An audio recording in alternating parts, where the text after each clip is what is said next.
In a world of remakes and remasters, Are we playing for what was once sacred and cool has now soured and become lame. Red? Gone are the days of Pops and Cowabunga. Now is the reign of Slurp Juice and Dabs. Kids these days don't even know how bad they've got it. Now it's up to the best generation to rise to the occasion and make a show that dares to go where a lot of other nerdy shows have already gone quite a bit. That's right. They're going to talk about it a lot.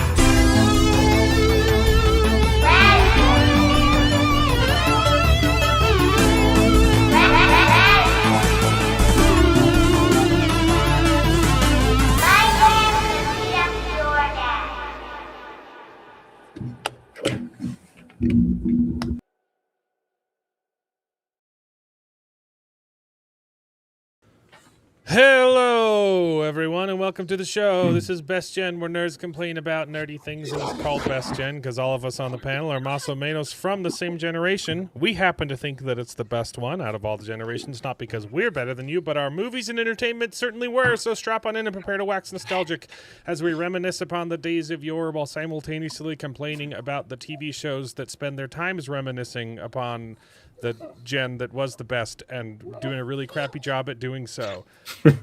How's everybody doing tonight? Doing great. That was Doing a great. great intro. Oh yeah. Well, Some little slightly updates there. modified, not new intro, but modified old intro to be much better and not lame. Wow, we've got a show for you tonight. Fadian already saying he's peacing out because we're going to spoil Stranger Things. We'll warn you before we get into Stranger Things. I think we'll save that for last. That's going to be the majority of It's this. going to be, I think. yeah, I think we can Probably. breeze through the rest because. We gotta talk about Pluribus. We missed last week. There was all of last week. Sorry we missed last week. If you wanted me, I was on with the Prophet of the Dragon talking about Stranger Things Part 2, and now we're talking about Part 3. Let's see.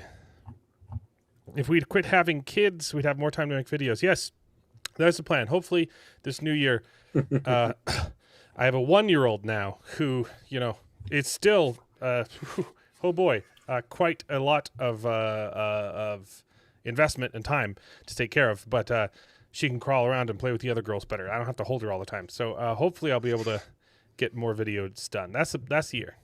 Trying to commit to at least one video a year. I'm almost done with the book wrap up, the best of 2025. I'm going to try and finish tonight. I'm going to really try after the show. I have early church in the morning, though.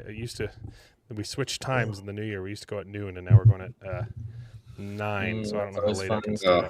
9 is the worst. It's really hard with families. We were at 9, and now we're at 10:30. I think. Let the thought wars be wrong. Okay. I have been enjoying having the building to my only branch.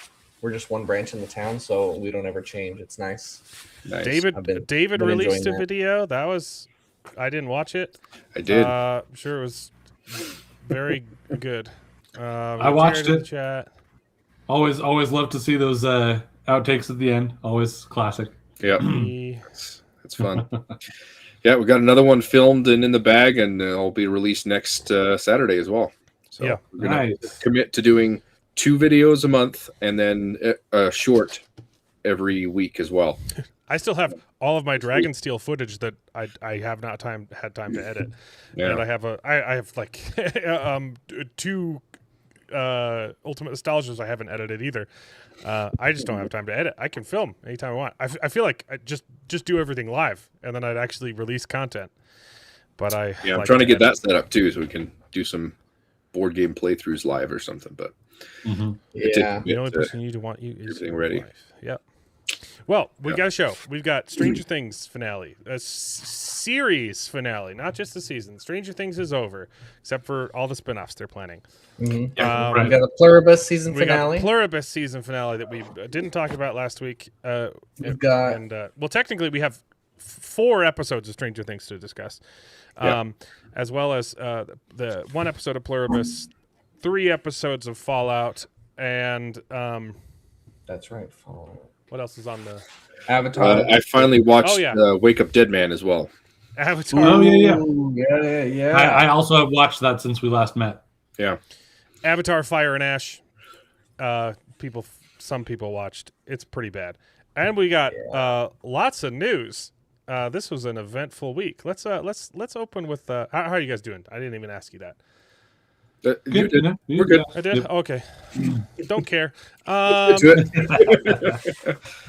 It shows you how much I care about how you're doing. Listening I don't to the remember answer. asking you or listening to the answer. Wait. Is How I Met Your Mother winning? Yeah. Oh yeah. What? I voted for How I Met Your Mother. I can't Same. vote in it because I created the poll. Yeah. You think I also How I Met haven't Your watched Mother? Game Oh, of Thrones, okay. itself. Absolutely. and I didn't A lot of the hate people on the Stranger panel Things ending, so- haven't seen Game of Thrones. That's Yeah. true. I haven't seen This Game that's of a Thrones. But like between How I Met Your Mother sucked, but Stranger Things is a worse finale, guys. You're no. wrong on this. You I- are we can't- so we- wrong I we there. mostly can't get into enjoyed it it. yet. There No was a Stranger handful of Things things I didn't talk. like, but yeah. With the How I range, Met Your I Mother- wasn't. I can't. I didn't think How I Met Your. I'm as shocked as you that 60% of these idiots are voting for How I Met Your Mother. Of our Okay. 5 votes so far, Yeah, let's wait till we Yo, get Salt, more votes did in you there. did you drop a new video, Salty? Oh boy, I gotta check it. Nice. It was fun streaming with you, by the way, on the Prophet of the Dragon. So I kept interrupting you on stream too. It's bad. As a comedian, when I hear that when the setup for a joke, I need to get it out right away before it's too much time has passed and then you can't make the joke. So sorry for interrupting you so much on the stream, Salty. But I love talking to you. I haven't seen one of these. Okay. Sorry, Truth Sworn. I'd expect Mark Clark to be the one saying that he's seen just the finales of each of these. Yeah. Burned to the ground. Yeah. Thanks for I've been editing for the last 3 days. I haven't been on YouTube because I haven't gotten to the point where like, oh, I open up YouTube to upload the channel and then I browse a little bit. I haven't freaking finished. My end of the year book review videos are very end up being very long. I just got through 1 through 9, 10 through 2, and then I finished all honorable mentions, and now I just need to finish 1 and then my anticipated reads of next year. I'm almost done with it. So cope and see. Oh I'm not even seething. I am coping though. Let's do some. Okay, Yeah. we got some news. We got some news before we get into these fights. All right, let's get through it. Oh, that's a lot of tabs. 9 of the 7 Kingdoms. We have the run times for the episodes. Okay. Slightly longer than I thought they were going to be like 20-minute episodes, but they're at least 30 minutes. So I'm okay with this. Yeah. This Yeah. Yeah. No, over Still only 3 6 hours. episodes though. This is 3.5 hours of Yeah. footage. That's too much for a movie. Yeah. It's a really short novella. It could easily be a Yeah. movie.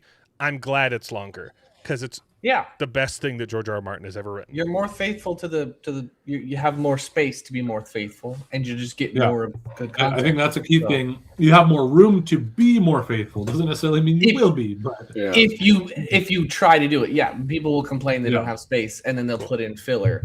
Like they're just, I'm super excited for this. The casting is perfect. It looks really, really good. So, I'm excited. The trailer looks pretty Not awesome. again. Mhm. I gotta keep looking because I keep forgetting when it comes out. January 18th. Wow, that's sooner than I thought. 2 weeks. Yeah. Yeah. Well, we've got that, and then we've also got the Pendragon cycle that I'm like, dang, that's coming up real soon. Have you watched Pendragon yet? Probably not, right, David? No, I'm still on the third book, so I'm going to finish the third book before I watch it. The plan is to talk about it next week. We'll do I better get cracking on that book then. Well, because in 2 weeks we have to talk about the Night of Seven Kingdoms. So gotcha.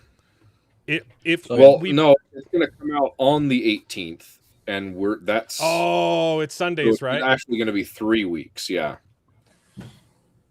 So it won't be till the 24th. Okay, well, we can either do Pendragon next week or the week after. But gotcha. I would like to get it out of the way, just so we're not doing two premieres. Is Pendragon dropping all of them at once? No, they're dropping the first 2 episodes early, and then for the regular subscribers, it's weekly.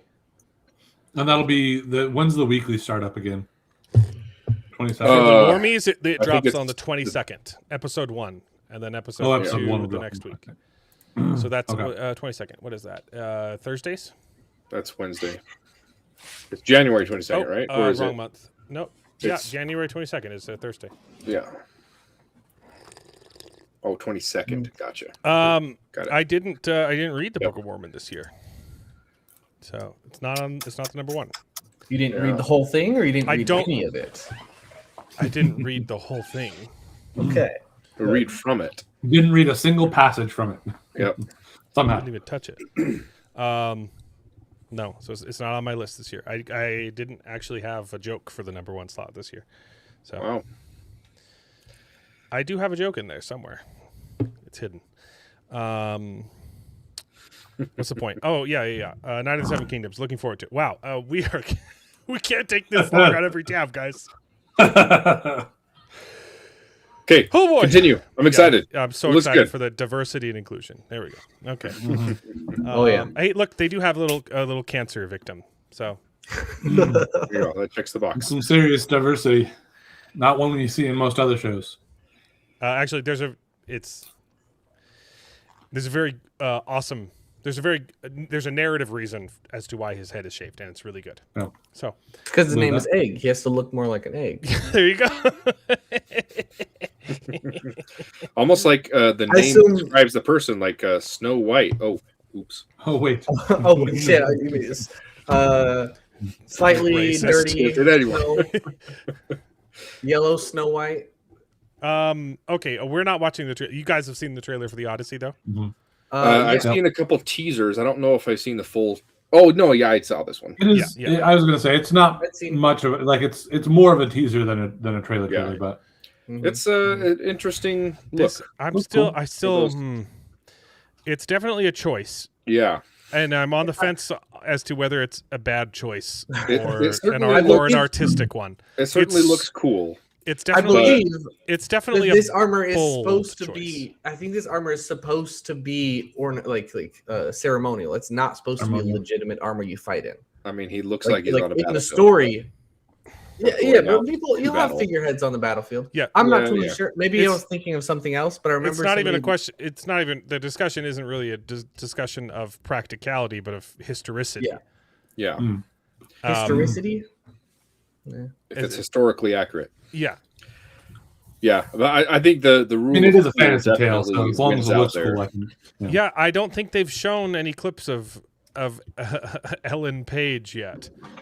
Or but she's playing a man. I guess. I honestly, be in there. Here's the thing: it's Nolan. Like the production value looks incredible. Oh, Tom Holland. The casting stuff and historicity is where I'm like, this could really suck, right? Like, it's an artistic choice to not, to put them all in Roman outfits, and not even historically accurate Roman ones, right? I thought I saw something too that actually indicated why they might be Roman, right? Looking there more, though they're. It's also not a textbook; it's a mythology book. It should still look like the time period, but I'm okay if you go like a little casual, right? Mm-hmm. What I'm concerned about is Ellen Page, Zendaya, and I'm pretty sure. In this? Yeah. I'm pretty sure one of the gods is black, and you're like, well, but they're Greek gods. It's gonna be. It's probably, even if there is wokeness in it, it's probably still gonna be a good movie because it's Christopher Nolan. Yeah. But it's got way more red flags than I ever would have expected from a Nolan thing. You know. Which is why it's so bizarre. I've never had to be worried about a Christopher Nolan movie. Of course, he randomly put a bunch of nudity in his last movie that I was not. Oh yeah, that was random. In Oppenheimer. Oppenheimer, yeah. But also some of the other scenes that they showed, I love John Bernthal, but I thought his accent was a little bit weird, a little bit off in that clip that they showed with him talking. So I'm like, wait, John Bernthal? Yeah, he was in one of the Punisher. No, I know. Sorry, are you talking about the Odyssey? I missed the setup. There's another clip that they released of John Bernthal talking about Oedipus or about Odysseus.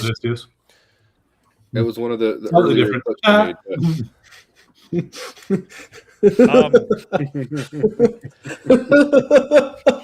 Okay, so it's been fixed with AI, and honestly, amazing.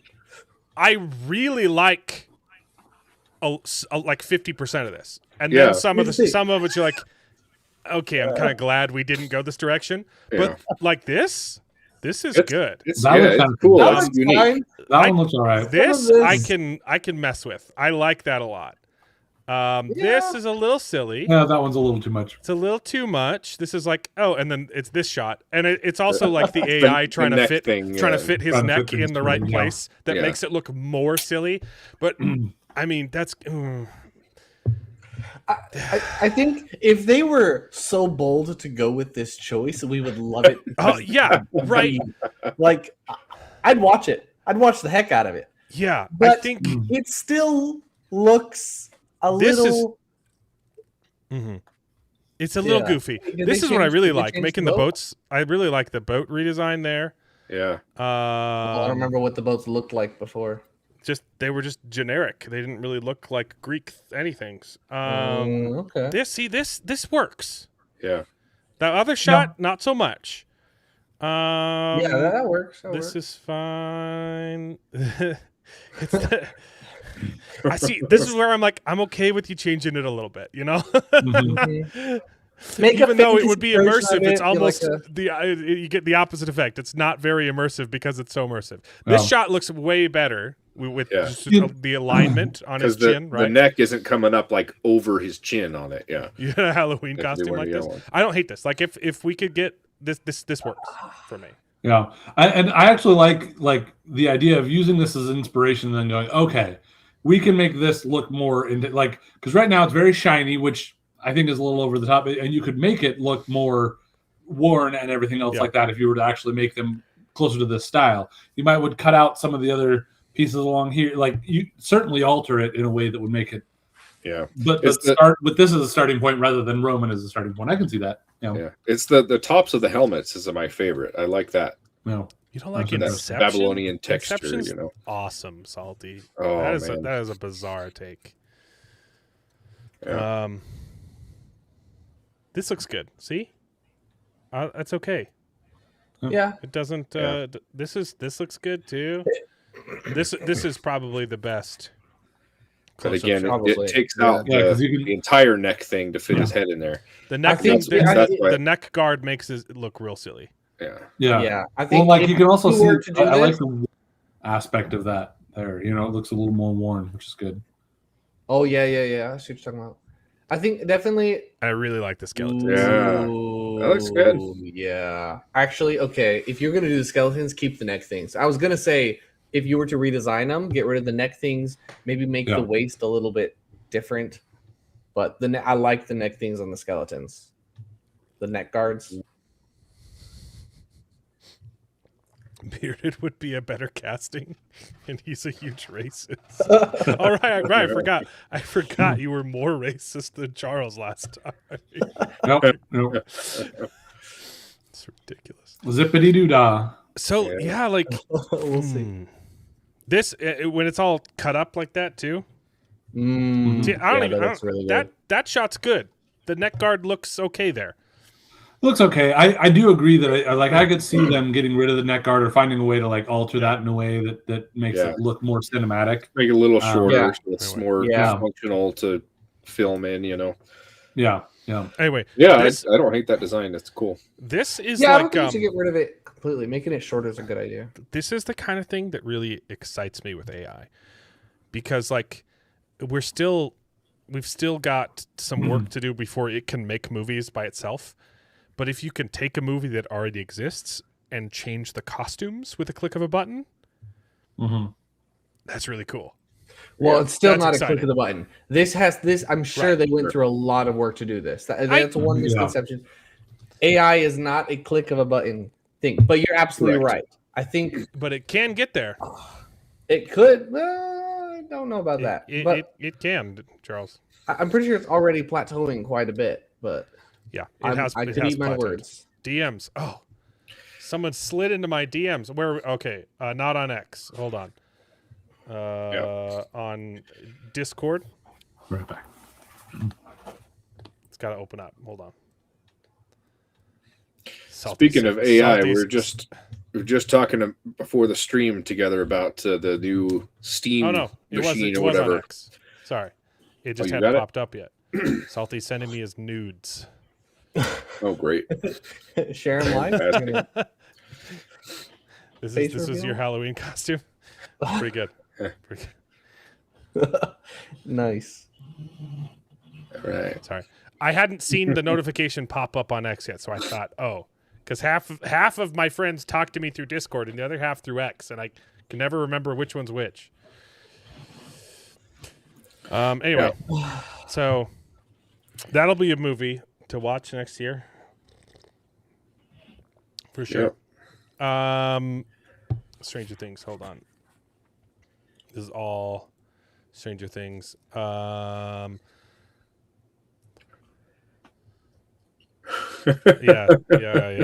Once we get to Pluribus, this is a little spoilery. Also, this was the hardest line of all time. Ooh, yeah. We thought he did a great line in the previous episode. Super good. We'll come back to this. Man. This was great. Oh, I don't even. Why did I leave that open? It was dumb. Okay, Clar Obscur. We mentioned this 2 weeks ago. Yeah. And I already had this pulled up, Charles. So phenomenal game, incredible. Don't look like if you haven't played it yet. Don't look anything up. Just go into it blind. It'll blow you away. You played it? Yeah. Wow. Yeah, I need to get it played. I'm not a huge fan of turn-based combat. So I'm not a fan of JRPGs, but this one might be the one to start with. Do it. Play it. All right, I'm gonna put it on my wait list. List at least. It's incredible. It is a masterpiece. It won like it broke the record. It broke the record for how many awards it won at the Game Awards, which I don't really respect or care about anyway, but it still won the most. And then the Indie Game Awards gave them their award too, and then found out they used AI and took it back.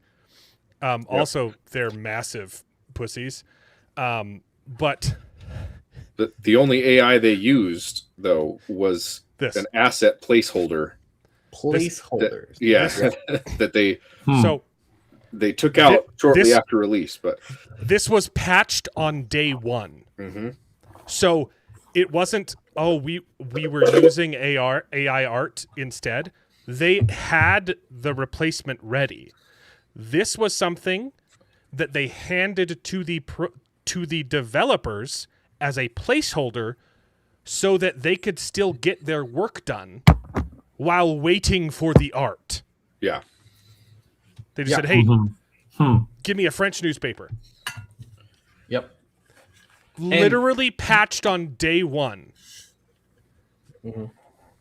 Yeah. I think this is ridiculous because even if you're against AI, you don't want AI in the finished product, you have to admit that a placeholder asset is the perfect use for AI generated. Yes, it wasn't literally the perfect use. It wasn't even for like a 3D concept model. design, right? It wasn't like, oh, let me use AI to figure out what this monster should look like.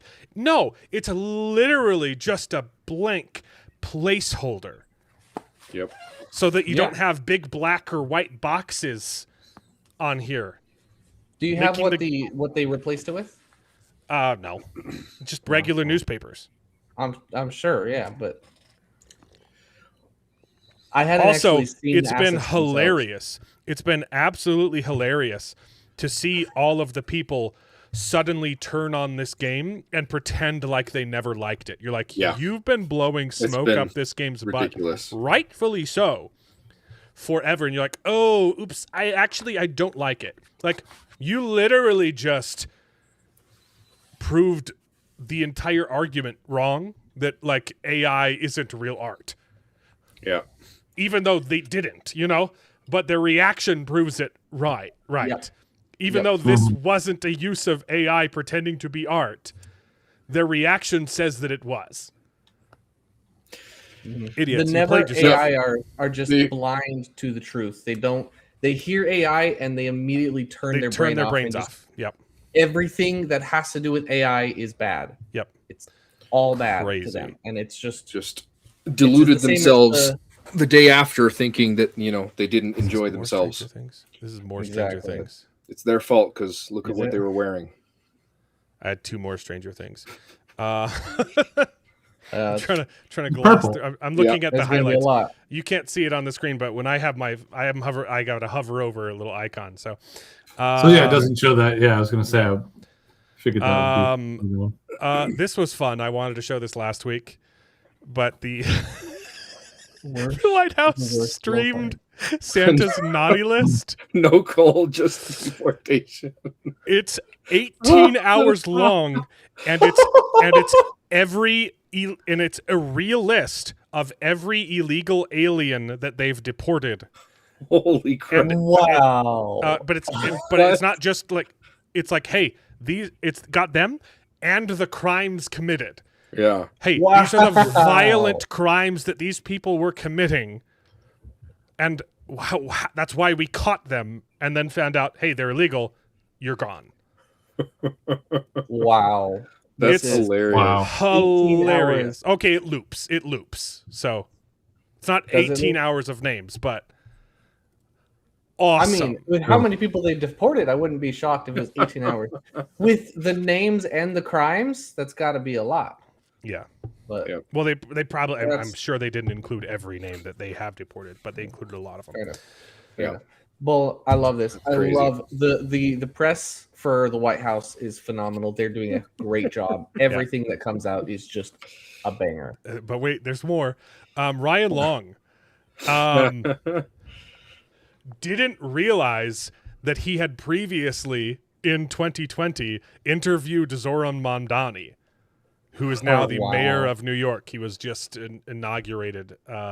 He was sworn in. That's the right word. He was sworn in talking on to New Year's Day. A random stranger that happened. It was a street interview that happened to be Zoran Mamdani, and it's okay. It's embarrassing. Wow. He's just as much of a, just we already know he's a soy boy wimp. But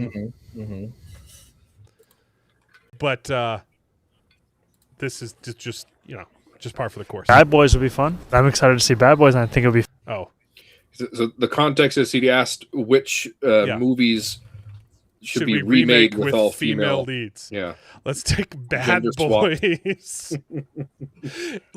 First off, it's such a bad answer because Bad Boys is just a police. It's just a buddy cop movie, right? Yeah, it's not a unique premise. We've already done female buddy cop movies too, but there's nothing like unique about the bad boy premise other than it's 2 black cops.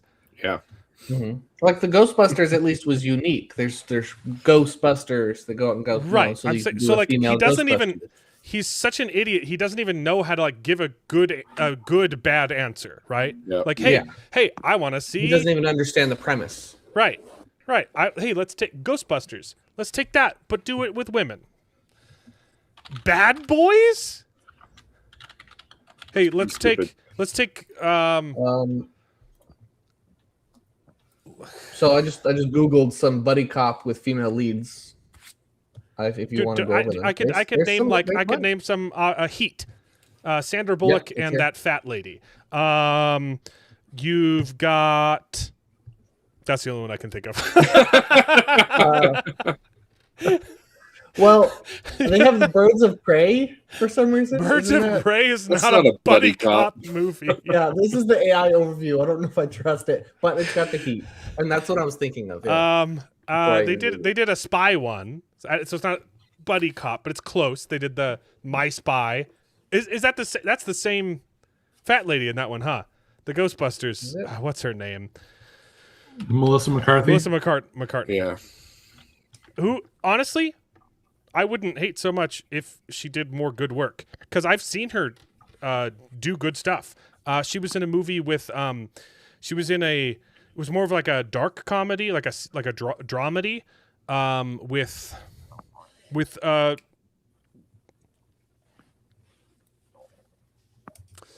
the Ghostbuster, original Ghostbuster, and she was great in it. What was it called?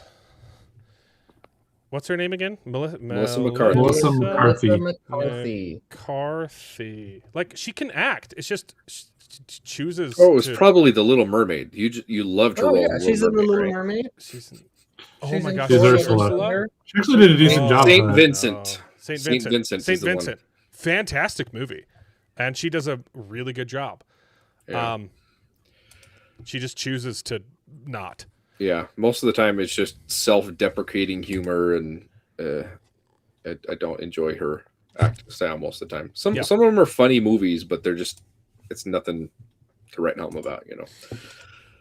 Okay, so let's see. I mean, the few scenes I've seen her in The Heat look good. I haven't watched The Heat, but the scenes I've seen. Also, the other problem is they've already done this to every franchise, so yeah.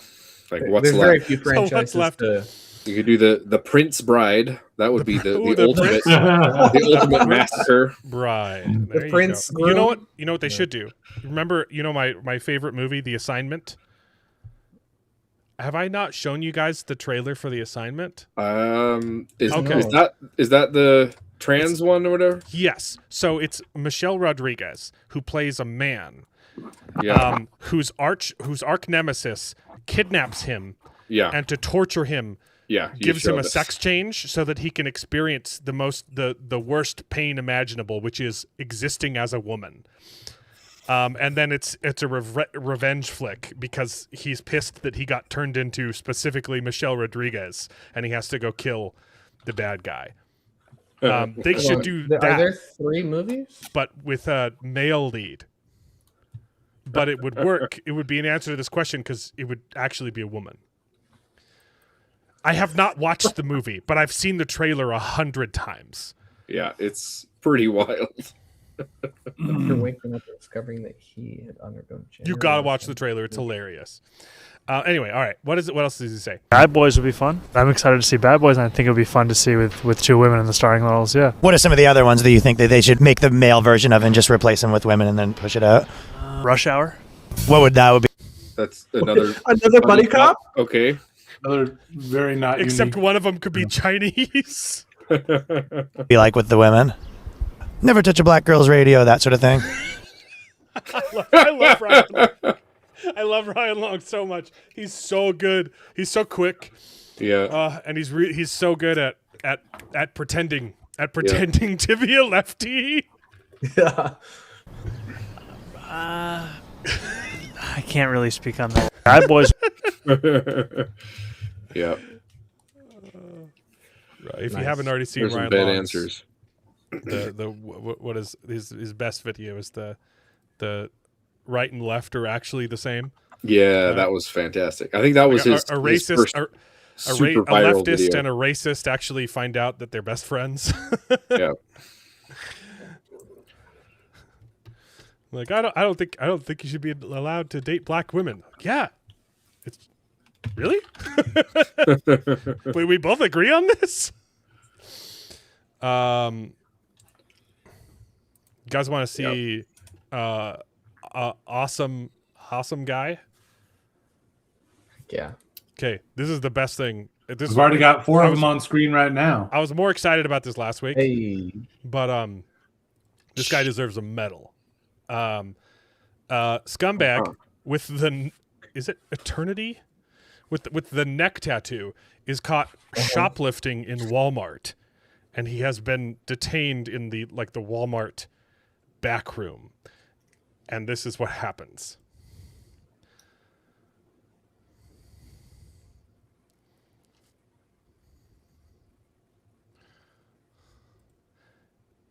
Pulls out a gun and tries to murder the cop, but it misfires. And Walmart guy, unarmed, freaking jumps in and saves the day. Oh, that's awesome. Dude. There's sound to this too, but then cop comes in and kicks him in the nuts. Dude. Holy crap. Look at this. It looks like he got this wasn't oh gosh. What a scumbag. Hey, I got caught stealing chips. I better end a man's life. Yeah. It clicks. He tries to re-rack it. He gets another click out, and it... Dude. Nice. Wow. Walmart. If you haven't given this guy a promotion yet, he needs to be regional manager or something, man. Okay. Good. What a guy. It looks like he's already a manager of some sort. We need another. Damn, he needs an employee of the year award. Thank goodness this scumbag was white, because if he wasn't white, this guy would be fired. Yeah. Oh true. yeah, he'd be in jail. Yeah. If not lynched. Yeah, it's awesome. The employee, not the the employee, yes, the employee is awesome. just make sure you qualify. Okay. Yep.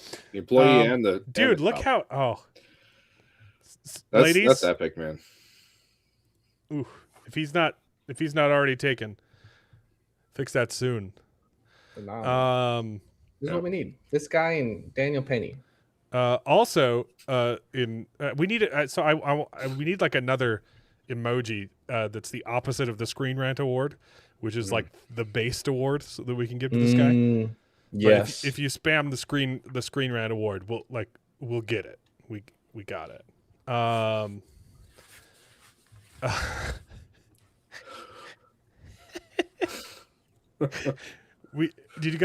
You guys watched the news today, right?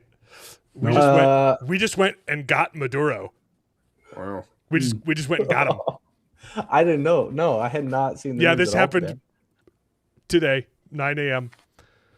Wow. We just went and got him, guys. Okay. He's good. He's in the U.S. It's crazy now. to remember that the United States has actual power, and it's amazing having a president who realizes that. Well, he refused to back down. We said, hey, stop pumping our country full of drugs and stop smuggling terrorists and drugs into our country. And he said, no, no guar. Please, no guar. Friend. And then continued to do it. And then when Trump said, no, I'm gonna do something if you don't stop, he said, come at me, you coward. Come and get me. And so we did. That's a direct quote. He called Trump a coward. He said, come and get me. I'm right here. And then we did. That's awesome. That's amazing. And, love it. And it's hilarious because the entire country of Venezuela is erupting in celebrations now. They're shooting off fireworks saying we're free, we're free. This is amazing. And the leftists are freaking out about it. They think they're mad. They're like, oh man, I hope Venezuela kills us for this.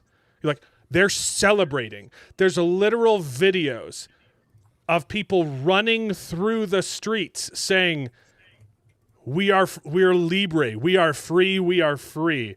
And you have white psychopaths saying, wow, we're bombing Venezuela right now. The left is insane. The left is absolutely insane. Maduro was I think back to that communist sociopath who destroyed his country and did horrible things to his people, and we got him. Record inflation and terrible. Did horrible things to policies, our country. Yep. And we got him. They're saying they're trying to say it's illegal. It's against international law to take someone prisoner. You're like, first off, international law is not a thing. There is no agreed upon. I don't know if you know this. NATO they're called or nations because that is the boundaries of the law. Yep. Well, like there's agreed upon things. There's agreed upon things. All nations kind of agree to. It's like when you go and fight somebody, you're but like, it's okay, not nothing law. below the belt. Right. Like even it's not. even But the Geneva Convention is just a suggestion, which I but there's also think consequences. you If you should break the adhere Geneva- to. Yes, right? you should, because there's going to be But consequences. it's not a if you don't. law. But all that goes out the window when when there's you're at terrorists war. and- yeah, exactly. Well, not the Geneva Convention. Not That all is of it, yeah. specifically I was gonna rules say. Right. when you're at war. But Right. Because anyways, Yeah. thankfully, That's wild, man. the Trump was almost invited. murderer was white. That was such a great comment, Charles. Dude, yeah, I know. Everyone is happy about this except for people who are morons. Yeah. I often think back to that video of the liberal woman ordering a taco from the taco truck, and it's a white dude, and she's offended and whatnot, because it perfectly calculates the woke, where they know what's best for you, and they're offended on your behalf, even when it's good for you, and you don't care. Yeah, Charles did say, thankfully he was white, because if not, he would be lynched. But he was pointing to the other guy, to the white guy. Yeah. He just didn't say that. That was a quote. He did. It came out wrong. Something like that. Is that wrong? Just kidding. Yeah. I haven't seen The Heat either, man. There you go. See, sorry, we were getting to Venezuela, man. Did something happen in Iran too? They're just comparing it to Iran, but I don't know. Maybe something happened to her. I really have not been online. So yeah, we got want Fallout. Should we talk Fallout? Yeah, I think Fallout that's a little fine. bit. I haven't seen that one because I completely forgot about it. You watched Otherwise, the I first would episode. have. Barely I got watched to- the to first the third episode. one. I agree with everything you said about the first episode. It was It's okay. Fine. It's fine. There was a couple of missed opportunities, but yeah, it was all right. I think my overall kind of attitude towards the Fallout show is it's fine. It works as an adaptation of Fallout, but it's not good quality like Severance or Pluribus or I don't think much of it, and I think because I've already just dismissed the show after season 1, I'm actually enjoying season 2 a little bit more. Because I already know it. It surpassed my low expectations. I think season 2 is okay. It's fine. That's kind of how I felt with season 1 too. There were really fun moments, but some of the plot points just didn't make any sense.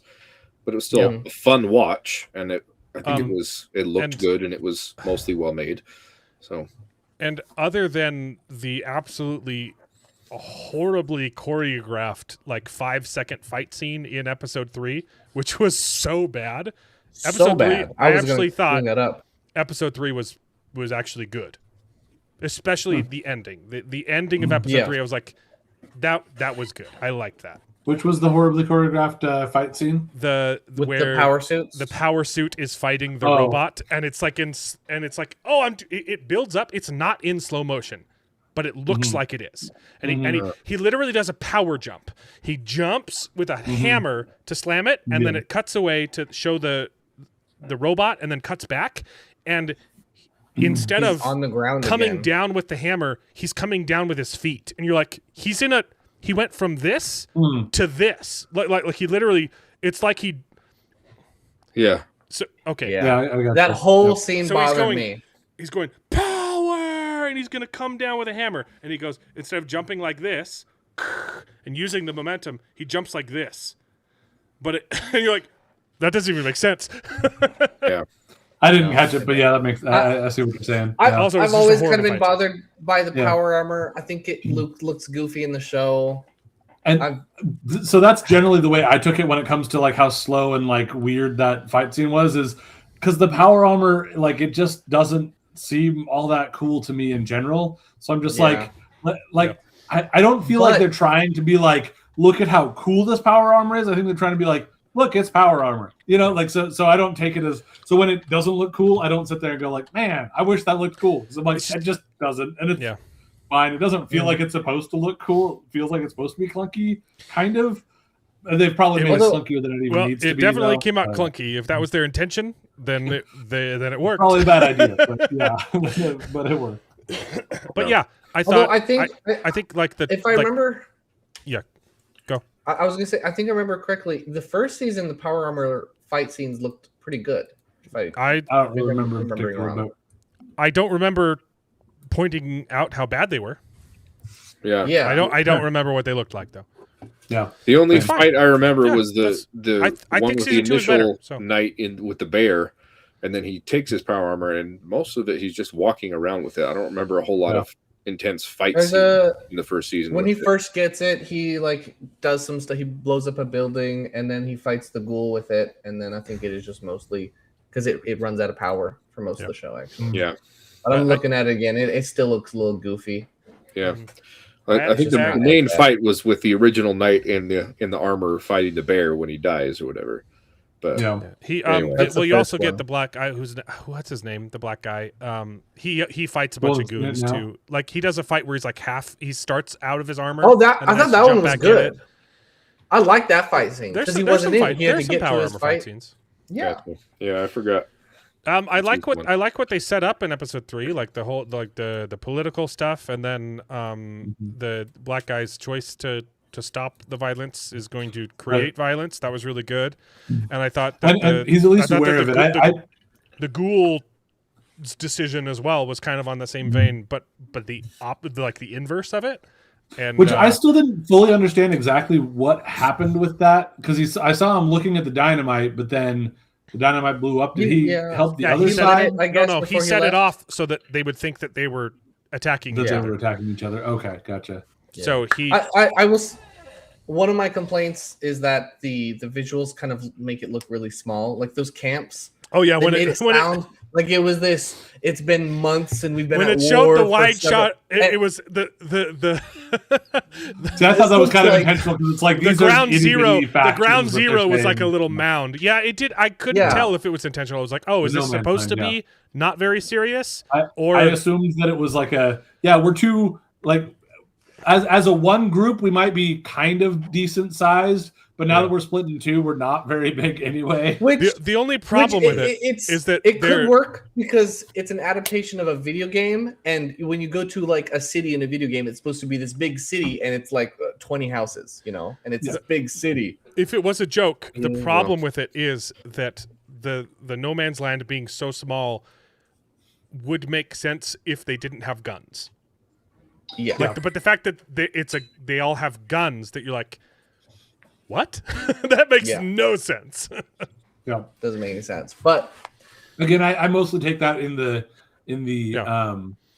the kind of vibe of the show just being like a little bit Yeah. like, you guys are Tongue-in-cheek. fighting over the dumbest thing, and you have this really They dumb, didn't even say small what little they no were man's fighting. land, They you didn't know? even have a reason No, for they- why they were fighting. they did. They did, because they wanted It to was get the- the note in the one dude's pocket that says who's supposed to be the next Kaiser. Kaiser. I don't remember that. Yeah, so that they were Yeah, like, that's oh yeah, our brave leader led us for many years, and then when he died, he wrote down who he wants to be his successor and kept it in his regal pocket or something like that. And he died on now the hill. anytime we try to go up to get the note out of his pocket, Oh, they he try to died kill us. on the hill? And apparently, I think he died Died on in the no hill. It man's shows land. his I missed body that. on the I hill. might have zoned out for that. Yeah. Which I don't know how that happens. How It doesn't make any sense. It's so dumb. But you're right. Like It's I think kind it's of meant to supposed be to stupid. Yeah, Yes. exactly. So you give it a little bit of leeway. So it's meant to be stupid. I mean, they use bottle caps as currency, and the ghoul after Also, the guy kills the other guy in the power armor, he just says, "Hey, how you been?" Like this is goofy. Yeah. Macaulay Well, Culkin. I actually thought it was really interesting that we have the guys sitting there like going through doing the bottle caps. I'm like, dude, this guy's got to be freaking rich. Like all those bottle caps, like man, that's a lot. I don't know where's he getting the bottles though. Yeah, where's he getting the bottles, and then what's he doing with all that money? You know, buying more bottles. I will say they totally wasted Macaulay Culkin. They that was Macaulay Culkin's in there. Barely. He's the they assistant. drop him as he takes off his helmet. And you're like, holy crap! And he like winks to camera. Hey guys, I'm Macaulay Culkin, and you're like, okay, this is fun. What are you gonna do with him? Nothing. Nothing. They got, like, he has like 2 more lines, and then that's a shame. you don't even see what happens to him. He's just not in the. You're like, yeah, that's right. To be fair, so Cool. far, we'll see if we go anywhere with this. He should have had an elaborate booby trap, that they stepped into. That would've been fun. He's not playing himself. And then he gets. I know, but it would have been a fun thing. Yeah, He had a whole, and it fits in the thing. Is also not himself, so like, it fits in the whole universe. Yeah. It has a whole bunch of booby traps, and then he steps in his own booby trap and blows himself up. Yeah. Also, whatever. That'd be fun. He looked great. He did. I'm freaking. If you don't know, like happy. he had a rough time, a rough childhood, and he cleaned up. It's been a process. It's been like the last 10 years. He's been bettering himself. He married the chick from the heiress from The Sweet Life of Zach and Cody. Mm-hmm. Right. And they're like super happy together. So I'm You're super not happy. talking about London Tipton, are you? Yeah, London Tipton. I know he was like playing in a band or something like that for a while. He was a part of the John Candy documentary that they had a little while back. I didn't see that. Talking about how like John Candy like did a great job like caring for him as a person and like interacting with him, which was great because we had just watched Uncle Buck. Uncle Buck is one of my favorites, my wife's favorite movies. And then we also watched Planes, Trains, and Automobiles for Thanksgiving. So like it was fun being able to see some of the things connecting that when we saw the John Candy documentary because it's very much in that vein. Yeah, nice. I think Fallout's fine. Great. I think it's fine. I think I am a little bit. Obviously, I know it's meant to be silly, but I'm a little bit sad that it's silly. Fallout didn't always used to be silly. I think Fallout 4 really started the trend that it's a silly, goofy sort of thing. But the original Fallout games were very dark and serious. Well, and it's lost that. Always had a little bit of tongue in cheek. I was going to say I haven't played them, so I can't say for sure. But I always felt like they were supposed to be a little goofy. I haven't played any. Fallout 4 leaned into it much more than any of the other games, and it's. Have you played New Vegas? And I think even the show leans into it way more than the game was, and I think that's just a little bit. Me personally, I think if it was a little bit more serious, I would not hate it. The show is leaning into it pretty hard. Yeah. Which is fine because they're doing it intentionally, so it's just it's a balance that you gotta, and it is a delicate thing that you have to balance, and I don't think it's been particularly well balanced. Yeah. Not so bad that it ruins the show, but it's. Okay, did anyone watch Avatar or not? I No, that's a whole. I still haven't watched the Ash of Water. Okay, did you? The waters. I can absolutely talk about this movie without spoiling a single thing because nothing happens in this movie. It's literally back to square one. It's so like movie 2 is basically the plot of movie 1, but with like one thing added to it. They're like, hey, it's the same thing again, but also you're a dad this time. And then movie 3 is movie 1 and 2 doing both of those again. It literally does the finale of both movies. That's the plot of it's nothing. This movie, and I enjoyed the second movie quite a bit. It has its flaws, It's pretty dumb, but I enjoyed myself in the theater. I watched it with my dad, and were you there, Charles? I think it was. No. It was you. It was James. Watched it with James and Dad. Yeah, no, I didn't watch it. It was great. It was a good time because it was a good like father son. The plot was retarded. Same with the first, but it had a really good family message. I was like, yeah, I'm having a good time. And the whaling scene was wonderful, and you were rooting for the bad guys to hunt the whales down.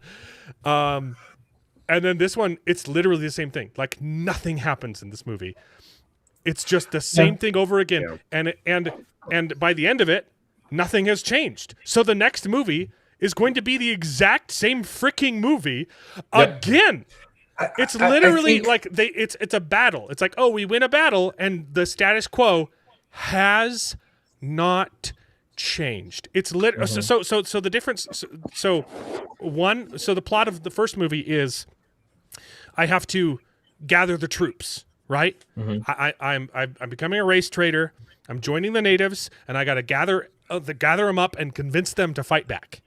And then the second movie is they're coming after my family, and so I got to protect my family and find a way to survive. And then this one is that again. Like the entire plot of this movie, it's both of those. It's for some reason the troops aren't already gathered. We have to regather them. He's gathering different troops, more except troops? not Troops? though. Like he's gathering It's not whales super this clear. time. Yeah. It's that's the plot of the movie. He's gathering whales, and also they're coming after his family, and they immediately know where his family is at all times. And you're like, how come they didn't use this at all in the other two movies? Like they know they have like a homing beacon on his family, and it was just dumb. It was so dumb. I was hoping to like this movie. I hated every second until the very, very end. There is a really well thought out like action set piece when they're fighting on the floating islands. It was like, and then it ended horribly, but like this was a good concept of jumping between islands and fighting. And it was the second that the fight turned personal, because they do a huge battle with a bunch of ships and things exploding, and it's completely impossible to track. It's basically those crappy Western movies where you only see reverse shot of people popping up and shooting. But you don't see, you don't understand the layout of the battlefield. And so you don't care about anything because nothing has been established. You have to be able to visualize the battlefield so you can understand the stakes, right? And you can do the reverse shot where you show people shooting, but you have to understand how that is progressing the fight. Like Helm's Deep, it shows you, this is what this looks like. We have this wall, and then we can fall back to the next wall, and then the next wall, and this section, every second of that fight is mapped into your head, and you understand the stakes of even the close-ups of two people fighting. They're in this because you know what location they're in, and you know why it matters for the tiniest shots. For the jump cuts, you understand how those fit in the in the conceptualization of the entire battle. And this, it's just boom, boom, boom, boom, boom, boom, boom, boom, boom, and then the bad guys show up, and then the good guys, we do an ambush, and then it's got some really cool shots of things blowing up. The good guys do an ambush, and they completely win. And it doesn't show a single good guy die. It's bad guy die, bad guy die, bad guy die, good guys killing bad guy, good guy killing bad guy. Oh no, the bad guys do an ambush, good guy die, good guy. Like it's not even. It's literally just. It's the most it's the worst fight scene I've ever seen in my life. It was so freaking garbage, and it looked gorgeous, and I hated it. It was nonsense. That's I think the Yeah. biggest thing about the Avatar movies is their visual spectacles. Like even the first one That is is- nonsensical story, yeah, but it looked amazing. Like it's stunning, and they're pushing the boundaries of visual effects in every single movie, doing some amazing. But they've done that for VFX 2 work. movies, so there was nothing new in this one. Right. If the story It's is the garbage, same- you're like, okay, I can just look at the first movie, though. You know, like, Exactly. and Yeah. the Well, I fight was scene at gonna the end of say- the first movie, you will kind of, it's not as good as Helm's Deep, but you understand, like, remotely what the layout is, you know? And you're like, oh, okay. I can track the battle. Nothing. Yeah. so- Get your shots ready, because for me, I'm like, yeah, I didn't hate it that much. I mean, a lot of your points still stand, absolutely, but like I did feel like some of the inner character stuff was happening, like with Quaritch and his son, like some of that development and seeing what Quaritch does and it's kind of forming a third faction sort of thing going on there. It's not a lot. I'm not saying it's an amazing story, but there's something there. At best, it was setting up a more interesting next movie. But there was nothing inherently interesting about what they did with this character in this one for 3.5 hours. It was quite long for how little it accomplished. But you know, visually looks cool. I think that again, most of the fight scenes, even though like if you look at it from that perspective, like you were breaking down of like how well you have established it was just brainless battleground. Yeah, good looking stuff. There was a handful of other places where I felt like it did show, you know, not just the bad guys dying, but you had some good, but mostly a bunch of bad guys dying. It goes in waves. Yeah. It goes in waves. Bad guys show up. I think there was at least one a bunch of good guys example die. of the other, one die. No, there wasn't I paid attention. There wasn't a single shot. It was literally bad guys show up, a bunch of good guys die. Good guys do an ambush, a bunch of bad guys die. Bad guys do an ambush, a bunch of good guys die, and then the thing happens at the end, and all the bad guys die. Yeah. That's it. That's literally it. There wasn't a single shot where like it was. I still think there was at least one shot in each of those where the opposite one dies. There wasn't, which isn't much. And even if I am right, I was looking for it. I was like, are we seriously like that's still a lot of a very unbalanced battle either way. Yeah. So I can get that. It didn't bother me very much with that, but I definitely see what you're saying with that. And very, very similar to, like you said, it's kind of both of them, you know. So, but I still did mostly enjoy it. It visually looked cool, kind of interesting things with the characters going on and seeing each of them kind of handling situations differently. But the overall storyline, you're absolutely right. It's the same thing as both of the previous ones. Also, like together, it feels completely disconnected from the ending of the second movie. Like for some reason, he hates his son now. And kind of, although that's because the other son died at the end of the last one, and it ends with him forgiving him. He literally, he literally says, "It's not your fault. It's not your fault," and he's hugging him at the end of the second movie. And then this one, he's like, "I hate you, bro. You killed my favorite son. Wrong son died." You know, like. I feel like that's a little bit more of the complicated. I want to forgive you. I mentally think that I have, but there's also like deeper things that are keeping me from fully like embracing the fact that I have forgiven you, and that I still have issues with the fact that you did these decisions that led to him dying. Even if I forgive you for him dying, you still are a dumb idiot kid. I think that could be fine if you didn't have the ending where he specifically forgave his son. Fair, and I think that also makes it difficult because it's kind of drawn out over 3 hours too. So like you had you kind of got to the like, okay, now we've kind of forgiven you. Oh wait, but we're going to draw it out another 3 hours dealing with you kind of trying to still deal with it and then eventually forgiving him, kind of thing. Okay, and I know they changed their minds last minute, okay? But both Jake and Neytiri, independently and together, being okay with and making the decision to execute Spider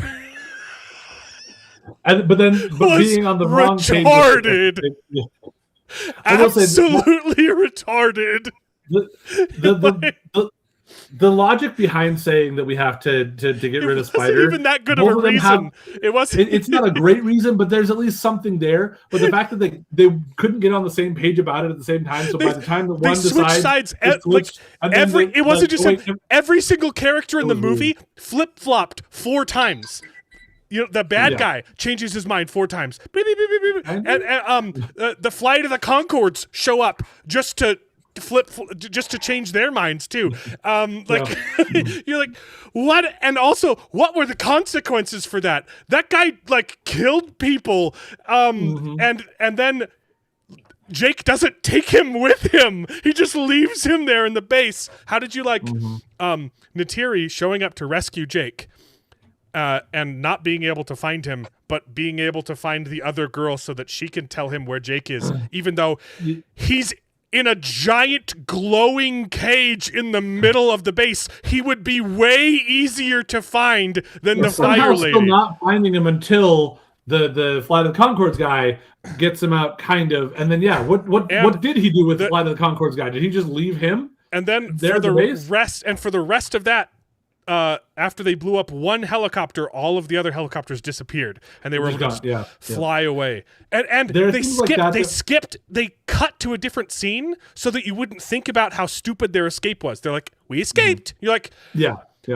It's a military base, and you flew off in full vision of everyone, and not a single person chased you? Yeah.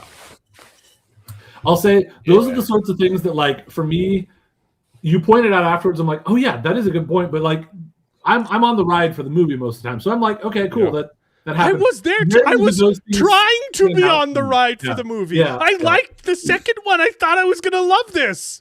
I was like, I know it's gonna be dumb, but it'll be fun. It wasn't even fun. There are definitely a good handful of miserable. Those, like, little spots where it's just like, wait, that doesn't track. Like, you kind of jumped here and you kind of jumped there.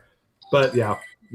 I still mostly liked it. It 3 hours of beautiful stuff on screen. Nothing else that I felt so strongly that I'm like, oh, I loved this movie. Nah, it was fine. We got the underground in the chat. What's up? We're talking about Avatar. We're gonna get in. We're about to get into Stranger Things. Or do you want to do Pluribus? Oh, we can do. We'll do Pluribus too. I don't even think there's a lot to talk about that. It was just good. There's a little bit. There's a little to talk about, but and if they had done something new, I would have been more forgiving, right? Like, it's always been stupid. Okay, it's always been a dumb story, and it was the same dumb story. Like, I would have been much more forgiving if they just did literally anything new in the third movie. But there was fire this time. But they didn't even have fire magic. They got their fire from the humans. I mean, there was one scene where she dipped her bow in like a resin and lit it on fire before the humans gave her a flamethrower. She shoots the kamikaze guy with oil, and he does that. There's the bit where she like dips her fingers in the oil and like lights them on fire, and that's kind of cool. Yeah. But the whole point of them is that, hey, we want your human. Their raiding party took nothing. They blew up those trade ships and didn't take any of the goods. Didn't take anything. Yeah. Mm-mm. What did they want? What do they want? I don't know. What do the bad guys want? It was terrible. I don't want to talk about Avatar anymore. It's just bad. Yep. It made it just hit $1 billion. The only point of that was to so that the other bad guys could find out, sort of. Like that's the only reason that happened. Yeah. So they didn't give them their it was own so that he could he could meet them. Yeah. Yep. But like it was just so pointless. So pointless. Thanks for we need him. We need him. Okay. David has some problems with Pluribus. Last thing, I guess. Going back to the kind of the same thing over and over again, and in my opinion, it's the same issue that I had with War of the Planet of the Apes, because every movie, I haven't seen it. Obviously, the original was phenomenal, but I stopped watching Planet of the Apes movies because they're just humans versus apes every single movie. After it's not $1 billion yet. Okay, it's $1 billion after it's Sunday. Just Oh, for sure. I mean, that is the thing that somehow, because I get the idea of it not having a cultural footprint, but at the same time, like it does, like this one I think is the best example of the fact that like somehow it still has something going on, because again, nobody talks about it outside of when the movies are coming out. Nobody has like fandoms of it or like Right. a lot of like merch about it. It's not a big merch thing, and yet it does still somehow keep making this kind of money. Part of it's going to be because a lot of it they push the 3D aspect of it, so the tickets they get that the people buy are more expensive. Yeah. But it's interesting. And after the first weekend, it seemed a little bit low. Not as low as the first one, but lower than the second one, significantly lower than the second one. But then it came back the second weekend. Yep. So I don't think this is going to make. I think this is going to be. It's going to make a lot. It already has made a lot. It's not going to make as much as the other two. I expect don't. it to maybe be $1.5 million. I cannot see this having the same legs. And that's why these movies have done so well. It's not because they have like it's good openings, but it's not like mind-blowing openings. It's because they've always had incredible legs because they always release on Christmas, and so the first like 5 weeks you're getting the same number every week, and then even then it still performs incredibly well, and the foreign market, not the but yeah, the international market. International. There you go. Like China loves these. Okay, Avatar: Way of Water had even better legs than one, Then had a bigger drop. Dropped off a little bit harder. Right, it plateaued a little harder. Yep. Right. This one is basically a circle. Okay, you can. It's literally just a cross section of a pie. Yeah. This one is more logarithmic, and this one you can already tell. I think it's gonna end up this. Maybe not right that there. Much. Maybe if it's lucky, it gets here. I think it's gonna drop off pretty hard these next few weeks. Which is still a significant chunk of money, but still, and that's the thing. Like you had a lot of things that came out the same like weekends. Like we had a handful of movies that were coming out Christmas and just before Christmas and everything, but we don't really have anything. And that's one of the things that probably helps this is that they don't have competition. Yeah, it does help. So it absolutely, you're right. Yeah. It absolutely helps that Hollywood sucks right now. And there's nothing else to see. Yeah. I mean, besides that, even compared to the rest of their fare, you can see the January time has nothing. Its opening is very comparable to the first movie, and it's not gonna have the legs of either of the other two. Yeah, I can see it going like this. Most likely. Boo, Yeah, I agree. We'll see. That's not it. That's like the lowest it could go. Yeah, it's not going to get lower. And I think that's the highest it could go. 600,000. That's probably about the range. Domestic sounds about right. Yeah.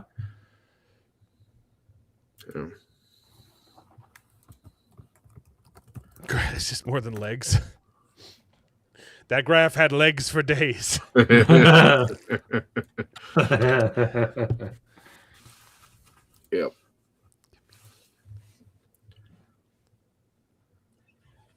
I'll agree with David if he sends me tacos.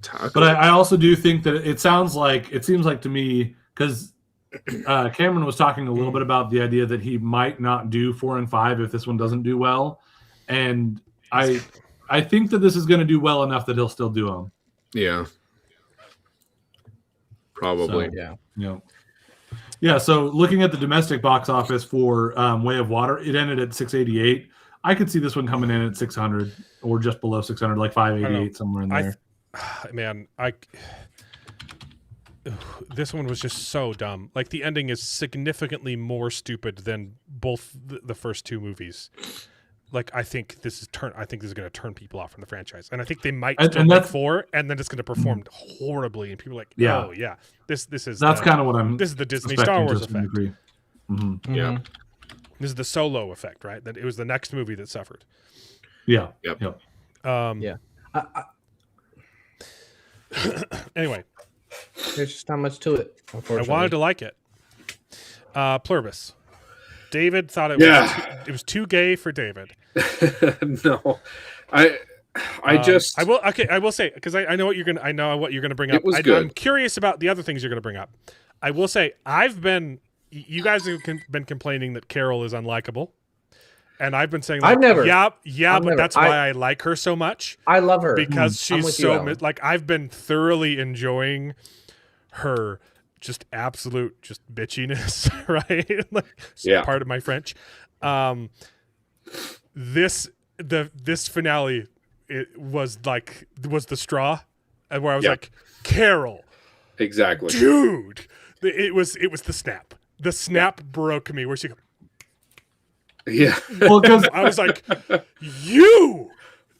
Oh, he had done it to her. He was like, no, don't snap at me. But he wasn't snapping at her. He was. No, I love He that. was saying, "Here, give me That this was thing." He was like, give me that thing. he was like, hey, quick! You need to give me this thing, quick.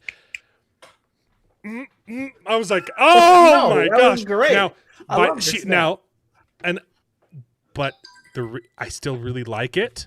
See, and I also even think though that's a largely cultural difference too. Because Yeah, culturally, yeah, that would have been exactly. very much like I Spanish- love Hispanics that snap. he They was snap at honking the people. horn, and he didn't go up and knock on her door like we do in America. He honked the horn. He pulled up to his door and honked the horn. Like that's legit. That's what they do. But she would think it is, Bro, they don't even honk the horn. They come up blasting La Cucaracha, and you have to take your garbage out to the truck. Yeah. Pan! Come get your pan! Is that the gas? Yeah. But I absolutely love Manosos. Okay, he's but amazing. to finish my thought, Okay, go before ahead. we get into how awesome Manosos is, I will say, even though I hated that, I was like, I liked that moment and hated her character for that. I was like, you just lost me. I'm not on your side anymore. But it works because this episode shows that she was a freaking idiot and has to eat massive crow by the end of it. Yeah, I loved it. Well, and I also love that we were called the they're trying to find a way to get her stem cells from somewhere else. Yeah. So, I pointed out thoroughly there's enjoyed the Pluribus. frozen eggs. I think it's really, a really good. great show. I Really have good. no idea where they're going with it, and that's fascinating to me. Yeah. The no. But I first think episode is very different than the rest of the show. On purpose. But yeah, it's really good. But yeah, this last episode, Carol just, oh my gosh, she made me She was so insufferable. freaking She was angry. insufferable. Yeah, on Because- purpose, and but by I know, design. But I don't think it matches with what we were seeing from the end of the last episode. Because, okay, last episode, we knew they were going to bang, they banged, whatever. But it still shows her struggling with it. She goes back to the whiteboard and say, they eat people, right? So she's still that's the not thing. okay with the collective or whatever. And you get little hints of her, asking Zosha about her previous existence, like when she wasn't part of the collective. And you can see she's kind of like bringing back some of that individuality. Or Why whatever. would you do that, Mark? Yeah, bad move. So you see that she's trying to, maybe the old way that I was trying to go about this is not okay, but maybe I can bring back the individuality of these people and win that way and overcome the collective that way. And then Manosos shows up, and he's the only person who's not part of the collective that's willing to talk to her, and she's been trying to reach out forever. And she just throws him aside. But he got there too late. Like she was mentally and broken, man. I understand that. I understand that, but it shows her part of her transformation in realization in the previous episode was like, okay, maybe I can go about this a different way. And then she completely is like, no, I don't want to do anything about the collective. They're awesome. I don't want to hurt them or whatever. I think you have a point because when he first shows up, she's a little bit antagonistic towards him. But I totally understand because once he screams at the collective and kills people, I totally understand why she's like, "Whoa, I don't want to work with you." Right. You're like he needs to talk for He sure. should have talked about what they're saying. It's like, hey, look, this is here's my whiteboard. This is what I found out so far. If you just freaking talked to the dude, they could have avoided all of this. I totally crap. agree. It's you have a couple of different things going on here. I think this is where this episode was the definition of an unstoppable object meeting an insufferable cunt. You do have the two of these things that like they have their different ways of being stubborn and ridiculous that are completely clashing with each other. Yeah. First of all, they have already interacted where he just kept hanging up on her when she tried to talk to him. So she already has an antagonistic feeling towards him. Right, but then And he shows up and says, "I want to save the world."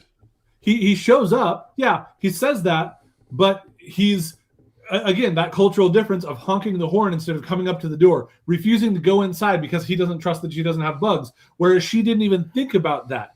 The fact that he took her phone and dropped it down the gutter, which again makes sense from his perspective because he's worried about stuff. But she's like, first of all, I did think some of that out, and second of all, like there's that level to which he is going really, really extreme in trying to avoid them that she is not doing, partially because she's just not thinking about it in those ways. And so all those things just keep on slamming against her and her just being like, I am not putting up with you. And we see it coming back to this level of her that is just so antisocial, so unable to get along with people, so constantly negative about everything in a way that like completely clashes with him. And then you get to the point where she's like, you know what? I'm done for the day. You go over here. I'm going to be over here. We're just going to not talk for now. And then he ends up talking to Zosha, which she's really possessive of Zosha. Yeah. Because even if she's not okay with the collective, she's really she feels like she's connecting with Zosha, and she is forgetting the fact that Zosha is the collective. It was so she's trying to be possessive there. But it was the right place at the wrong time. And realizes that people would have died. She gets even more pissed and is like, "That's it, I'm done." Which he doesn't know, right? Which he doesn't know, right? It was perfect. Again, which is why it was the right place, the wrong time. Both characters were being completely unreasonable, and both characters had zero tact, and they were both acting completely in character. Yeah. So I loved it. And it's totally understandable that they would clash. Because if he'd have gotten there like a week earlier, this wouldn't have happened. Which is ironic. If he didn't stick to his morals, if he asked for help from the collective, he would have gotten there sooner and would have been easier. It would have been easier to destroy. Yeah, but that's what I love. They're both at their rope's end, right? Like And when it comes to Carol running off with Zosha for like the 2 weeks or whatever, that one I think is that's where I get the most of your being like, oh, she's just okay with the collective.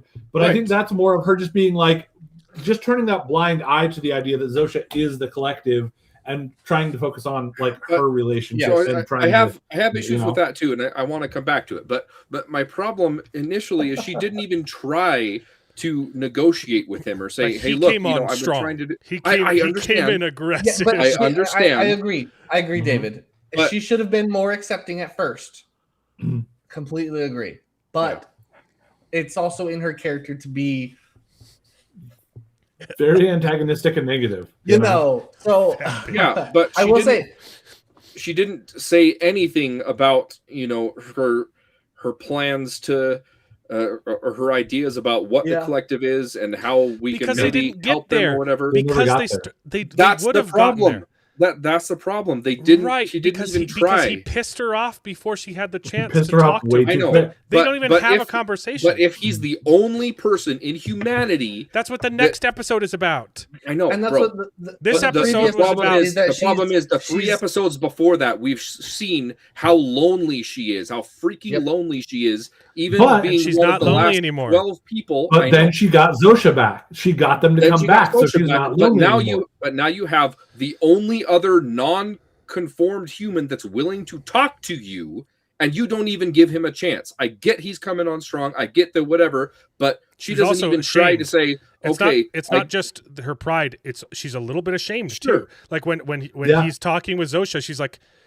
It's like possession, but also like I don't want him to know. Yes, I know that I'm weak, and that part was really good. I liked that. Like, how much did you tell him? I told him everything, and like, because that's the thing is he is so staunchly anti them that it makes her anti themness look like she's just on board with them. Yes, but it's only in contrast to how anti them he is. Like he doesn't even interact with them.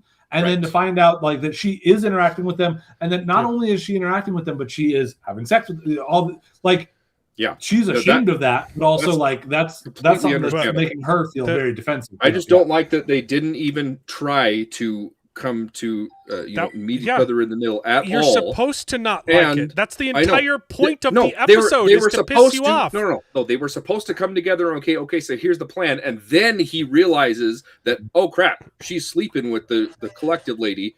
You're not. What are you No, doing? because And then they wouldn't have fought. Like you. No, you just, absolutely they would have fought. They would have. No, I see because what if David's that going was on the about, and case, he then would have been more delicate. No. You're crazy. Well, it would have been a lot better. But my biggest issue, the show would have been more interesting if there wasn't any conflict whatsoever. There would be the same entire- exact conflict. the entire It would be point- even it would be even The better entire if they, point of this episode was to frustrate you. Exactly, but the conflict would be even greater if they began You to start as a trusting viewer each other and sharing information, and then That's realize literally that what they're betrayal. setting up. That's the next David, episode you is have to they're read going to Mark's share comment. information. You can't have a betrayal comment if there's no explains it trust all. beforehand. That's the I problem. never said betrayal. Yeah, it's absolutely a betrayal. Still, The whole- because you're they like, both thought that they you're- were on the look, same team you're- against the oh collective, my and goodness. then And Manosos then there was already realizes, betrayal. she's Yep. I hate She's to use the buddy-buddy term with the media literacy, okay? But like how can you be so obtuse? As a viewer, like that's the point of this episode is to get the viewer frustrated so that the last 2 seconds of the episode hit like an atomic bomb. Yeah, Okay? that was like, amazing, by the way. Because it's supposed to frustrate you. You as a viewer have seen both sides. You have more information than these characters have, and so it's incredibly frustrating when they don't talk, when they don't share their information. No, And this okay. isn't some contrivance that they don't have this conversation, which pisses me off when they do it in other TV shows where like if you guys just talk, the problem would be solved. No, like it's a very real, completely understandable that these characters have this falling out before they've even met each other. And I think that is the design. It's designed to piss you off. And then, I think that's just where the mystery there is a is. repentance. It says like, wow, it shows her being so ignorant, going off on a 2-week vacation. And then it hits you with, hey, they got your freaking eggs. And it makes Carol look like an idiot. Yeah. And then she has to eat crow, The and she problem shows up with a freaking bomb. It was a perfect finale. I agree with that. But it makes her look even more stupid because right before she makes the huge decision to leave with Zosha and travel the world, they have a conversation. It's like, hey, you're special to me or whatever. And Zosha's like, yeah, we love Manosos just like we love you. And they're like, but well, not exactly the same. That you're my. And she has a conversation and is like, no, I don't really love you in that romantic way. You're just, we just love you. And then she just decides to leave with her anyway. No, it's because she already think made that- progress. They've already shown her the last 2 episodes making progress with them and kind of getting them to change. She gets her to stop using conversation, we, and she's like, okay, well, maybe this conversation- is something that will change. And then she tries to change it, and then at the end realizes, oh, I was wrong. This is never going to change. Exactly. See, She I don't comes to see that it like realization, and then she leaves. No, with Joseph. Yes, she has David, that conversation. You just ignored before everything she I left. just said. Yeah, David. No. See, I don't see. Stop! it. Stop! I don't- No! it's Stop! not- Stop! Because Stop! You didn't understand what I think- said. You did not understand what I said. Yes, Manosa. They say the line, "I like him the same." Okay, and she is in denial, thinking, "Oh, this is just another occasion where I can get it to change in the future." You just don't have the vocabulary for it, like using us instead of me, which she has had progress in the past. Then she decides to go on the vacation and try and prove that right. And then she has the conversation about her eggs, and she realizes, no, I was an idiot. It meant what it said when it said I love Manosos, and it is never going to change. See, I don't see it that way. Yeah, I don't know. It's I think literally that's- the hero's that's journey. That's a possible way to interpret it, but there's also another possibility. I think that this also shows her being a lot more selfish than she actually is, because Yeah, I think she recognizes, she has that conversation. She has that conversation and realizes, oh, this love that I have with Zosha is completely fabricated. She doesn't love me. It's literally just Chat GPT saying you're amazing. But she still goes on it because she's selfish, and the only time that she only comes back, or it could be denial. It could be, but that's the thing. Except it doesn't show her on the vacation. It's literally her dark night of the soul. Okay, but the doesn't big make thing sense. to me, If she's probing her on this vacation, saying, "Okay, what about and doing anything?" But no, she's just living it up and pretending. So in complete, I still mostly agree with what Alan is saying about the fact that like it was this is crazy by the way decision right but I don't think that she had the wherewithal to think that I might be able to continue to change this. I think it was she wasn't thinking that, but that's yeah. how you would react emotionally. Like, oh, that hurts, but I've also gotten them to change in the future. Like, I'm not saying that that thought went through her head. Like, it's a I don't gut reaction. necessarily ascribe that to her actions there. I just ascribe it to her being so she's gotten she went so lonely, then finally got Zosha and the others back. And so she's finally feeling good about that. And then suddenly in comes this other guy that she thought she wanted to talk to. And then suddenly everything is going wrong with that. So she, even though she has that conversation where Zosha says, oh, we love you, we love Minosos the same. Right. She is just still so soaked up in the, like, I am loving being with you and doing all this that I'm going to take off with you because he is pissing me off so much. And he is causing ignorance, pride, and denial. It's all of those things. Like, and so to me, it's very frustrating that she still decides to go off with her and be so ignorant for those 2 weeks. Although the other thing that made me accept it so much is because if I was her, I probably would be just being like, you know what, fine. I'll just go off and enjoy my life. I might not be quite as bad as Las Vegas, dude, but I'd be like, hey, if you guys are just going to give me everything, sure. Let me go enjoy myself. It's tempting. Right. It's like, tempting. I would want to do what she ends up doing with Zosha if it was me. Probably. I don't know. Maybe not. I obviously wasn't saying that was her only motivation. Like, no man is an island. Yes, it was all of those things combined. Yeah. I just don't actually add that as a piece into it for me. I still agree with them that I don't think that was a piece for it. But either way, I still agree with you that, like, it's a frustrating decision that she made. But it still is very much in character of her just being in denial and saying, like, no, I don't care that you don't act. You're saying you don't actually love me because you're loving me, you know? I get that, but I feel like it was a different, because the last episode they were progressing her and saying, okay, well, maybe I can bring back her individuality or whatever. And then this episode, it was completely different. It was just like, no, I'm just going to indulge in this fantasy and I don't care about converting the collective. And I think she was just indulging in the fantasy. I think it's partly because last episode it wasn't only about bringing back her personality. It wasn't at all about bringing back her personality. She didn't mention a single time. The last episode, it wasn't only about that. She was also indulging herself. She was happy to be with a person again, and it was more than one thing. She was excusing it. She was saying, that is one aspect of it. Exactly, that's my point. The problem is she didn't. Part of it, she was saying, "Oh, I'm still fighting against them," but no, you're not. But she's not. She didn't say anything else about fighting in the previous against episode. David, what you're failing to realize, you're having a conversation with Minoso. She's like, "We've got to kill them. It'd be better for them to be dead than alive." And she's like, "Whoa, I didn't say anything about killing them." That's the opportunity to say, "Hey, I've had success about possibly bringing back their individuality. There's different ways to go about this." But no, she doesn't say a damn thing. But no, no, let's not kill them. I'm buddy with them. I enjoy scissoring my little girlfriend. I'm going to live in this fantasy world. She didn't say a damn thing. It pissed me off. Yes, David. I really did like the rest of the episode. David, my brother of many years, whose dialogue is always exactly reflectant of what he is feeling on the inside. I do agree with you. Dialogue should be completely wooden and expository instead of freaking good. Show don't tell. You're just so dumb. You're getting mad at the show for being good and not spoon feeding you. Ooh, Here's all the. David, you spilled. You didn't. You haven't eaten all of your subtext, David.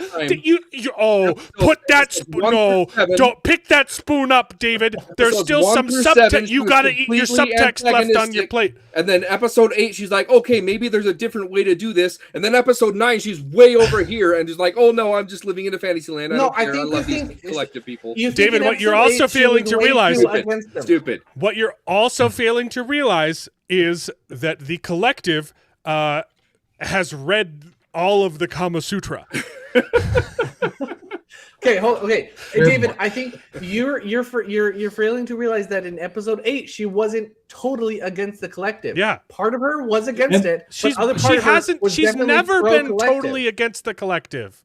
Right. So from the first episode, she shows concern when they get hurt. It wasn't a night and day where she just switched overnight to being pro-collective. She was very pro-collective in episode 8, but she was justifying. Remember how devastated? No. Go back. Remember how devastated she was when she found out she accidentally killed millions of people by getting mad, and she didn't even get out of bed, and she said, She didn't say, how can I stop? How can we fix this? She said, is there anything you can do to me to make me stop doing this? I believe it might have been slightly different. Remember that part. Yeah, I don't remember. Is there anything you can do to make me stop doing this to you? Okay. And then in the first second that she meets Manosos, they get into an argument. She's like, okay, cooler heads prevail. I'm going to go back. I'm going to talk to him. And she finds out he's got hooked up to test tubes, screaming in their face, taking notes, and when it pops back That's attempt 3. That's attempt 3 because she's like, no, we're not gonna get along. Okay, fine. We do need to talk. Let's try it. Oh, you took away my phone. Dang it, we're not gonna talk. You brought me back my phone. Okay, fine. But okay, this is still just not working because you want to just kill them all. I'm not going to talk to you. We need to step away. And then when she comes across them, she's tried like 3 or 4 times and keep on colliding. That scene was the best thing the show has done. The guy regains consciousness, pops back up, and he goes, falls back down, starts taking more notes. And the big thing that I would say too, David, is you were describing like she's so antagonistic to them. Episodes 1 through 7 and 8, she starts to kind of come over to them until 9. She's way over here. I think you saw a lot more of a progression in episodes like 6 and 5, like 5 and 6, as she's starting to get a little bit more okay with them being like, no, I want you. Like she was still antagonistic, but she was still much more on their side than someone like Manosos was, and but therefore seeing that conflict pushed her. She never dropped her initiative to find a way to reverse it and fix the issue until this episode. She didn't care at all. In episode 8, where she started focusing, and it had her whiteboards, and she was pushing away her story, but then she brought her story back. Maybe I should be spending more time on my story because maybe it's not. And then she comes back at the end of the episode, opens the whiteboard, and said, "They eat people." Trying to pull herself back to that, and again, I think with Man also saying like, "Oh, I just want to kill them all." That's what pushes her an extra big step, because it is an extra big step to decide to say, no, I'm going to walk away. He's Carl from Dungeon Crawler Carl. I will save these people if I can, but if I cannot, it's better that they were dead. Freaking good. I don't think she even says I'm going to give up. She just says I'm going to take a break. Yeah, she's like, she says, I'm going to take a whatever. break. I'm coming back to this, right? Yeah, and she just stays focused on the very G-rated stuff that you were talking about. Oh yeah, I agree with you in part though, David, because what bothers me is the conversation that she had with Zosha after Zosha talked with Manosos. I think that I love the line where she confesses, "I love you just as much as I love Manosos," but I don't like where it's at. I wish that they had that conversation in the cabin when she decides to come back. Because for me, in my opinion, that might would have helped. Deciding to leave the collective for that reason is much more powerful than deciding to leave the collective because they have your eggs. It's a lot more selfish reason to go back to be anti-collective, because if you don't, then you're going to be joined. rather than I realize I'm anti-collective because being that's her pro-collective is character. meaningless. Selfishness She's is a her. very Yeah. selfish character. Like, what are you talking about? It sort of works. It works. Oh if man, that's I what really her character I don't is. like consistency in my TV shows. But she's you guys not. are She crazy. hasn't always been super selfish. She has been caring, and she has been. She's cared about. I only thought that we wouldn't have a lot to say about Pluribus because I didn't realize how retarded my siblings were. Okay, but we're just arguing past each other. It's like we're just gonna have to disagree. I still really liked the episode, which is the funny part. I really liked the episode. I expected all of this clash. I just didn't expect Carol to be so freaking obstinate and like she's Did been you watch the rest of the show until now? entire Come show. on now. I just can't Both of these are understand very how you don't obstinate see that. characters. Yeah. But we've said for the like nose. we aren't saying anything new at this point. We're just gonna have to agree that David is retarded. So I but think he has a valid point. but come on, shut up. I think he's right. Can He is can we wrong, talk? But he has a valid point. Your Oh turn. my goodness. Okay. Totally just ruining the bit there, Charles. Come on now. Yes. Hey, Whoa. I got Mark on my These are so side dumb. now. I'm moving Hold on, hold on. up. Hey, This hey, this be feels careful. really there's not gross, as much guys. air. I There's am not as much air up there on your high horse, Jared. Okay, be careful. You guys are all Please airsick lowlanders down there. That's all it is. Yeah. this. All right, you want to talk about Look, Stranger even Things? in 'Cause I think victory, you're gonna even in rant about that victory, more. like it doesn't feel good that I'm like this much aligned with Bearded. Like this is an icky feeling. Okay, even though we are 100% right. I do, like not like this. I don't want to win like this. Not like this. Can we just talk about how freaking good this line is, though? Yes, The this whole line line, is No, they're amazing. good. They're good people. They wouldn't even hurt an ant. But isn't it evil to value an ant the same as a human? Dude, Minoso's is just Line is so Yeah. good. Dude, This guy would destroy on Twitter. dude, I can't tell Well, you and- how many times I've pulled up his monologue on YouTube, in his Panama monologue. Like everything you have is stolen. Yeah. It's so Which good. line So is more good. fire? Which line is better? uh, Everything you have is this is the stolen, better or- line. This is the best line he's ever delivered, but it's Yeah. an entire speech. Yeah. So I Yeah. it's Yeah. more rewatchable. Oh, Yeah. they're both phenomenal. I did like that. I love It's Minoso. just I also love because like Manoso's like he if he knew It wasn't even me this time. Yeah, and The- they the don't other even thing- bother showing her side because we already know who it is. Yeah. She The just other picks thing it up that I love- immediately. Well, she says that.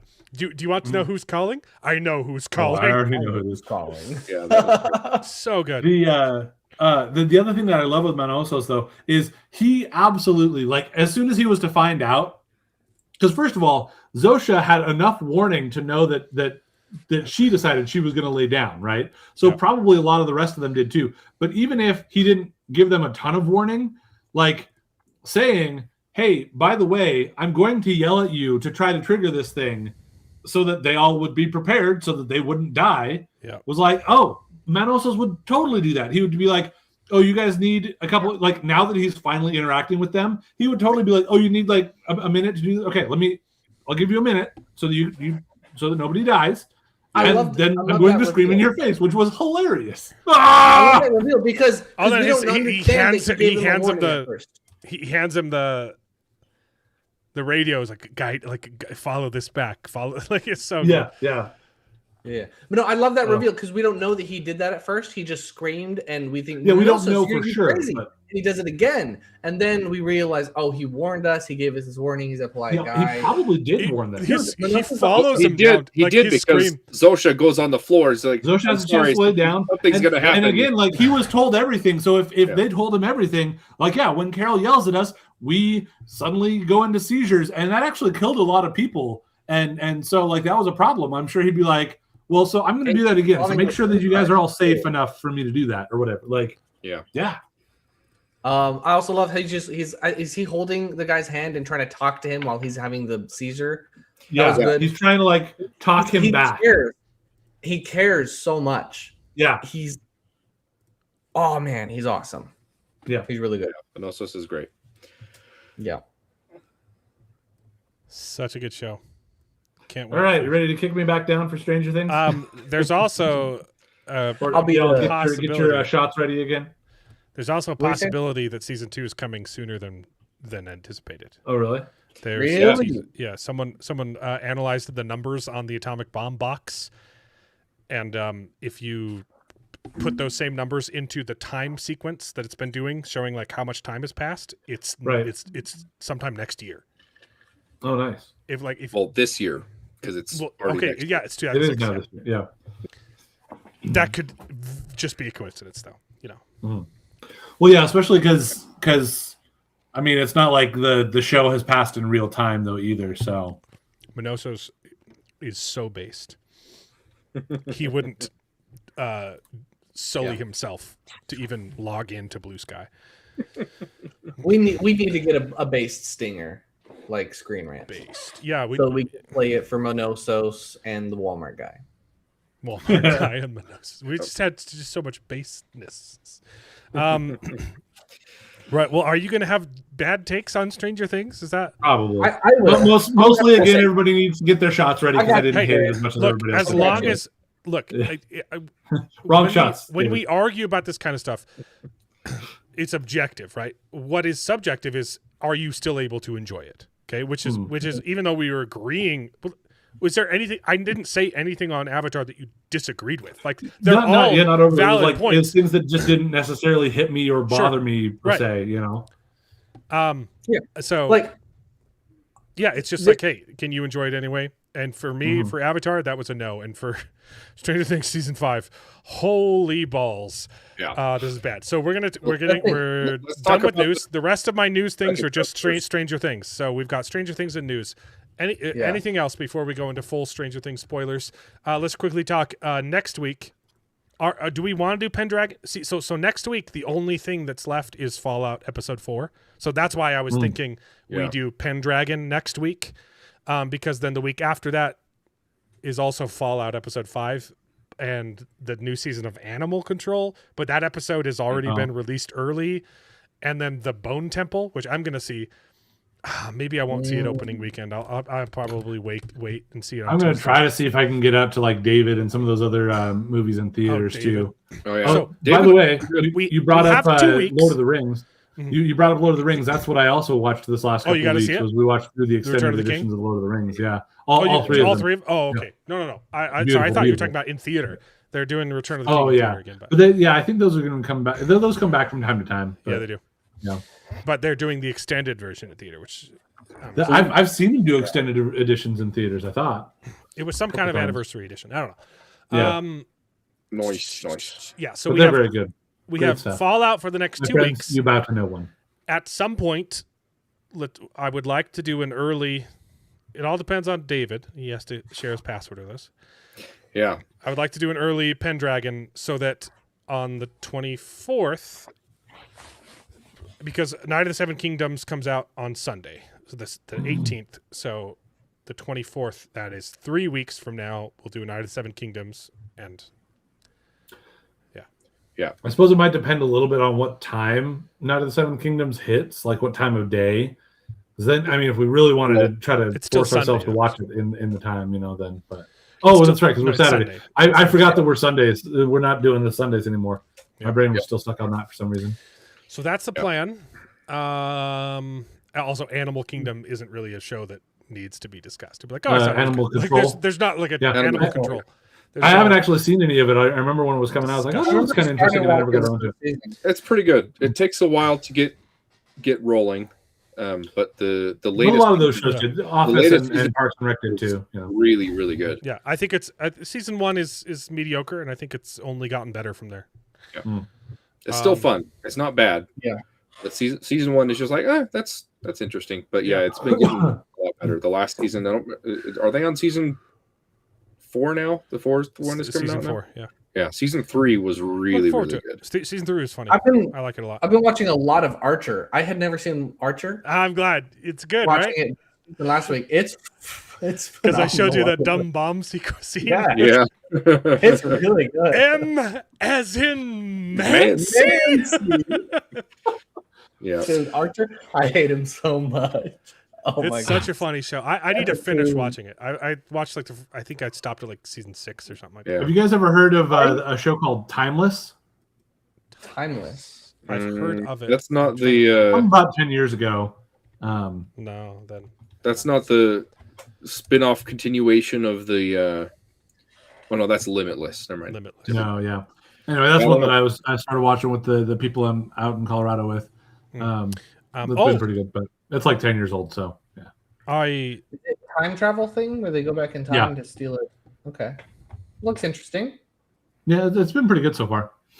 Anyway, sorry, just something else I was Is this thinking a I was watching. is this a new Yeah. show? No, it's like 10 years old. 2016, yeah. 2016. sorry, my wife never sends me memes. She just sent me a news article, which is in accordance with a discussion that we've been having because I've honed my culinary skills. So I'm no master, but I'm pretty talented in the kitchen. And we were talking about how it's a blessing and a curse because I've absolutely spoiled my children. And now they have really expensive taste. She just sent me a news article from the Wall Street Journal that says parents are going broke from their kids' sushi obsession. Yeah. Gen Alpha has acquired a taste for shrimp tempura and salmon nigiri, and parents are paying a heavy price. Nice. Yep. That's a true story there. So what happened was I was treating myself to hey, I lost 60 pounds and I'm on break during Thanksgiving or maybe sushi dinner. And I took my son, Elliot, who likes sushi because I've already spoiled him and he's 10. And I took my girls as well while my wife was at work. I took myself to a quick sushi trip. This was a couple months ago, okay? And I like brought peanut butter and jelly sandwiches for the girls to eat because there's no way they were going to enjoy the sushi. Mm-hmm. They ate 2 rolls each. Wow. And the sushi place was awesome though. They were like they didn't even charge. They weren't going to charge me for it. It was like an all you can eat. So they charged me for me and my son is half off. So you pay and you can order as many rolls as you want, as long as you don't long as you don't leave leftovers. It's a really good sushi place, Sushi in Orem. And as long as you don't share, if one person is just getting like one roll and the other one is doing all you can eat. So yeah, my son ate like 5 rolls, maybe only 4, and I couldn't eat as much as I usually do because my stomach is shrunk. Yeah. But they ended up eating so much. I was like, and the lady was like, "Oh no, we won't charge you for the kids." I'm like, "No, like they ate 4 rolls. Like I had to." They're like, "No, it's no charge." So they charged for me and my son, and then I left like a $40 tip because like Nice. like they ate a so ton much, of food. Yeah. I'm not gonna not pay for it. Yeah, that's crazy. No, yeah, I love sushi. I'm gonna have a hard time because I already know Stephanie does not like sushi She does at all. Oh, No, your wife. No, sorry, my Stephanie. This one. Her name isn't Stephanie. It's Stephanie. Yeah, Actually, that's a different. Names don't translate. He said the S. And he did say Stephanie. It was just okay. I didn't hear. It. I was like, Yeah. Anyways, my wife likes sushi. Oh, the other bad news. Remember how we talked about how I'm balding? yeah. Hold on, I'm not gonna be able to hear you, but Anyways, I'm definitely balding, like really badly. Every morning when I run my hand through my hair, and get it wet, even there, that came off with like 5 hairs. But it's like I am rapidly balding. It's not just like, slowly receding. But the good news is it might be a temporary side effect of my drastic weight loss. Yeah. And it could grow back. Or I'm just balding. But it seems really like it's literally any time It's in the morning. It's all day. If I just brush my hair, my hand is just covered. It's like I'm going through chemotherapy. Yeah. It's crazy. Yeah, I don't have that issue, but I just have so much thinning going on through here. Like the hairline's going back, but also like it's just thinning like crazy through here. So like as soon as this starts thinning, and if it meets up, that's it. I'm just bicking it. I don't care. You would look. I good actually kind of with am bald. looking forward to that because then I just don't have to worry about it because I just don't care about my hair. Yeah. So, like I don't care about losing my hair or having my hair, but I want it to be one or the other, and the in between sucks. The in between Here's sucks. the No, thing, I've you've already got told a my good wife like beard, if I'm you could compensate. You could I know. shave it off, polish it, make it nice and rubbable, and then you have a good strong beard, and you just Oh yeah, I've already told my wife like if I'm going bald, like it's all going. Like I'm just there's nothing more embarrassing than trying to hide it with a comb over. Like just accept it. Like it's okay. There's nothing wrong with going bald. It's the transition. It's the halfway point. Yep. So It sucks. Yeah, no, my That's super drill dope. sergeant in basic training, he was like maybe 30 years old, super young, but he was completely bald because he was super thin, and he just shaved it. but yeah. Yep. My- I knew a guy on my mission, same thing. Early 20s, 20 years old, bald. Yep. That's crazy. Okay. That's enough leeway, right? That's enough preamble. Yeah. Full send spoilers for Stranger Things season Hive Mind, season 5. Unironically, and I know this is said as a joke, and I don't mean it as a joke. The best part of season 5 were the end credits. Those were some great end credits. And I'm not just saying like, oh, my favorite part of the movie was when it ended. That's not what I'm saying. I'm saying legitimately the end credits and specifically the song choice like hit me. And I've been like hating it the whole time. I was like, this is garbage. And it still hit me. Like I got nostalgic for season 1 because I haven't liked the show. You know, like D&D drawing books, you know, that it was really good. Yeah. It was really picking David Bowie's Heroes. One of at least top 10 songs of all time, like one of the greatest songs ever written, maybe top 5. I don't think I watched the same end credits you did because I don't remember that at all. The song? Yeah, You don't remember the end credits I watched was just the generic Stranger Things tune, a little bit remixed. No, there was the whole ending where it was showing drawings of them in a D&D book. What? And I did not watch it. Yeah. Oh, what the I remember the was- visuals. I don't remember that the So much song of didn't the stand end out credits. to me, but It's Oh, Heroes. it was really good. Well, It it's was the great. perfect song. It could be Hero. It's the Be story Hero Day, that they just whatever. went through. Yeah. It was really good. But yeah, so before we talk about the finale episode, because we didn't get to talk about the second chunk of sorry, episodes. one more thought Talk though. about that first. It didn't just it made me nostalgic for season 1, and I was like, and it made me really sad that this season sucked so much because I was like, I'm almost ready to forgive just because these like the song choice was perfect and those last 15 minutes were okay. They were pretty good. And I was like, but it's still unforgivable how bad the season was. Go. Yeah.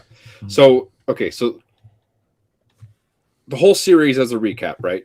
Season 1, absolutely phenomenal. 10 out of 10. Zero Amazing. flaws. Right. Seasons 2 and 3 are kind of forgettable. 6 out of 10s. Bad. There's subplots. some parts.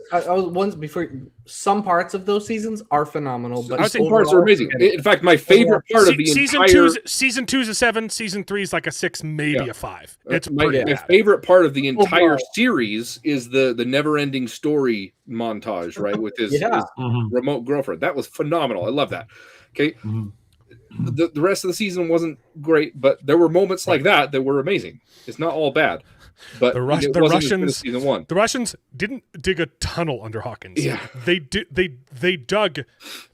bored down into Hawkins twice, Yeah. miles below the surface, no one noticed. and then what? It didn't make a whole lot of sense.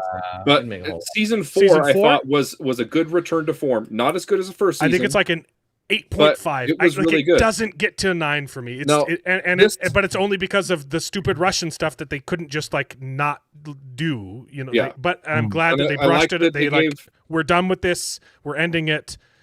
Yeah. But it's still marred by the crap that the other seasons introduced. Exactly. I also I like- actually really loved the Master of Puppets scene. Like that was just No, like that was season sweet. 4 is great. I love season 4. Yeah, Season and four's I really love good. that I they have a gave few the whole. complaints, but it's I love that they gave the whole series a big bad to Yeah. tie everything together a little Yeah. bit. I thought that was really smart. Season 5, they dropped in 3 chunks, right? The first 3 episodes Mediocre. I thought were really good. I thought they were on par with season 4. Again, there were some complaints that we talked about the Demogorgons not attacking the main characters super fast, but I thought there was reason and justification for that because they were told to hunt down the kids and bring them into captivity. Whatever. I on agree par that with it was season stupid. 4. I think is a good way to put it. But- on par with season 4. Yeah, but No, I really sorry, like sorry. The first first 4 part, episodes. the first part of season 5, part 1 is on par with season 4. I think so. It's yes. on par with season Yeah. 3. No, It's I bad. liked it. I liked it quite a bit. In fact, in episode There are 3, things that I liked a lot. I thought that like the van chase, like hunting Yeah. down the Demogorgon, that was actually really well set up. that was the best part. But yeah. the Season inconsistency 3, was or episode 3. retarded. The new kid was really good and fun, and then but the opening, like it opens with, hey, we're retconning a bunch of stuff. It's been 2 years, guys. And also, the last season ended with the apocalypse. We put some boards over that, and everything's been okay for 2 years. We covered up Yeah, the that didn't make a whole apocalypse lot of with some sense. sheet metal. Yeah. It's That didn't make a whole lot of okay. sense. That lasted for 2 years. Also, they've been sneaking in and searching the Upside Down systematically for 2 years, trying to find Vecna. And the only way to do that is to break into the military complex instead of the thing that they do in the finale and sneak into, I don't know, any one of the hundreds of fissures that we saw at the end of season 4. Yeah. Are you kidding yeah. me? See, part I 1 agree. is on par with season 4. Like, Yeah, are you there- dumb? There are I didn't some say parts perfect. that are. I did there are some like. parts It that was are the really, most really watchable retarded. part of this season. It's Yeah. got some good stuff in it, and it's also incredibly retarded and incredibly inconsistent. They're showing the Demogorgons taking out entire battalions and then pausing and getting wrecked by a mom mama bear. with Yeah. a wine bottle, I agree. stabbing it 30 times before it goes, oh, okay, now you're done. I agree. That was So way dumb. too exaggerated. She should have taken him out. He should have taken him Also, out. I also Lot think sooner. it's dumb. But I think it's justified. I also think it's dumb Really how dumb. much they just bodied the military. Like, Yeah. we've seen No, that's Demogorgons true. die. Yeah. And not And a, the the guns guy don't do on anything, the gunner Yeah, on the back of the tank couldn't take down one Demogorgon? That's retarded. There should The have been a first lot more person who ever Demogorgons. fought a Demogorgon was Steve with a baseball bat, and he didn't kill him, but he was able to like knock him away and knock Wrong. him down. Yeah. Mhm. Wait. Now they're I Wrong. don't like 11 how- kills the Demogorgon at the end of season 1. She disintegrates it. She has magic powers. No, that's what I just said. The first time. Oh, we oh see no, no, oh, Demogorgon okay, fight. sorry. Season 1. I thought you Yeah. talking. Not the Right. first Demogorgon Got that dies. The first that we see the fight, and Steve's able to like the Yeah. Demogorgon runs away. Like, they're strong, Yeah. but he beats the crap out of it with a baseball then- bat. And then later on, Kids, uh, the kids gang up on one Demogorgon, and then they do it again in this season. Yeah. They that was did my a Home favorite part of Alone, the which season. was actually fun. Home Alone was That, good that was a really. I thought that was That a was cool my little favorite sequence. because it showed, Episode and then 3, the military with AK-47s, a mounted gun on a tank, and not one Demogorgon gets killed? Are you freaking crazy? I agree, but I that's agree. to me that's not enough to say that the quality of the overall episodes are much lower. It was because just a as bad. lot of It other was things- just as bad quality as season 3. I think maybe we could. I Season would be 3 willing to also say had things that I love. And those first 4 episodes had a few things that I loved, but Yeah. it was not good quality. And it was I think totally inconsistent. maybe a good ground is saying it's in between 3 and 4. I would say the first. It doesn't episodes, the part 1 doesn't even come close to 4 to me. It's in between don't 2 know. and 3. It might be as good as season 2. It's I think you're probably factoring closer in to your- season 3. I think you're factoring in your feelings for the rest of the season. This is 5. how I felt No, 'cause see, before I I watched the rest of it, man. The only We talked. thing you I brought went up over to your power house, scaling. and I was shocked that you liked the first part. I was like, Yeah. "What?" I really liked it. I You- agree. but you saw me. I was already upset. Yeah. The inconsistency with the power scaling doesn't bother me so much that the quality of the overall episodes. It's not is power that low. scaling. There was no scaling. It's Well, just the- inconsistent. That's They're what I'm strong saying. when they He's choose really- to be. Yeah, that's Yeah. what he's Not- referring to. Inconsistency I doesn't bother me. completely agree with you. The Demogorgons, this entire season, It's power level, are not very scaling. inconsistent. There was no Correct. scaling. Yeah, But yeah. power level. And I don't like that. But like we already talked about, episode 3 of season 5, the kids come up with an amazing plan. I thought Yeah, it was it's good. really smart to track really, the really Demogorgon. It was like, okay, we're going to do this thing, and we're going to track. We're going to shoot him See- with the thing, and then chase him back into the underground, and then we're going to find out where he's going. That was brilliant. It was great. I loved it. You're also forgetting because the big stupid moment was in part 2, but there was a bunch of that in part 1 as well. That was just pointless gay stuff, and you're like, "What? Yeah. What are we doing?" Yeah, Here's the thing. I think as I don't like a that either. as a breaking the fourth wall, it is unnecessary gay stuff that they only put it in to indoctrinate your kids. However, if you're not breaking the fourth wall and you just take it from the story, It's still I think bad. that it's they did a pretty good job of justifying it. You know, The Of first just- I one, don't think so. Which one are you talking about? Part 1 or part 2? all of them, honestly. No. Which- What? No, Almost- absolutely almost not. all of them. Look, Almost Charles, all of them. it's We'll not get to just it. me. The gays are really mad about this too. I agree. This was I know. garbage. But Yeah. that's not. But like I'm saying, even the terrible scene in part 2, it made Okay. sense to the plot. No, it no, it did not. It Not- became the plot. the plot second of this part, show the second turns one was into- much worse. Like the first one made some sense for the character that they've set up so far and what they're going. The second one was such a like, hang on, pause. I know we're dealing with the end of the world, but pause. We're going to have a sit down chat with everyone right now. I hated how much public. they focused on it. They should not have focused on it so much, but they obviously did because that's why it was the bad. reason. It I wasn't. agree. Charles, that's not the only Pause reason for why one it was second. bad, though. It wasn't. Okay. Pause for 1 second. It wasn't just that they focused on it too much. It's that it became the focus for this entire season. I don't know. They've how good literally that been works. saying no. Subtextually, they've literally been saying Will is the key to everything. The only reason they won the fight at the end is because Will Overpowered. accepted his gayness.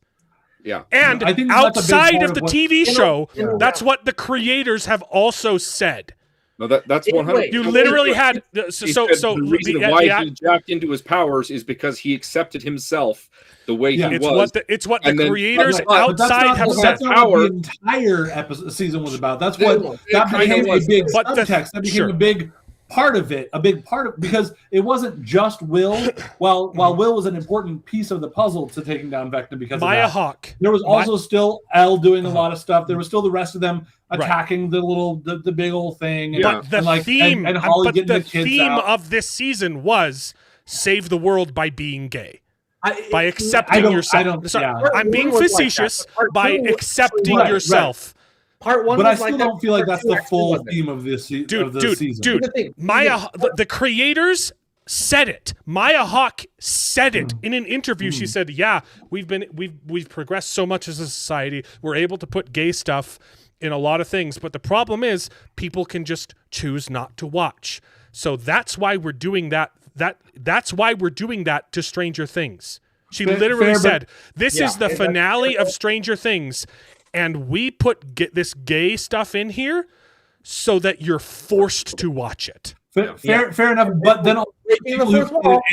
also said, "Oh, this Sorry, I couldn't hear what you said. I couldn't hear what you said. You're cutting out, Bearded. Say the whole thing again. I didn't hear a single thing you just said. I'm just saying that's fair enough, but at the same time, this is the same. Like the creators of Andor also said, "Oh, this is a huge anti-Trump thing," and it didn't really. It kind of was. Season 2 was pretty woke. Season 2 was a little bit more, but but they said that about even season 1, where you're you guys were making it sound like it was going to be a big thing, and it really wasn't. So even though they're saying it, like I feel like they were making a bigger deal of it. Except this time, when you watch it, you're like, oh yeah, they were telling the truth. That's not how I felt about that one. Anyway, Charles, He literally said, Stranger Things is such a big property. It's such a big phenomenon. It's the biggest TV show of all time, and that's why it's such a big victory. We're literally hijacking the show to push the message, and you won't be able to look away, and kids will see this. She said that. She's a freaking psychopath. She also said she's so glad that her mother murdered her brother so that she could have an acting career. Yeah, she's a psychopath. She's crazy. She's insidious. The creators of the show are terrible. But that's why I said breaking the fourth wall. It's horrible. I hate it. But if you don't break, it doesn't even work inside the fourth wall, though. I agree. Because being gay isn't what. Okay, in part 1, in a little bit, accepting himself kind of gave him the power. But in part 2, that's not the issue. If you paid attention, what he said is Vecna overpowered me because he showed me my fear, and my fear was being rejected by my family and friends because I'm gay. Because of being gay. So accepting it as a Christian, you accept the person, but not accept what they do. You love the person. You don't disown them from your family just because they're gay, but you still acknowledge, oh, I disagree with what you do, but I'm not going to disown you. I don't hate you. Yes. And that's the thing. Will was afraid of being hated and being disowned by his family and friends. He wasn't afraid of them not approving of his lifestyle, which I guess you say, but here, the real issue was that his fear of being rejected, and that's a valid fear, and that's a good thing to come out and say, hey, we're not going to reject you despite your identity.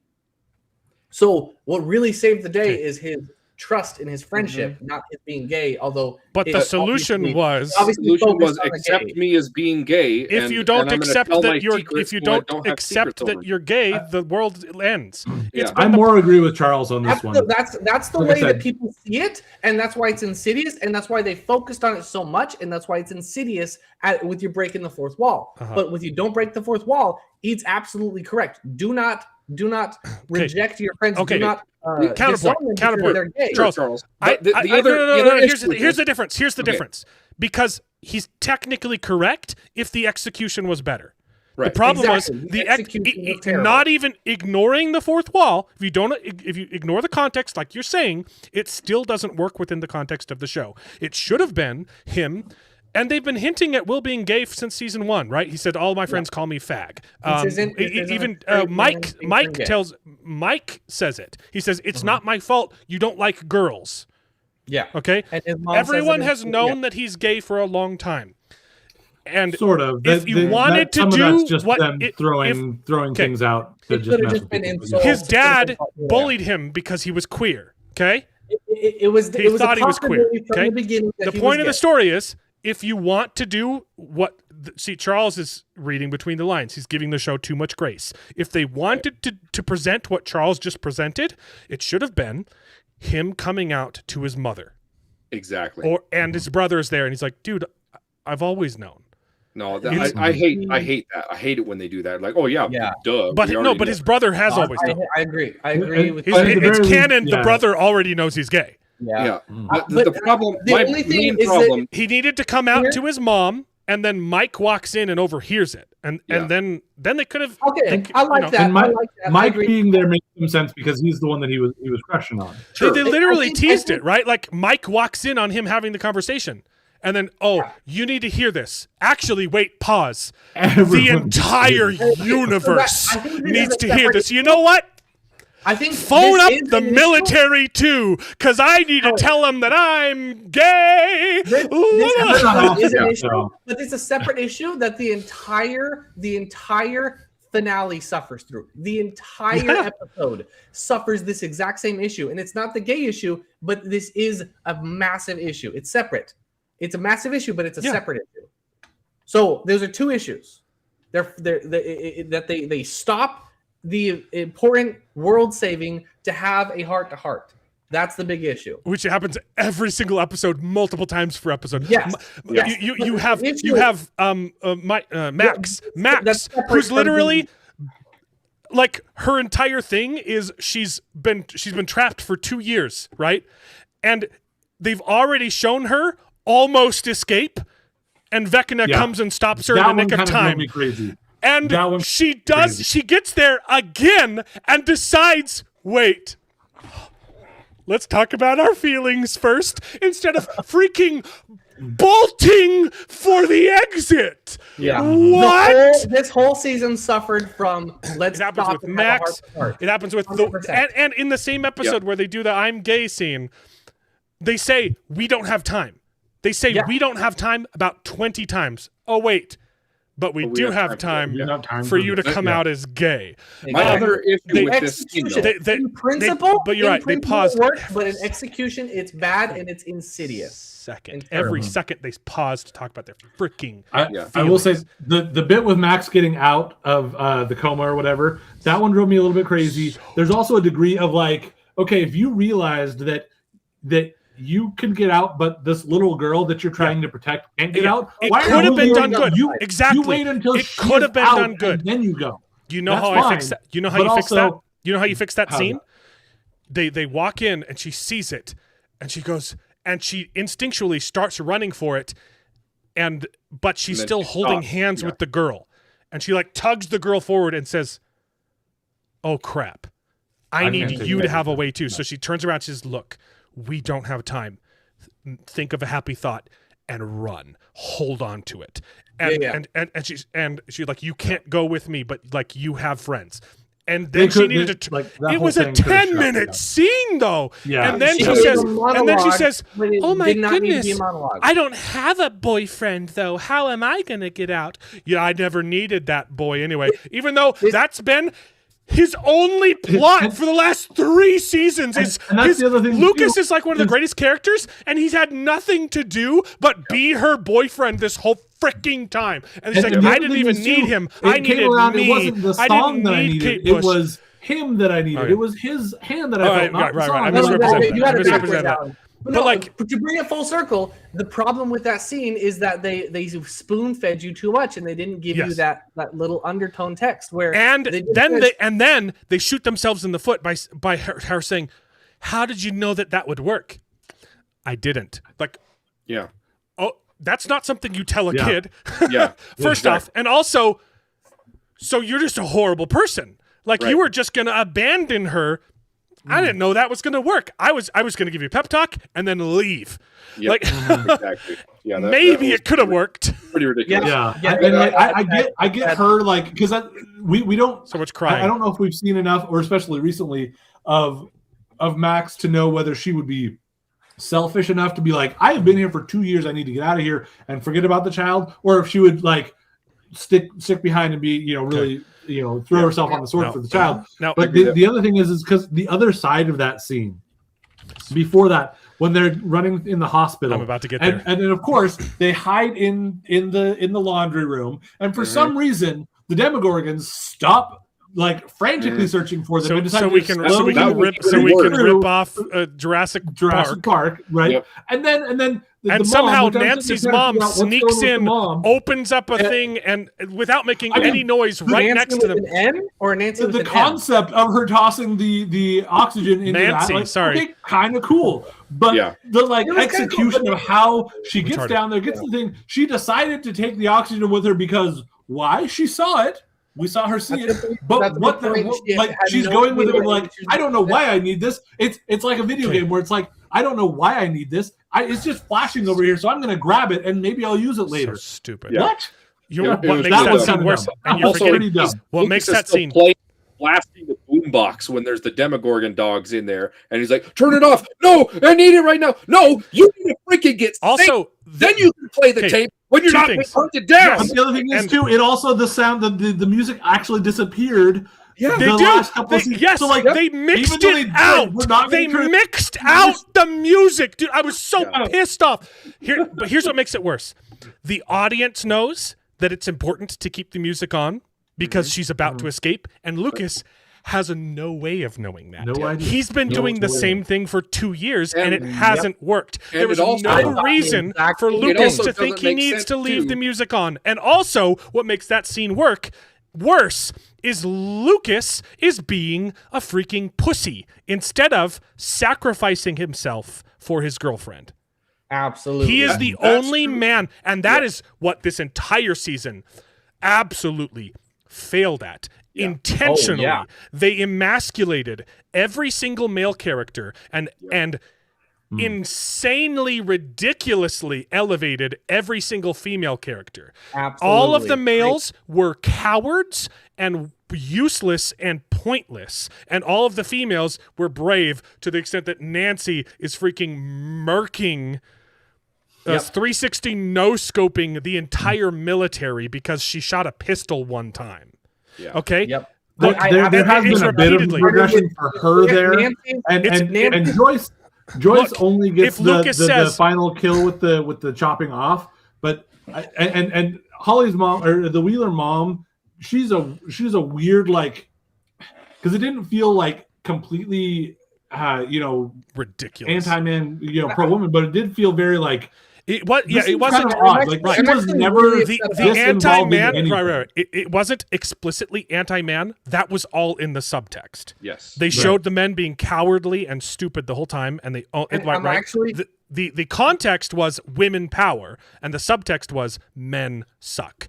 And Because here's the thing. Lucas, Okay. in that, instead of saying, "Oh, I can't turn the music off," saying, if he actually loves her and there's 3 women with you, okay, this is the end of the line. Hold her. I'm drawing them You off. take her. And the fact I'm that doing Lucas it. didn't And do that's that such in a the scene powerful thing makes as him well. a pussy, and it makes him a stupid character. And then they did the same thing. That when Nancy goes guns blazing, right? They break through. Every single male is hiding inside the car.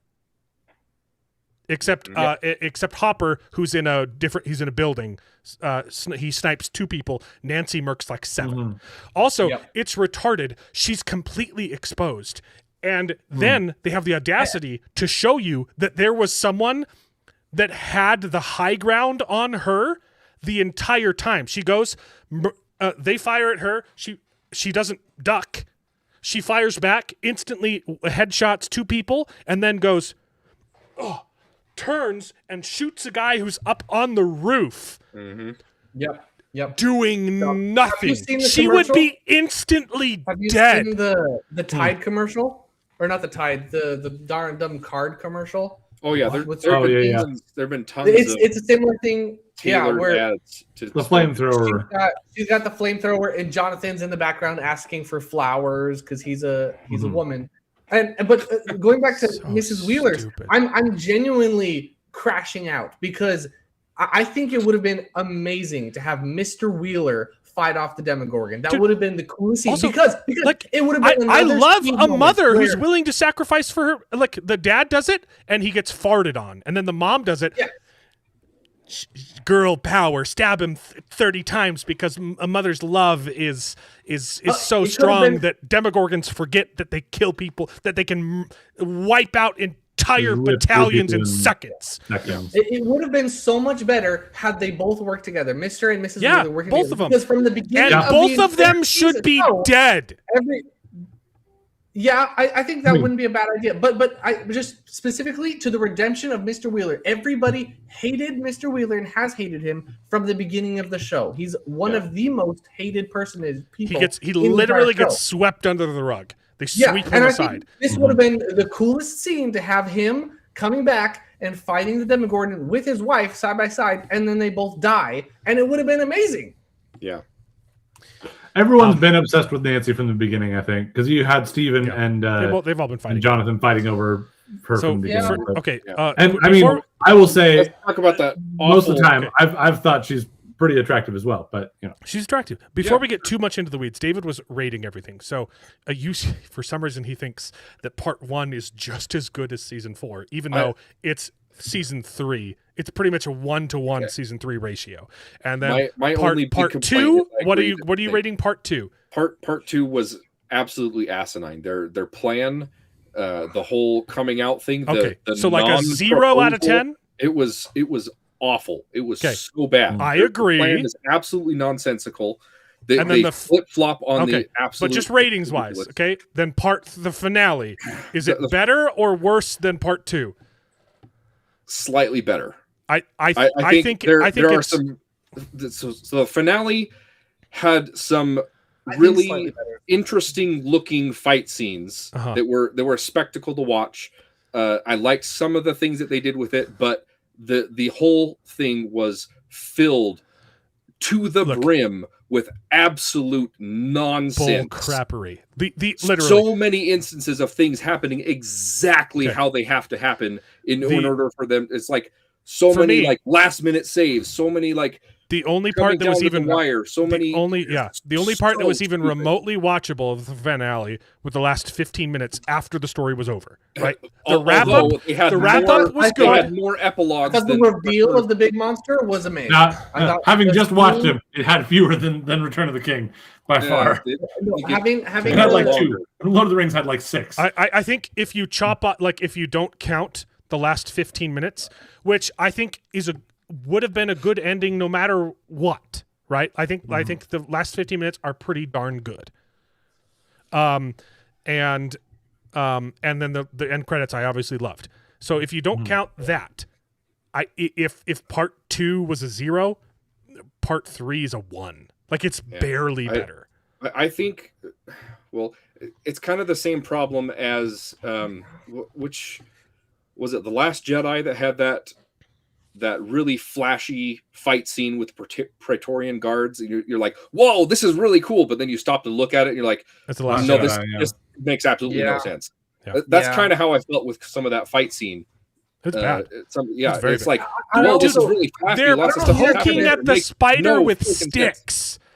Yeah. Are you I did- kidding me? I did Really like bad. that reveal that the thing, I hated the it. I hated Palace was the mind flayer I love and the or reveal. whatever. It's but not, but all of a sudden it's all. Really real. Where were the Demogorgons? yeah, there should have Where been were the Demogorgons. bats? Where were the dogs? Yeah. It was just a not in spider. Dimension X, I guess. The final battle Or was in so the small. Abyss? With a giant monster, yes, but it was much. I felt underwhelmed. Nancy And is the especially only one who's allowed to hold a gun. Everyone else, there's a flamethrower and water balloons and And a sticks. flare, they took and a down a flare. giant freaking spider. It was They were only so trying dumb. to distract it and hurt it a little bit in order to distract Vecna, but Also, true. yeah. like, also Makes sense. she Elle goes in there to That one-on-one jump scene? fight.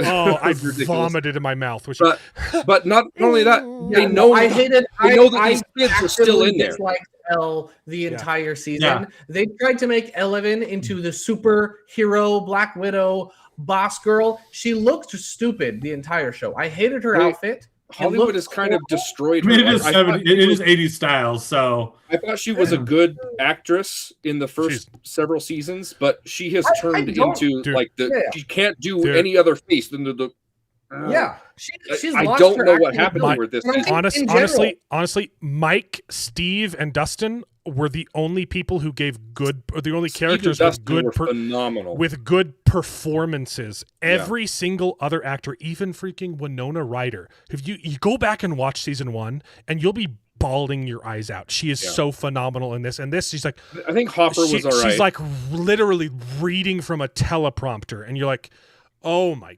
gosh, it's so bad. Yeah. So, and it's not. It's also not all their fault. The dialogue they're given is atrocious. Hopper, there was a Hopper line, his line where he's like, "I'll kill her. Like I won't lose her again." And you're like, and it was just, yeah, and he's so oh, atrocious. And he's another a good thing that actor. was- Like, oh, these people are good Yeah, he's actors. great.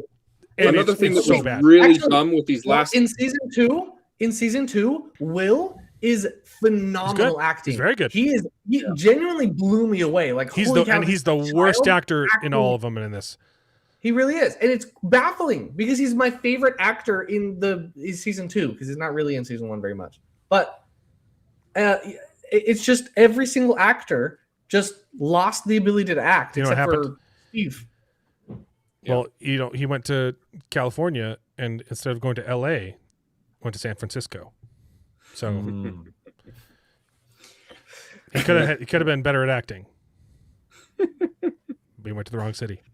Yeah. I do it was believe really that annoying. the actor of Will, he is legitimately gay, and he says it's because of the show. No, he said the show turned him gay. Yeah. Yeah. No, like he The realized show he was in- gay because of the show. Yeah. Because of the scenes he acted. Another. Yeah, that's my problem. Don't Yeah. put it in kids shows, guys. Because it literally Another issue that I had. Another issue that I had with the last several episodes, but particularly with the finale, is they hold your hand so freaking much. Like every single time there's dialogue, it flashes back to old episodes. It's like, okay, I get you're trying to wrap up everything, whatever. But even And it has also the been scenes 3 that are years trying to since be the a little bit previous season. subtle, they immediately flash back to the scene and like, we get it. I understand what you're talking about. You don't have to flash back. And they had a flashback in this finale to a previous shot in the finale. I'm like, dude, we get it. Stop holding our freaking hands. It was so annoying. It's a so many teenager damn show. flashbacks. It's a teenager show for sure. Yeah, it is. It's. I agree. I mean, do you call the Hunger Games? It's young adult. Yeah, I think because of how it started, because it's a teenager with show, the kids that's being why they around do it. that supposed to being around that 12, 13. It's not a kid sort of show. time I frame. misspoke. It's not a kid show. Definitely not a kid You show. usually They go have a lot 2 or of 3 experience. years younger than your protagonists, and so It's not Game of Thrones though. Okay. Yeah, no. And a lot of kids watch and love the show. Yeah. I was very young when I started watching it. I've grown up. I'm the same age as the actor. So I was gonna say you are still young. Dude, I'm it's the- crazy to me. Millie Bobby Brown is married with a child. Yeah, that Right. I now. remember the first time I looked up her age, I didn't and know it she had a And kid. they're blew me still away. trying. Yeah, she married Bon Jovi's kid. Wow. I had no Yeah. clue. That's crazy. But yeah, that's the thing is they because I'm and she's usually still willing to supposed accept to the be age, like 12 years things. old. No, Well, she's she supposed to at least be graduated this 16 month. at this point, Yeah, I think. some- But some Yeah, of those shots look she's at her young. in that- She's younger. So their graduating class, she's like a year younger than them. Yeah. Oh, okay, so maybe she's yeah. supposed to be 15 or something like that, which No. she definitely does not look. Yeah. But And- like and they the- all look like her they're like high outfits- school seniors, or I could buy them being high school seniors as they end the show, not the juniors that they're supposed to be But through most of it. or- This is an issue that or so many sophomores. other things have. It's not just it's not unique to Stranger Sure, Things. sure. So Oh yeah, many- not at all. Right, yeah, but it that's wouldn't a have common been issue. nearly as big an issue if they didn't take 5 years between seasons. Okay, do you want to know Yeah. what's crazy? You want to know what's absolutely insane? Do you know how much time passed between season 4 and 5? Don't look it up. Guess. Well, Tell me. you like I in know. story? No. In real life. in real life. I already have it pulled up. So Okay, now Three? to make you think, hold on. Game of Thrones, the final season, was delayed. So because it took longer, right? They wanted to make it a big spectacle, and also they had to film the winter scenes because winter was supposed to come this whole time. So they pushed back production 6 months. There was a year and a half gap between season 7 and 8, and everyone was really upset. Like, wow, you're taking an extra 6 months. People are going to stop watching the show. That's way too long to wait. How much time passed between season 4 and 5 of Stranger Things? It's been at least Bearded 3 years. guessed 3. 3.5 years. Yeah.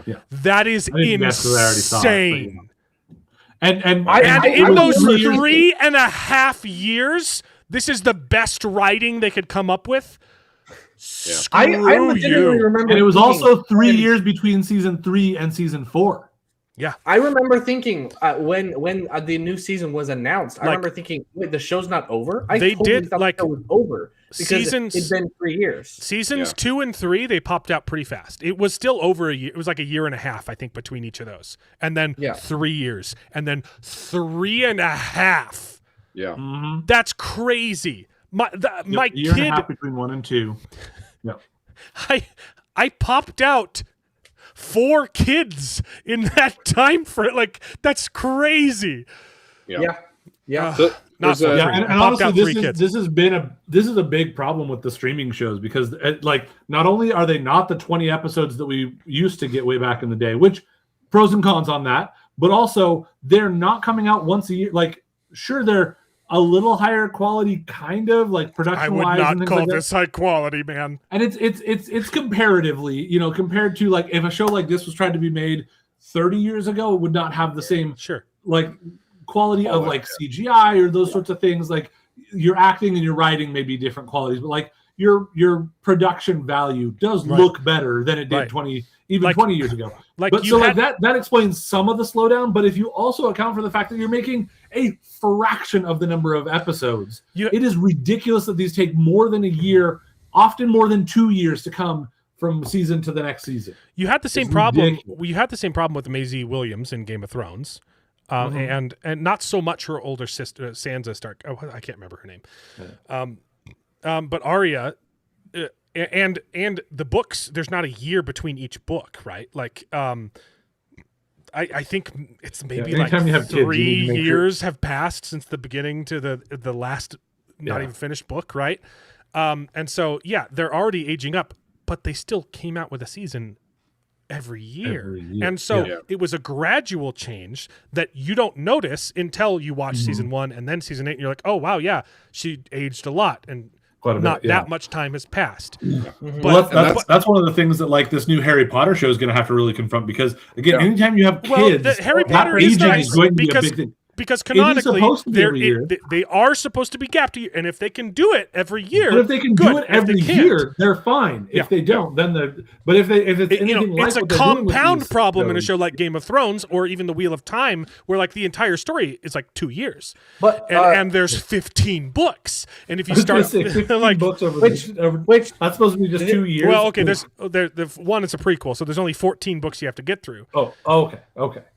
This problem compounded upon itself as well, though, because in the last season, because the actors were so old, they had to make 2 years later be the season 5 take place 2 years later for the actors, but also for Molly as well. And it's like you're creating new problems because you took forever agree. The young girl. Well, they changed the actress entirely. Holly. They did. Holly. Holly. They changed the actress. I'm sure they did change the actress, but like. But that was definitely apparent with the kids, and definitely with some of the de-aged sequences. I completely forgot to talk about this in the the de-aged sequences with Will. He does not even look like he did in the previous season. I'm crashing out about that. An older version after puberty hits, and his face is completely different. So Holly is Mike and Nancy's younger sister. Yeah, that scene was absolutely useless. We gained no information. It added nothing. Retarded. It was probably super expensive. It looked horrible, and it makes no sense. It's a teeny tiny kid doing parkour in the episode. He's jumping. It was so stupid. And he got caught. It didn't give any information. It didn't progress the story. It did nothing. I think the one thing that I've heard people say that you got out of it was that it strengthened Will's character a little bit, and that he did do some fighting back. That's what I've heard as a little bit of an excuse for that. He already was the single survivor of the Demogorgons in season 1, and Nancy died. All of the not Nancy, Barbara died. All of the scientists in the thing died. So many people died, except for Will, this little kid. He was already super cool. And I'm still with you that it was completely unnecessary and useless. I can see that something came from it that we just didn't really need, because we could infer that pretty easily. But something came from it, kind of technically. That first scene was such a red flag. It shows that he fought back instead of just being better at hiding than those other people. It's also perfectly emblematic of the entire season. It's just completely unnecessary. It doesn't provide any value. It does nothing, and it's just one person. We didn't know how to end it, so I guess it's a big spider. I guess.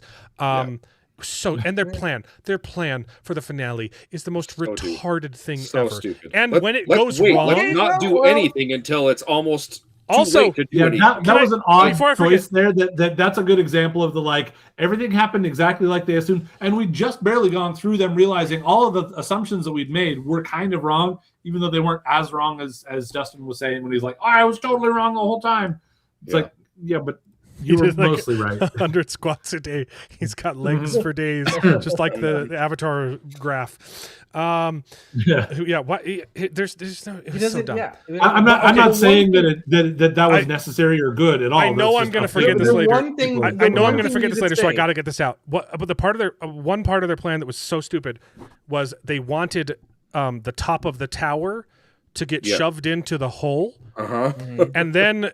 Oh no! It's not going to hit. It's going to crush the tower. Right? The tower's going to fall over. Yeah. So they said, no, you need to stop it early. We're not going to make it because we're a little bit off. It's not lined up, right? They had the big vagina and they had the big tower penis, right? And they're like, oh no, I can't find the clitoris, right? I don't think you didn't have a helpful diagram. Through the clitoris. Like, I'm not experienced. They I don't wanted think this you to enter happen. through there, right? They wanted this to happen. Okay, they wanted all You're the not kids. wrong, Charles. They You're not wanted wrong. all of the Okay, kids. good. They wanted all of the kids on the tip, and they wanted full penetration. Okay, and then it started happening, and they're like, "Oh no, we're gonna miss by a teeny tiny bit." And they show the tip of the tower hits like right here, and completely crumbles, and you're like, and then it gets close, and then when they climb into it, the gash. The gap is still Is right like above them. It's like this big, and you're like, even if your plan did work, it How are you still gonna- would have crumbled the tower. Yeah, Yeah. It was so dumb. it was very Yeah, it was dumb. really. So just So like the play a whole little bit reveal, of devil's oh no, advocate it's here. not gonna work. It wouldn't have worked anyway because you're all retarded. Yeah, playing a little bit of devil's advocate here with that. We're saying, hey, everything worked way too well for what you were expecting, and also things didn't work. So I completely agree with you, but like this is one of those few situations where I don't think they did a good job of it. But it's like, oh, we have everything else working out so well with the timing and with the way that everything's supposed to be. Dumb That plan. this one way that it didn't, I guess that's kind of a way that you didn't plan Although, perfectly. it I was still still. agree with Jared that know. I didn't think that the plan was so retarded. I thought there were awful. problems. No. I think it was Charles, an imperfect plan. they literally when they're trying to come up with the plan, they set up the scene with a question. Do you remember what it was? They say, do we know how this is going to work when the worlds merge?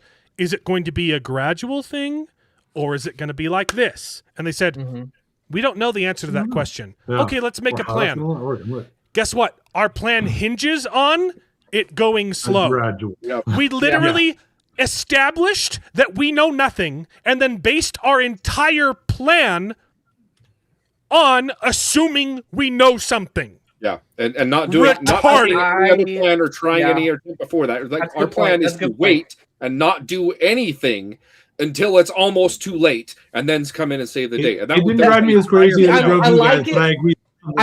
I like it in principle. Like I think in principle, it's smart. It's kind of a fun idea. It's using the bad guy's plan to your advantage. It's you want the bad guy's plan to Okay, succeed but a little how bit. about So that how about, concept hey, I like, they've but got this the way that giant they got wall to it and set it up encircling them They that have- goes all the way up to That's the. a good point. the They other- should. That's a climb much. up the That freaking is a wall. much better Wow. plan, David. You're so right. That is a much Like, better oh plan. no, They should let's have fly a climbed the wall. helicopter. Oh no, we can't do a helicopter because a helicopter won't fit. I know. Let's do nothing and wait till it merges. Okay. You're If a absolutely right, David. helicopter That is a doesn't much fit, better plan, what why you do. would a freaking tower fit?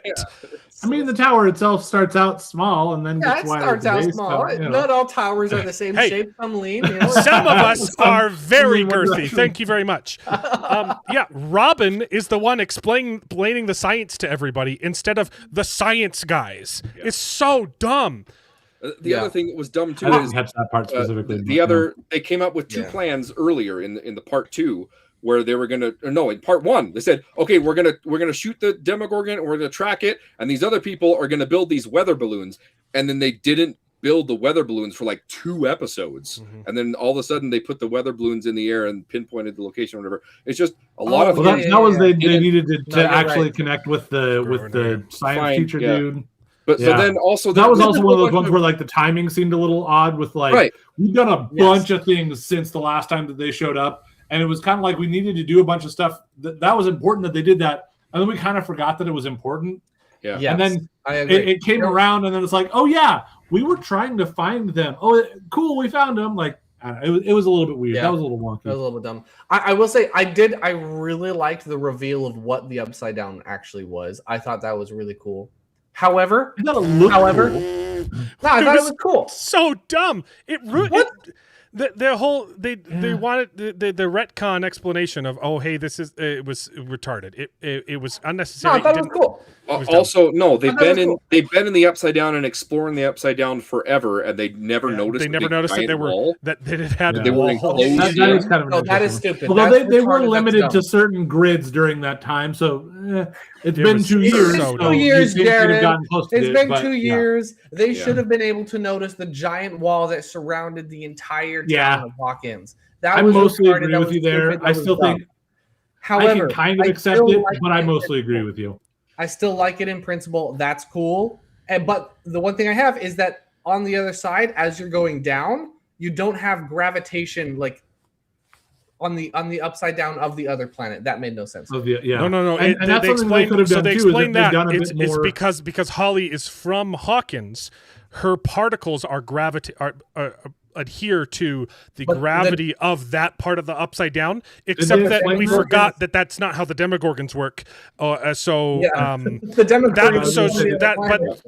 but Did they just for say that that? scene, just yes, the creator remember said them that. saying that. The Yeah. creator said that outside of the show. Wow. But just for that scene, it works for Holly like that. Yeah. So It But also then doesn't you make also sense. still have like somehow Vecna still grabs her, and that why was are they made limited clear. to grids? Yeah, I don't know. Yeah. It had to do with getting Actually, not if getting they out had- of range of people, If they and had I don't planned know. this, if they had planned this from the beginning, and the Demogorgons were some weird things where they walked on the ceilings and their gravitation was Could have That would've worked. been great. Could have worked. so cool. Like the entire season, the entire show, we're wondering why the heck do these Demogorgons have reversed gravity? That's such a cool reveal. Yeah. Yeah. Also, that's true. yeah. Opportunity. So the other thing that I didn't hadn't make thought about that, but that's a really good point about The big gateway plan. thing The big all plan over. too is so dumb. You know, they're willing to commit murder and murder soldiers because they can only get into the upside down through the base. But they've makes already sense. shown there are entrances all over. Yeah. The having to go through the gate in the middle of the military zone makes sense for the truck and big things, because that They one didn't need a also you're truck. not having They to do didn't any kind of use the flipping or anything truck like that. in the upside down. They just used it Yeah. to get where they were going fast. Yeah, but they Toss used a it, so- motorcycle through the hole.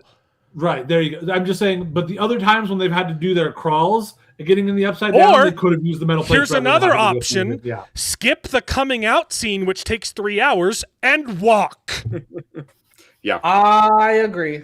Yeah. That was Also, No. the metal plates were not secured in any way. They were just placed on top of the holes. It showed them. and- It showed them in No. one scene welding them together, but then when they go into Yeah, it, 11 it- just it- 11 lifts it up with her powers. Lifts You the wouldn't one need up, 11 to yeah. do that. And- You could Yeah. literally I will pick say it up they- with your they- hands and pivot. You could pull It's those probably up. heavier than that, but yeah. No. well, It wouldn't it's a be. pretty- You it's- don't have to lift the whole thing. dude, it's If like you, a 2-inch Right, steel right. plate.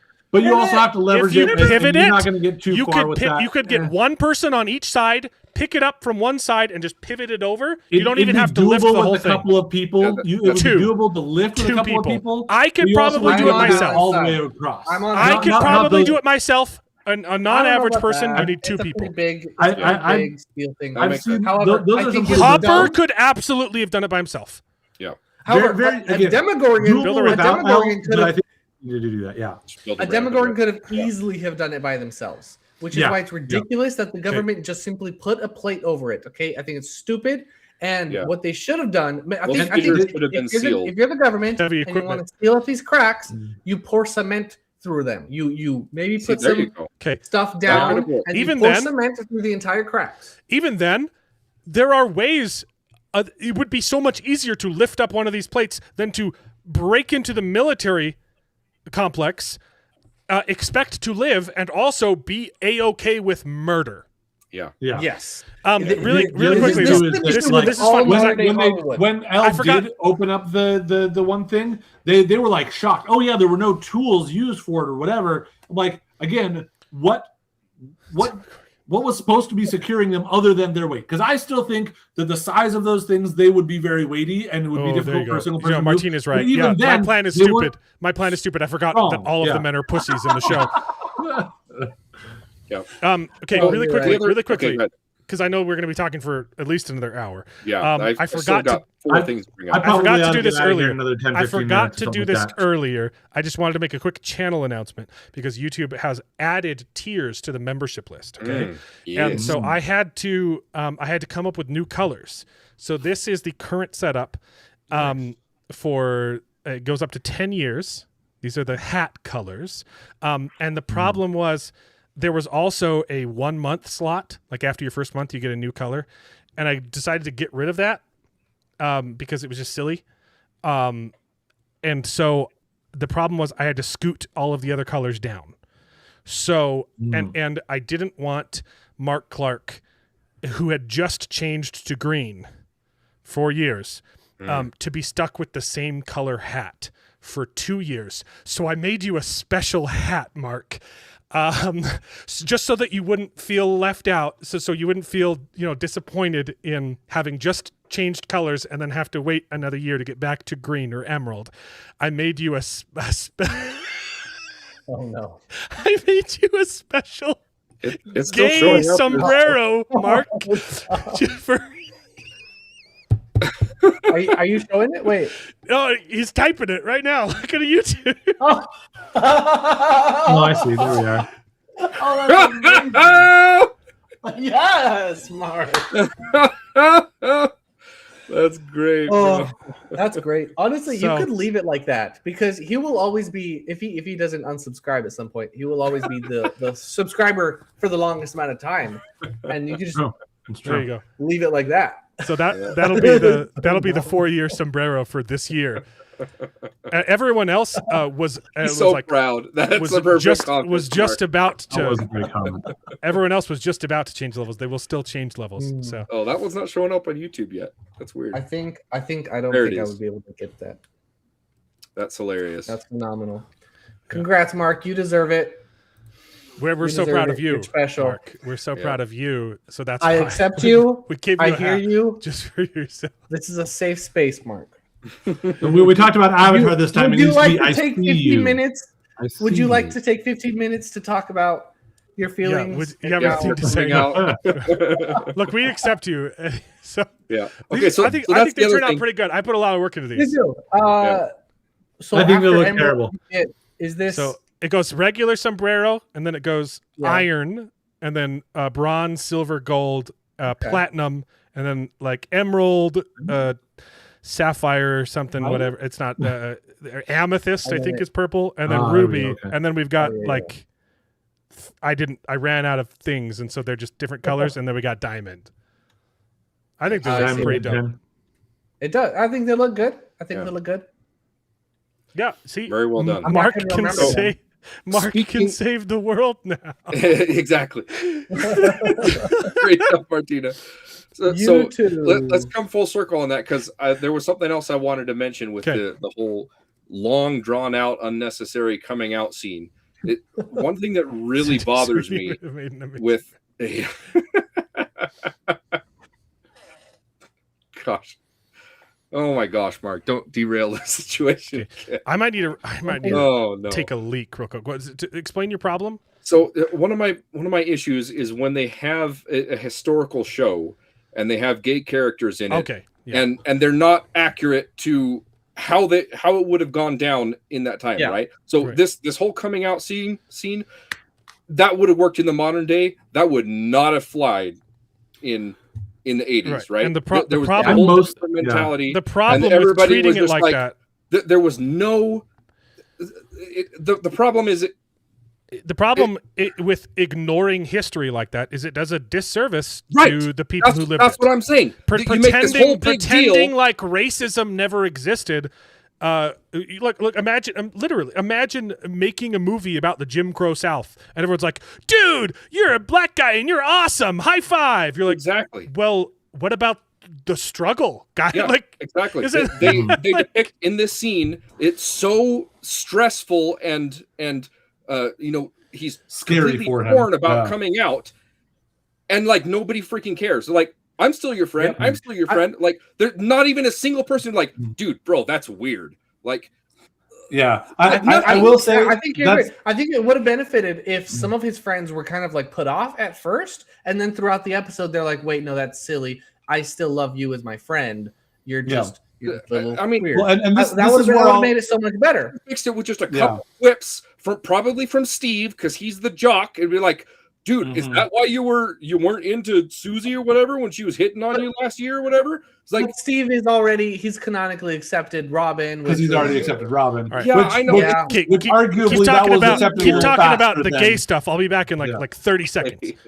Sure. So here's the thing. I would say this is where I come down a little bit more like where Charles was with regards to the like theoretically it could kind of work if they'd done it a little bit better and differently, because arguably even acknowledging the realities of the time period, like his best friends probably would have, again, like, and also recognizing that the reality of their overall reaction would have been they'd had a hard time with it. But in this moment of why are we sitting here doing all of this, they might be like, you know what, hey, that's a little bit weird, but you know what, I still love you anyway. And they might end up having issues with it later on, but they still love him and accept him, and they can go with that. But this is also where it becomes a bigger problem that you have the whole group there.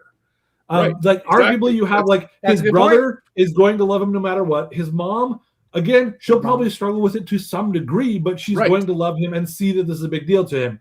Robin, because she already is out, and obviously her girlfriend that's there. Because why was she there? Because everyone has to be there. Because he had to, the three best friends could all be there, could be on board. But like you're starting to get into like Holly, you're getting Max, that she probably would be like, okay, I'll roll with it because she's already kind of like outside outcast. I don't know. There's a lot of it that like, again, why are there so many people there? And with so many people there, there's a bunch of them. There's a bunch of them, a historically inaccurate like percentage of them that would probably be more okay with it than would have been common at the time. However, to play devil's advocate, to play devil's advocate is that there is some truth to this is the modern audience, but it's not set in a modern time. Not movies. Yeah. I agree. I see movies undercuts the entire thing, and I think that's probably why a lot of the LGBTQ don't like this scene is because it's so unrealistic. And it doesn't. It Charles, undercuts the whole entire struggle. I agree. Simply to play devil's advocate because I disagree with what I'm about to say, but I'm just give it the most grace we could. I think media doesn't always have to be 100% accurate. They can take liberties. So if I'm making a movie about Jim Crow South, I can completely erase racism and pretend like it never happened because I'm presenting it to a modern audience. That would be a poor choice. And therefore lying to them. It's literally erasing history. Exactly. That would be a poor choice. The whole thing, Charles, agree with Charles, I agree that not everything has to be historically accurate, right? The Night it doesn't have to be 100% historically accurate. It doesn't make sense. Yep. It's fun, right? It's not, but it's not making a narrative. The whole movie is not about this modern music in a medieval setting, right? But this show is historically based in the 80s, and they're making this entire plot about him being gay, and it doesn't fit in the context of the show setting. It pisses me off. The execution was bad, and they should have done it with the message they're trying to do. Yep, they should have. That's actually why I really liked Robin coming out. I hated it because I wanted Robin and Steve to get together, but I thought it was good because it was better because it was her and Steve. Intimate. It was much better handled. His coming out, if they wanted to do this at all, it should have been with his mom and maybe Will and his brother, right? Yes. And he comes out and the mom is confused. She's like, "Wait, what? I don't understand. what are you telling me?" And then the brother comes in, and you, like you said, he's already known, so he's like. And it becomes a bigger issue because, again, we're circling back to the fact that it's like, why are we doing this right now? Like, and again, conceptually, I get the reason that they're going to say why he had to do it right then because of the whole Vecna was showing me and this is me overcoming my fear. But like, there's a big part of like, it didn't mesh right because it comes to that idea of like, it's one thing to say, hey, I want you guys to know that no matter what. I hope you guys can accept me and love me no matter what. That kind of thing. Like being able to overcome the fear. But it became so much more about his sexuality in a way that felt like because if anybody had reacted weird in that situation, it's like, okay, we're pausing our big fight because you have to tell us something that is going to be really important for you to feel like you can come into this fight and be a part of this fight. And we're going to sit there and start like making fun of you or doing anything weird other than maybe you get one or two quips. It would have felt weird that way too. But it's because like it was so much more about the coming out than it was about, hey, I need to know that you guys love me no matter what. I need to know that my fear that you guys won't accept me is unfounded, that you guys will love me no matter what, even if you disagree with me or if you have troubles with it, whatever, you know? Yeah. I think they should have lingered on some of the characters not accepting him at first. They should have been like, I don't know if I can I need some space. And then later on, they come back and say, this is weird, but you're still my best friend. That would have been much more powerful. Also, too, there was not a single person that says, dude, why are you pausing the phone and doing this right now? Like, the world is ending. We need to get, what are we doing this for? Like, nobody freaking cares. But like there was no reactions. All the reactions. I think the best reaction is if they had all said, why do we care? You know, I mean, a little unfair. And to Charles's point of like, you can't do that with a modern audience because the audience watching the show is going to be filtering it through their perceptions anyway. So this is kind of what I like, where I kind of agree with what Charles is saying, even though it does undercut the reality and undercut the authenticity of the time period. Like, you have to know that you're getting it for a modern audience. And so if you had somebody be like, why do we care? I'm sorry. But at the same time, you really do need to have somebody sit there and say, why are we stopping for this? Why does I don't care. That argument is such a cop out, though. We gotta because it can be taken way too far. Absolutely. The entire point of this show is 80s nostalgia. That's the only. That's the reason it got so popular. Yeah. I'll so then to modernize your show about nostalgia is retarded. People take that argument and they abuse the argument. The idea of doing that, it's a fine line to run. I think the scene speaks for itself, and I'm not even going to make any more arguments for it. And just watch the scene, okay? Because it makes itself stupid. One thing I will say, does the sound working? Is I think Will does an all right job acting in this scene. Actually, I think this was an all right job acting. You think this was kind of scared? This was an example of his good acting. It didn't bother me, but I have heard a lot of people say that it was that his weakness in acting made it worse. Again, that didn't bother me. I'm not one to do a lot of criticism of the acting, but yeah. Oh no, I disagree. I loved Steve's. I think he's the only one that had a good. I think he's the only one that had a good ending. I agree. He doesn't end up alone. He stays in Hawkins because he wants to start a family there, and none of the other characters had that as a priority. And Nancy wants to go off that he thinks he's gonna end up with. You kind of get that joke a little bit. Yeah. Right. That's supposed to get to the alone because he doesn't. He literally has a girlfriend. He talks about a girl at the very end. He's saying, but they also joke at him about like, you also said that about these other girls that you were dating. So sure, Steve's great. So, but like everyone else, points for some of it. Steve and Dustin were the best parts of this season for sure. What's the other guy's name? Not the creep, the photographer. Jonathan. Yeah, they turned Jonathan into a communist. Which, honestly, and that didn't even bother. Didn't even bother me because his character's a complete moron, and that totally tracks. I was like, his character would absolutely become a socialist in college, and he's a complete moron. He's a complete idiot. My wife pointed out the end, the way that he's sitting, like cross-legged or whatever, and talking about the movies. He looks like a Stephen King, like a young Stephen King. It's like he could play Stephen King in a biopic. Okay, because holy crap. Anyway, Dustin. I didn't even like. Did Dustin break up with the Mormon girl? Yeah, she doesn't. Two seasons. That's kind of a plot that comes back around. Yeah, which is unfortunate. I didn't know he broke up with her. She was awesome. I thought even Dustin's like graduation. We just really liked that because she was from Utah, so she was probably Mormon. So we felt like Dustin's like, graduation speech. Dustin's graduation story, speech came out of nowhere for me, and I get he's doing the thing that what's his face said he was going to do, flip off the principal, grab his diploma, but it doesn't make sense for Dustin to do that because his qualms wasn't with the school. He's literally valedictorian. His qualms were with the jocks. Yeah. And also, the very next scene, he goes off to college.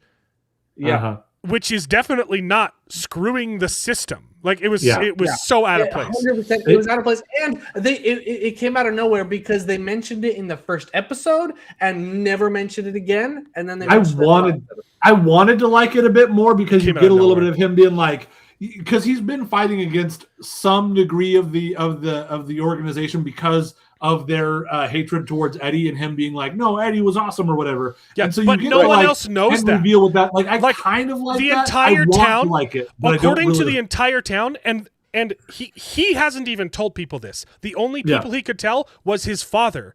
He said, "No, your father. Guess what? Your kid died a hero." But the entire town, literally, the only thing that they know is that this dude killed a kid. Mutilated two kids. 2 or 3 kids. Yeah, something they think that he's a murderer, and he's going around. He's going around putting up T-shirts and vandalizing people's lockers, essentially saying Thanos and Hitler did nothing wrong.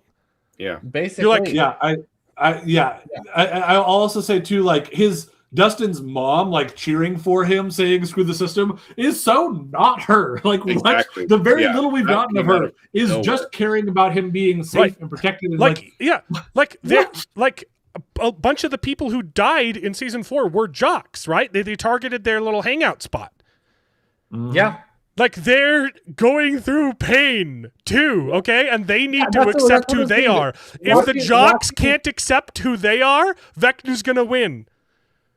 Yeah. One of the things actually that really upset me is how much they've been like. Obviously, the jock in season 4, obviously he's an antagonist, but he's not a villain. Like he's doing what he believed was right. He was going after someone who thought was a murderer. He was a vigilante. He was not going through due process, and he was wrong. But he was not a villain. And the people. I agree. Yes. Okay. We gotta watch the scene though, okay? Because we already moved past it. But it speaks for itself. It's so terrible. Okay. Sounds working, right? Yep. Yes. Okay. I like bombshell blondes, real centerfold types, double D's, or I'm out. But Hopper likes me fine, and I'm brunette and flat as a board. Gross, Mom. Bleach your hair. Get implants. It's the 1980s. Oh, yeah, player. I knew you got that dog in you. For real. Yeah, if she isn't a thin, busty platinum in a string bikini, Will Byers don't want none. Fine. More big booty Latinas for the rest of us. The strangest thing of all is for a man to be sexually attracted to other men. That's so good. That's so good. Oh man. Literal. I love AI. This is why I love AI. I love it so much. It's a blessing to the world. And the show. Okay, so the show forgets that Dustin and Eddie. They weren't even friends. They were. They were kind of friends in like the last 2 episodes, right? But they didn't really like each other. Dustin that much. and Eddie were a little bit closer than that because they joined Eddie's D&D group. Yeah. Like they'd been. I think that if you look at season 4, like there's more context with the idea that they'd been probably hanging out with Eddie or doing stuff with him playing D&D. But but here's the thing: the only reason Eddie was added to the show is because the Duffer Brothers have no backbone and they're not willing to kill off a main character, which is one of the biggest faults of the finale as well. I so wanted there were so many good Lucas would have been a phenomenal sacrifice, okay, and heroic sacrifice, There are so many good characters who would have Hopper just been. Was also another choice, but they already kind of did that with Hopper. Yeah, so Hopper would have been good. I think that wouldn't have been good with Hopper. Or I was fully expecting like 2 or 3 of these main characters to. Jonathan would have been a great one, especially because you already resolved him and Nancy. Like he would have been a good.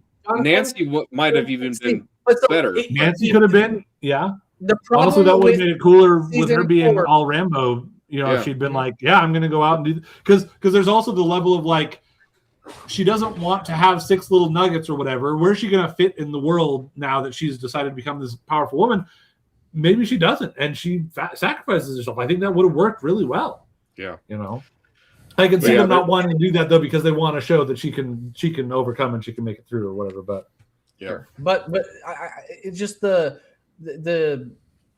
it's an issue. It's an issue. Eddie should not have been created. I love Eddie. I think he's a great character, but that should have been a combination of Jonathan and Steve. Steve and Jonathan should have taken Eddie's place, and it would have been a much better show. But they didn't want to kill off Steve. Jonathan should have been the outcast that should have been framed for killing the little girls. He should have been the outcast taking Eddie's place, and then Steve should have been the one to die at the end of the season. The only reason that I'm fighting against that is because Eddie's Master of Puppets moment was amazing. So yes, that is the only thing. The only thing is that is one of the greatest scenes. Yes, the rock. Sorry, guys. I think that last scene that I showed wasn't legitimate. I think it was modified by AI. Oh no! I remember them saying. Sorry, that. Here is the scene from the actual show. Oh, okay. Hi, everyone. I am a gay homosexual. Ew, sick. Bro, what are you even talking about? Honey, I don't think now is the best time for an announcement like that. Hope you didn't want grandkids, Mom, because this queen thinks girl parts are icky. Dude, you like other guys? Nasty, dude.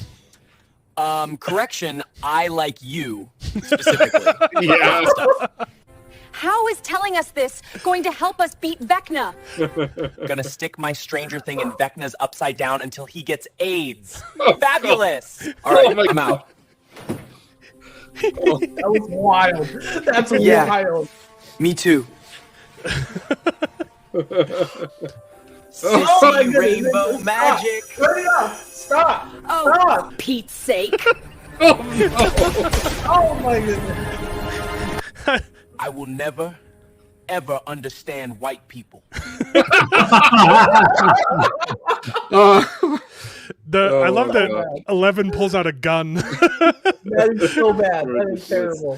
Hilarious. Obviously, don't reject your gay friends just because they're gay. Don't kill them just because they're gay. That's hilarious. Also, she wouldn't have needed a gun. You're absolutely right.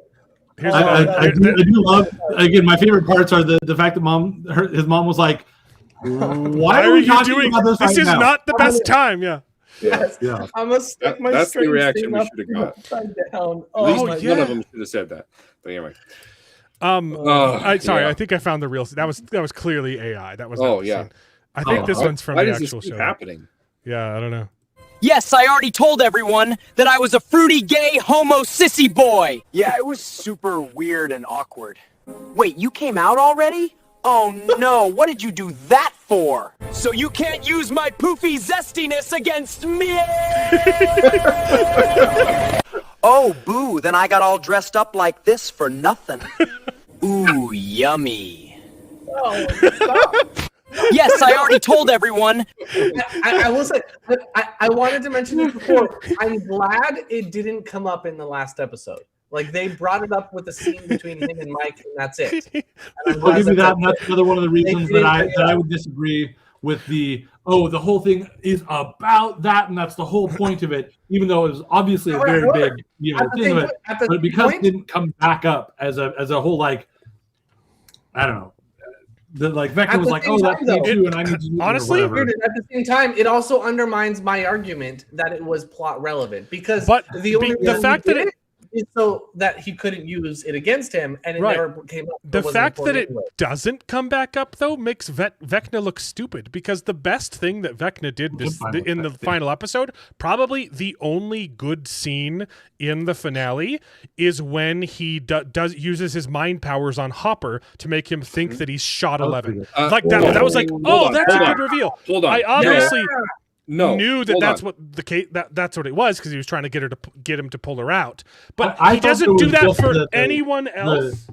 I thought it was the fake out that Vecna was there that got him to actually shoot 11. So I did know that Vecna wasn't there, but the fake out that he hadn't actually shot 11 was a bit of a fake out for me. Yeah, exactly. I thought it would have been great if he actually did shoot 11, right? And maybe That's kind of what I thought was going to be the deal. But then there's like, oh no, my whole plan is I'm going to disappear from the upside down or the accidentally inside out. You don't have to kill her. Accidentally have her get shot in the shoulder. That would have been awesome. Exactly. Yeah. But That would have made that scene even better.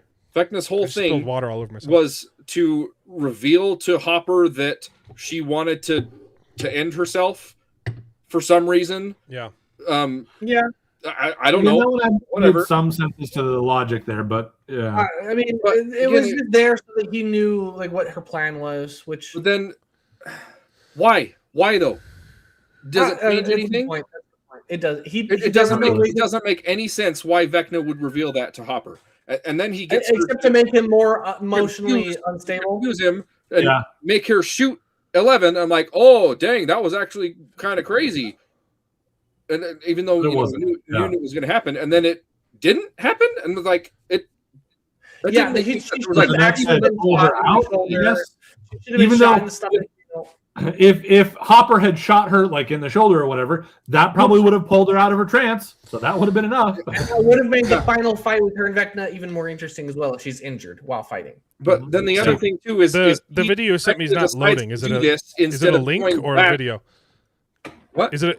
Did you send me a link to a video or an actual video? It's not loading on my computer for some reason. Hold on, I gotta watch this again though. Ooh, yummy! Oh, stop! That lip thing he does. Yeah, so good. That's so gay. The most ridiculous thing about this whole Vecna subterfuge scene with Hopper that made absolutely no sense is Vecna chooses to do that instead of going immediately back and hunting the kids again. He intentionally pulls Elle out and gives them time to escape. No, because if you went after the kids, Elle could have stopped him. And because with the two mind people, with the two people, with Elle and Nate, he would have lost. It's not loading. See? He had to get rid of them so that they had no defense. So I disagree. Or try sending it over Discord or something. At least he didn't stop. At least he didn't stop to come out to the mind flare as, as gay, so that 11 couldn't use it against him. At least he didn't do that. I don't know. I thought there was one too many levels of switcheroo and subterfuge in that entire scene there. Some of you couldn't use my foofy powers against me. Yeah.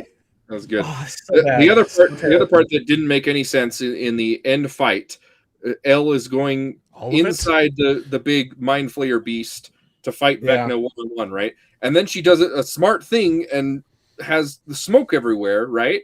And I thought, oh, she's doing this to distract him while she frees the kids. No, she didn't do that. She just bode her time again so she can strike again. Oh, yeah. They mostly forgot about the kids during that entire time. They're blowing up this big giant monster, fighting Vecna, and they don't care about the freaking kids until the end. Like, oh yeah, there's kids here. And then they rescue the one kid. The kids were barely and then everybody else is like, oh my goodness, you saved her. And then they spend like 5 minutes nursing her back to health. And they're like, oh wait, crap, there's other kids too. It's like, you want to know what they could have done with that scene is had the military there and have them not care about the kids. Because then it would have justified coming at them. Then it would have justified the reason for having the military in this show at all, which they have not done. The most pointless. Well, like they added nothing. Stupid. They were minor inconveniences occasionally. Linda Hamilton's character was the most useless, pointless, do nothing character of all time. She finds their plans, realizes they're fighting a monster in the Upside Down to save kids. Also, there isn't a single shot where the military is like, "Hey, what happened to all of the kids?" Like they even saw the truck. They don't care that there's kids missing. They even saw the truck that left and went in there and like, oh no, are you telling me that the portal opened just at the right time for them to drive through and they don't go in after them? They could have followed them, but instead she wants to sniff down the guys so that the other people could have some semblance of a plot in the show. She wanted to hunt them down and capture them. Which So- I guess does some. I don't know. It's so stupid. What a stupid. None of this. I will say none of this- the one point that the military serves is for 8 to complain that the cycle is never going to end, which I kind of liked. I like that. Like, even if we kill Vecna, they're going to come after you, 11, and then they're going to use your blend to create more, and then they're going to. Yeah. What happened to all those pregnant women? They all died. None of them survived. They were killed by the heroes. Yep. They were Pregnant women. Mm-hmm. They're in the upside down lab. You're That the absolutely heroes right. They killed blew up. everybody in the upside down lab. Mm-hmm. Yep. Yeah. Yep. Because warn that's them. Also, the- what that's the other happened thing. to the military base inside the upside down? It They got brought blown it up one time and then completely forget about it. Yep. It's got in blown one up. episode. I was fully expecting them to, as they drive the truck through, drop a whole bunch of like notes or something saying, "Hey, the upside down is going to collapse. Get everyone out," or something like that. Well, we've already shown that the Right. heroes are a-okay with just murdering lackeys. Yeah. It's the another other thing- instance of if you had just had a conversation, you would have realized you're on the same team. The military. Oh, I forgot. Sorry. Except that they weren't really because finish your thought. I'm remembering mine. Yeah. But no, the military holding on to should mine. not have been against them at all. The military was retarded, and when they discovered their plan, they should have at least passed a note to the military saying, "Hey, we're going to blow up the upside down." Get When it comes guys to out of the the- other my kids, they were favorite on the part, same though. side, but because the military wanted Elle to take her for experimentation and Right. everything, they were still but like against at them. least They weren't show really on have the a same scene- side. At least have a scene where they try Yeah, to but- get with the military, and the military is like, "No, we don't believe I agree you." with you, and though. like, But we're going to kidnap The Elle. military knows that there's a monster. It just killed half of them at the end of part 1, and they've known about the Demogorgons forever. Also, all they what care happened to about the Demogorgons? Okay, but this what really pissed me off is Nancy murdering a bunch of people, and then Hopper coming up and saying, "Nice shooting," instead of saying, "Hey, you've taken a life for the first time. Are you okay?" That's true. Like, I it's think not that's the even first time addressed. taken Don't a think life. about it. Don't think about the murder you just committed. Also, we're supposed to believe that the military is okay with it too. Is okay with they just let these people go Yeah. Nancy who doesn't have serve any time. murdered their friends. Yeah. Blew up their upside down base. Complete diversion, but something else that I just watched this week was Yeah, I Hacksaw was- Ridge for the first time. I was Oh, baffled about that they Hacksaw were Ridge. Military not people losing people. Phenomenal. Crap. Everybody should have been Anyway. put in prison for life at Yeah. the end of this episode. And it was just like absolute sudden switch as soon as Elle was gone. That's just this is what you sent me. Nice. A mashup of Suck My Fat One. I love Derek. I think he was fun. He was a fun kid to add. Derek was the best thing they did this season. Yeah. Derek was ridiculous. What are you doing here, dipshit? Suck my fat one! Jesus, what? Suck my fat one! Listen, dipshit. Dipshit. Dipshit. What? Dipshit Derek. Suck my fat one! Suck my fat one! Mom can suck a fat one! Mom can suck a fat one! Dipshit. Dipshit Derek. Okay. Actually, this The reminded me auto-tune of laugh is something. really good. That's This so reminded me good. of something that I do need to bring up. That the one part of the speech of Dustin's speech that I really liked is that Dustin's speech. Oh, his graduation speech. his graduation speech. I really Okay. like this part. Is that tragedy and trauma gets rid of the cliques and brings people together who would have never been friends. I appreciated Steve and that. Dustin, like Derek and Holly Sure. and Steve and Robin, all of it. I don't. And I think that was What really did that good. have to do with That his was good. speech, though? I don't He get says it. it in his He speech. mentions that. He in said his that. speech. Okay. And he's like, "Oh, we were in all these cliques, and, Okay, sure, and now sure. we're not." Yeah. It was kinda- good sentiment, but again, it doesn't make sense for Dustin because his character No, showed the it exact did. opposite, where all the jocks were beating up on him for thinking he was backing up a murderer. Okay. Yeah. Yeah, Did that you part guys did know? not make sense. He was friends with Steve, which did not It make was sense. a great graduation speech. It didn't make sense for his character. No, didn't make any sense. But what does make sense is that the coming out scene took 12 hours of filming and then another 12 hours of reshoots. Wow. And by makes sense, you mean makes no sense in the same way that it makes no sense that it's even in there? And those were the best takes that they got. Yeah. Even Noah Schnapp, is it Schnapp? Yeah. Said I think so. this scene is bad. He said, I remember wondering, are they ever going to write me coming out? And then when we got it, and it's not with just Joyce, but the entire cast standing there like a press conference, I got to be honest, when everyone had to be like, and me, and my axe, and my penis, and my AIDS. Exactly what I thought. I had the exact same thought. My is axe, that going to work? The other thing, too, at No. the very end, when he and Will and Mike are talking, and he's like, I hope we can still be friends. And he's like, no, not a friend. A lover, it's like best friends, it's like best friends. I thought it's so stupid. Spoiler. Oh, man. Anyway, and that's somebody, very glad he hated it as much as we all did. No right to be there. Yeah. Here's the other thing. I'm so glad that this came out at the same time that Pluribus did. Okay? Yeah. Because Pluribus is super gay. And I love it. It's really good. Yeah. Because Carol's character being gay is not what the story is about. It makes the Gay story doesn't better. save the day. Gay doesn't save the day in Pluribus. It makes, in fact, being gay almost ruins the day, but that's almost destroys the planet. No, but it's not what the story's about. But her being gay makes the story better. Mm-hmm.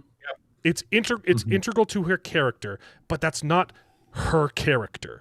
Right. Being gay is literally when you think of Carol, the only thing Will has going for him. That's his character is being gay, and that's what the entire last season was about. It's crazy. Last 2 seasons, honestly. Yeah, that's the issue. When you think of Carol, you don't think of a lesbian. You think of a annoying author who is really okay. Hold on, this isn't a good. All of those but shots you think broke of her me. actual attributes. You don't think of those cutaways where people were just, you could tell that they were exhausted from 24 hours of filming. They were so authentic because they were his friends and he was coming out in real life. It was an all-timer of a scene. Oh, this is the writer. Except that he's already been out. But so stupid. I will say, actually, the cutaways to the reactions were what actually worked for the scene for me. I for thought the most they were part, bad, because like his brother who has been sitting there seeing that his brother's struggling and loving him anyway. Like, that was great. And Robin being excited because she's like, yeah, we've talked about this kind of. Like, some of that kind of worked for me. But again, there's like 70 other people there that shouldn't be there. And it's such a halting to the progress of the show. Yeah. How much of Pluribus have you watched? All of us, we love the show. It's phenomenal. But even if you're not into it's a Pluribus, slow burn, but it's really good. Brooklyn Nine-Nine is another great example of a Brooklyn Nine. What are you talking? Oh, okay. Yes. If you don't like very Pluribus, much not a slow burn. Brooklyn Nine and Modern Family as well. Modern Family. I don't. Don't think I've seen that one. But the captain. When you think of him, you don't think of a gay black man. You think of a robot head. Like you think of his actual personality, not just that he's gay. Exactly. Yeah. Okay. That's the issue. I'm not bringing that one up. Did he get his PP touched? Okay. So there is a shot. When I'm not gonna. You don't need the sound for this.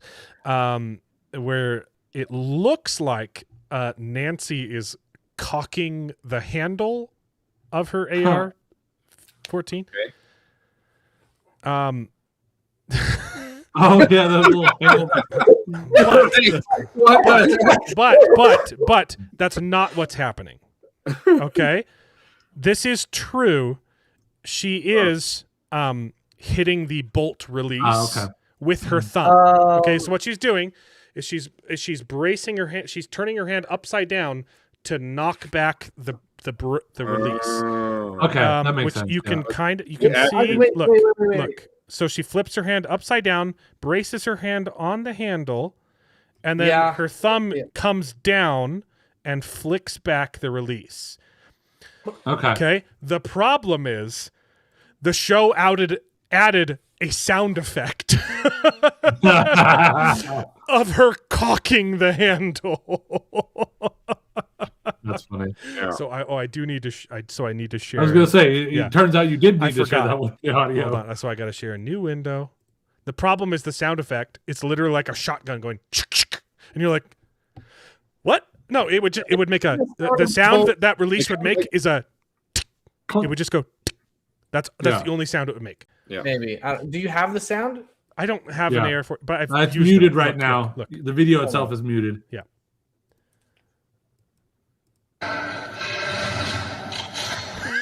Yep, you're right. It goes. I was release.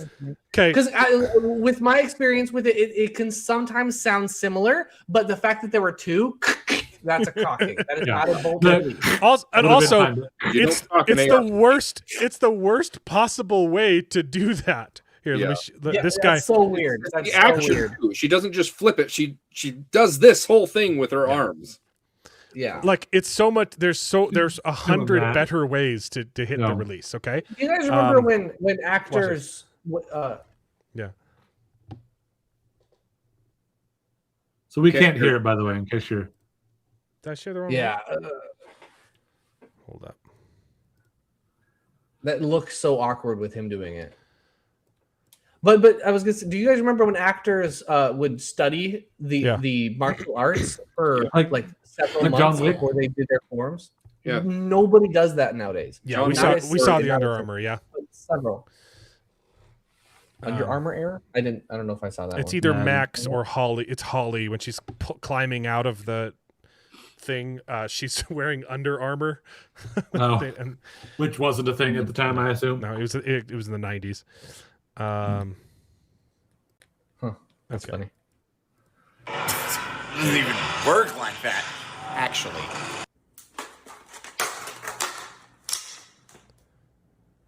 See, it works. It's just really awkward. Yeah. But listen to the sound. It's really awkward. Yeah. It's just a little tiny click.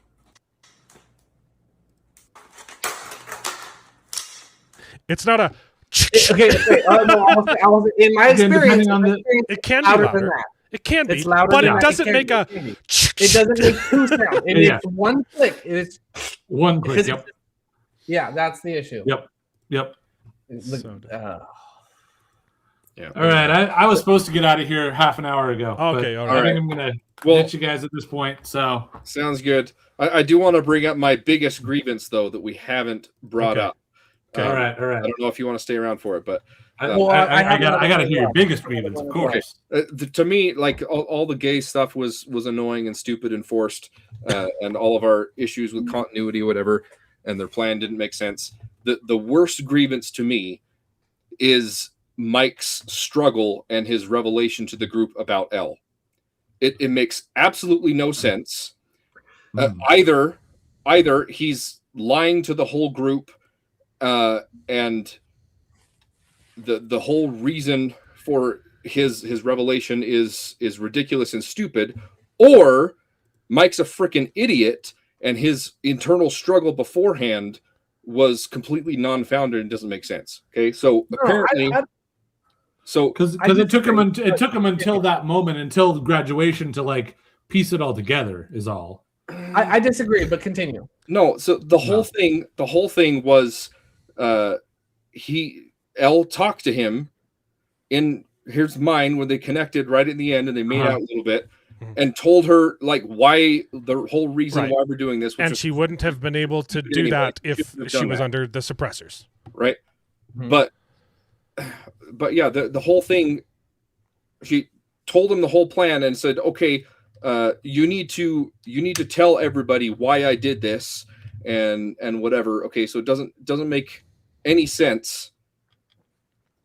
And then at the D&D session, which I really liked that D&D scene, by the way, that was really good. Yeah, that was the only the 15 minutes that I enjoyed. And then the little kids coming down and starting their own game. That was good. That was really good. Looking at the little kids. But David, I think what the Although issue is, three girls playing D&D with two boys, that's crazy. In the 80s? Yeah. That's David, progressive. That's the wokest 11 thing the show has done. Right. 11 never revealed to Will that she's alive. Will does not know whether or not she's alive. Will He's is simply guessing. theorizing. This is guessing. his coping theorizing, mechanism. She's alive. And That's for me. And 11 that's could what not they've have said so told it far is like the because- point is it's supposed to be a little open-ended whether it's real or not. Yeah. It's just what And he he's says it. theorizing So- because he made those connections. So, but here's and it makes sense to me, except that Kylie probably would have died when the place exploded. that exactly. So here's the problem. Here's the problem.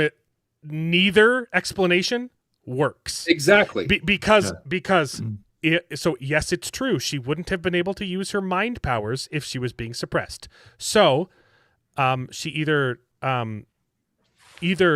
it's 8, not what's her name? Yeah, Kylie. 8 is the one doing mind powers with Will and pretending to be 11 and kissing him in her mind. No, that's not the version. That's not the reality. So been... it's either she snuck past and got out of range and then broadcast into range. She's out of range and broadcasting into range, except that somehow she'd have to also be away from where the explosion and everything was being torn apart. Right. So the options are she got away or she died. If she got away,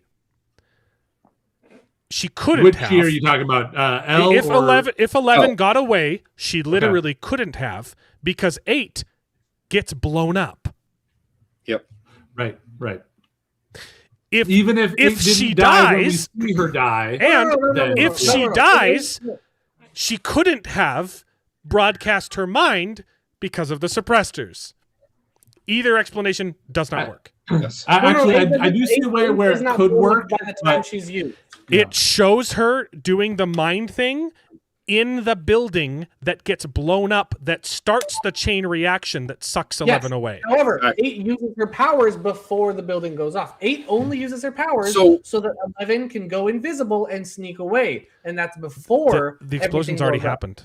The explosion had already happened at that point. That's the thing. Standing there, everything is building. It's showing 8 using her powers from the building. But by the time it literally shows 11's finger twitching. Yes. Right. While after the bomb has gone off.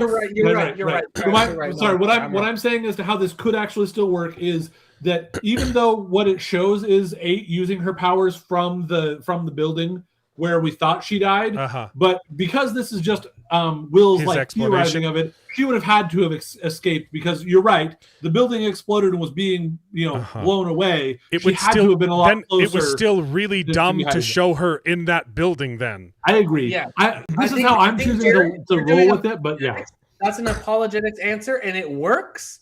But the showrunners did not think about it. I'm stretching that because the showrunners definitely did not think about the fact that Kylie should have been blown up or blown away by the fact that she was in the center. Bled to death as well. I don't know. Also, but again, she was probably not actually shot because that was all just part of her illusions at the beginning. Could be. But again, also, like Alan said, here's what the showrunners have also said, in that theory, which is really stupid. Into Will, if they were being suppressed, right?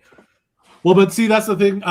Elle had a chance to run into the building and go underground to project her own mind to also mind. Here's the thing: the mind suppression thing wasn't exactly directional in the episodes. Like she was in the building, kind of directional. It's wherever it's pointing. Yeah. It's like this. Like when she was just in the building, they were just like broadcasting it, and it was like not. No, because they were in her direction though. It was a cone. So the whole building was encompassed in the cone. Okay. Yeah. All right. Listen to this stupid thing that the creators had the audacity to say. All right, when you invest in characters and story for years of your life, and then they fail you at the end by being either tone deaf to what brought you to that moment or disloyal to the spirit that made you love that storytelling, that's such a bitter disappointment. When you invest, so like exactly what you did. Yeah. Yeah. Okay. Yeah. All right. Yeah. You need to get out of here. Yep. All right. We'll see you guys later. See you next time. All right. Yeah, dear. See you, Bearded. Coming to you next time from an undisclosed location again. So. Yep. Yeah. Okay. All right. Talk to you later. Bye. See ya. Do you want to know But what's yeah, real? Mike's revelation to the group, though, while sentimental, it doesn't make sense. It doesn't make It's his sense how coping he would mechanism. figure out all of that, right? So the only explanation Well, it shows him figure because it's at the graduation when he sees the speakers. It reminds him of that scene, and then he starts thinking about it. Like, hey, this is what could have happened. But also, I like how they leave it up to we don't know. She could be alive. She could be dead. We don't know. I like that they leave it a mystery. It doesn't make sense either way. If she's alive or if she's dead, it doesn't make sense. And also, her whole reason for just self-ending herself is stupid in the first place. The theme of the show is kill yourself to save the world. It's Kill be yourself. gay to save the world or kill yourself. Those are the only two options. The other thing is revealed in this season that it did not start with Vecna. Vecna was not born with his powers. He received his powers from something else. So even if she killed herself, so dumb. That does not mean it's over. That's all explained in the spin-off play on Broadway. Oh, okay, no, hold so on. If you want to know what happened with the cave and the rock and all that stuff that was never explained, you got to go watch the Broadway spin-off show. That's a prequel about Henry. But no, that was the other issue that I completely forgot about. Is it made absolutely no sense that he would be terrified of this cave and didn't want to go in because he's murdered several people carelessly. He's like a ruthless villain. He's traumatized because of the first guy that he killed. I get that he would be traumatized at the moment when he then immediately decided to blow his head up. Exactly. Afterwards. That wasn't traumatizing, He didn't mean to blow his head up. I know, but then again, he bashed his head with a rock, which is super It made no sense that he couldn't and it go would in make the cave. sense that him, the young version, and also it wasn't even the cave that he was scared of. It was the mine, which wasn't part of the cave. It was so stupid, so stupid. And then, but yes, the Steve other has this make exactly correct though. The big problem, which is not me, I'm not putting in any work because it's retarded and I hated it. All of this apologetics to get yourself into a space where your headcanon can make the show into something that it wasn't is just it's proof that the show is bull crap. Yeah. If you have to go through the hoops to make it make sense, then you watched you watched all of Pluribus and you didn't like it. Okay. I don't know. I thought it was genius. I thought it was so incredibly unique. I've never seen anything like that on TV. I've never seen women scissor before. I just think it's. I think it was also several parts of it were accidentally anti-woke, even though that it had some, gay representation in it and all that. But I mean, the show is about the most miserable woman on earth, so of course she's a lesbian. If you're a good writer, then your work will reflect the reality, whether or not you intend it to or not. Yeah. So even if you're a good writer, I also totally understand. It's not a show that everyone on Earth is going to connect with, but man, I'm really enjoying it. It's a bit of a niche, yeah. It's a slow burn, and if you can't, it's not something you can watch and like be on your phone. Like if you're not paying attention, you're going to miss all the subtleties and the things that make it really good. And also, how can you not like Minosos? He's just so good. Oh, yeah. Phenomenal. But hey, sorry it didn't work for you, man. Okay. Yeah. You want to know what's funny? Okay, let's do it. The best scene in the show, great. The best scene in the finale of Stranger Things, which was the final D&D scene, they stole from Wizards with Guns. Oh, no way. It's the exact same scene. For we fight not for ourselves, but for those we hold dear. The masters of their craft, the tellers of tales, the lovers of men. For those who dream and for those who have fallen. Let us stand one last time together to victory. For we fight not. It's the exact same scene. Yeah. I don't know. The lovers of men. That's pretty good. May you one day find a place where you are loved and accepted. Yeah. In San Diego. Not San Diego. Reminds me of the Key and Peele skit where he's talking about diversity and he's like, "We love gay men," and it shows the guy. He's like, me? I'm not gay. Yeah, it's the same joke. Yeah. The ones who. Okay. One other complaint I had, and I guess it's a minor complaint because I also loved. Okay, when I was watching the last episode, I felt weird that Vecna was dead by less than half the episode was over. He gets pushed into a tooth. Yeah. Yes, but no, he dies really early in the episode. And the rest of the episode is just, I laughed so hard though when he was Winona was hacking off his head. I'm like, thank goodness they had a weak woman do the axe, because otherwise we wouldn't have gone through all that montage of all the trauma through all the series. Yeah. I thought I liked that scene. Also, I really like that. Okay, but guess what? 3 episodes ago, Vecna tanked an entire army shooting him with AR-14s and a mounted submachine gun on a tank. He brushed it off, but he gets telekinetically pushed into a spike, and then his head chopped off. Yeah, it was stupid. Yep, it was dumb. I didn't like it, but it was okay. I thought it was weird how he died, and I thought it was really early and soon. However, I did like majority of what came after, so I didn't really hate it. I loved seeing Steve become a baseball coach. I thought that was beautiful. I almost cried. I loved the scene with Dustin and his mom. I nearly cried there too. And then I actually bawled into tears for graduation. And Dustin is taking a picture with his mom, and she's crying, and he just they embrace, and I thought it was good. Cute. And then too many epilogues. It was ridiculous.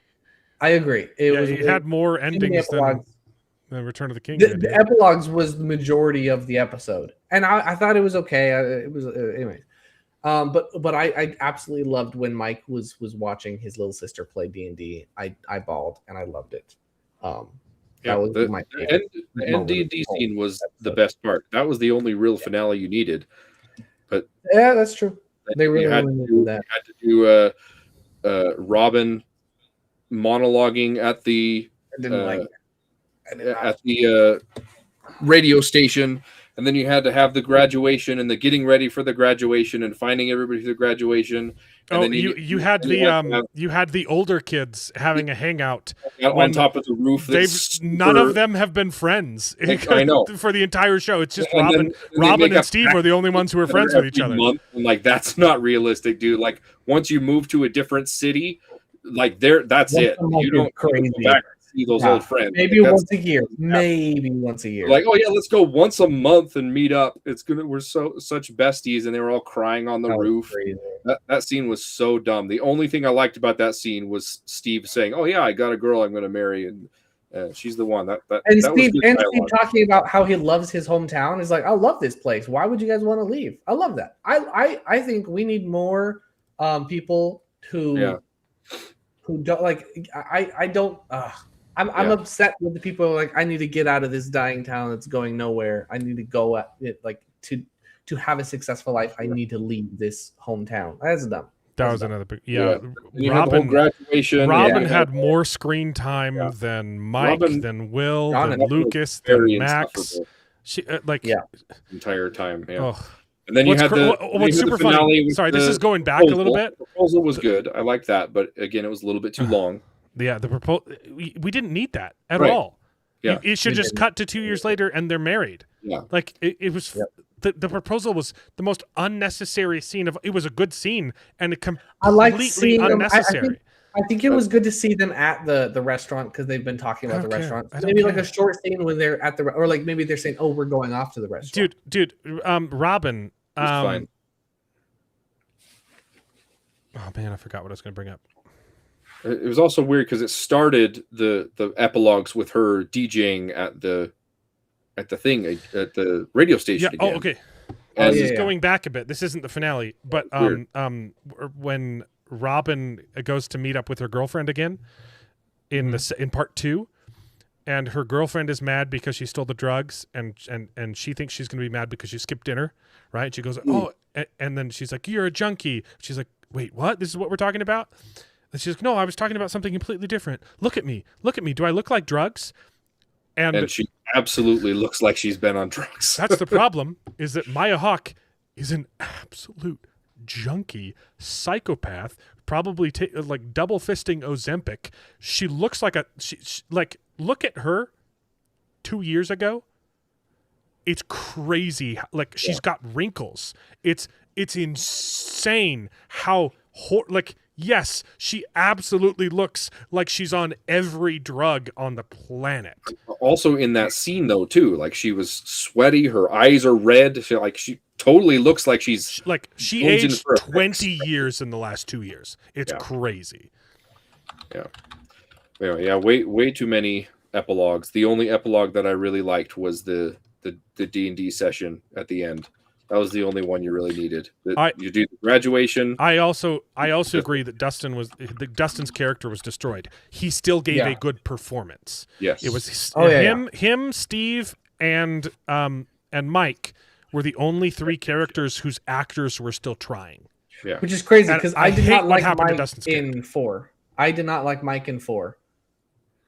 Yeah, he was bad in 4. He's pretty bad. I did not think that I would like Mike, but I genuinely like. No, I 100% agree. Dustin's character is trashed. I also don't like what they did to Steve's character. I think it ended well, but the whole Steve being insensitive to Dustin after seeing literally, beaten to a bloody pulp, and the first thing he says is getting mad at him. That was stupid too. But also, he was right. It was 100% Dustin's fault. Dustin was an idiot this season. And Eddie absolutely was an idiot as well. Eddie died for nothing. Yeah. Eddie sacrificed his life for nothing. And I think it should have been Steve who died in season 4. He treats Steve like crap because his 5-hour friend Eddie. Yeah. Yep. Who still treated Dustin like crap, needed help. Yeah. Yeah, he did. Charles liked Robin in season 3. I thought she was good in season 3, but she consistently got worse. She was okay in season 3 when she was still straight. She had fun banter with Steve. That was the problem with her. Banter with Steve, and she wasn't her coming out in season 3 was you guys. Some of you said it worked for you. It absolutely did not work for me because they're literally teasing the audience. They're showing her blush behind his back and hold his hand and very clearly flirt with him because they wanted the plot twist of actually I'm gay and I was in love with your girlfriend and that's why I'm so obsessed with you was really, really stupid because it's literally the Now You See Me movie, which is the worst twist of all time, which if you go back and watch the movie, you're like, that twist makes no sense. Everything this character is doing makes no sense when you find out the twist. And it's the same with Robin in season 3. When she was pretending to be straight, she was an interesting character, and the second she turns gay, she has because after she turns gay though, they that push becomes her to her personality. The show. That becomes her entire personality, and they push her to the front of the show as well. Yep. And she's there, and she does not deserve to be at the front of the show, not because she's gay. Oh, sure. Max and Lucas gave good performances.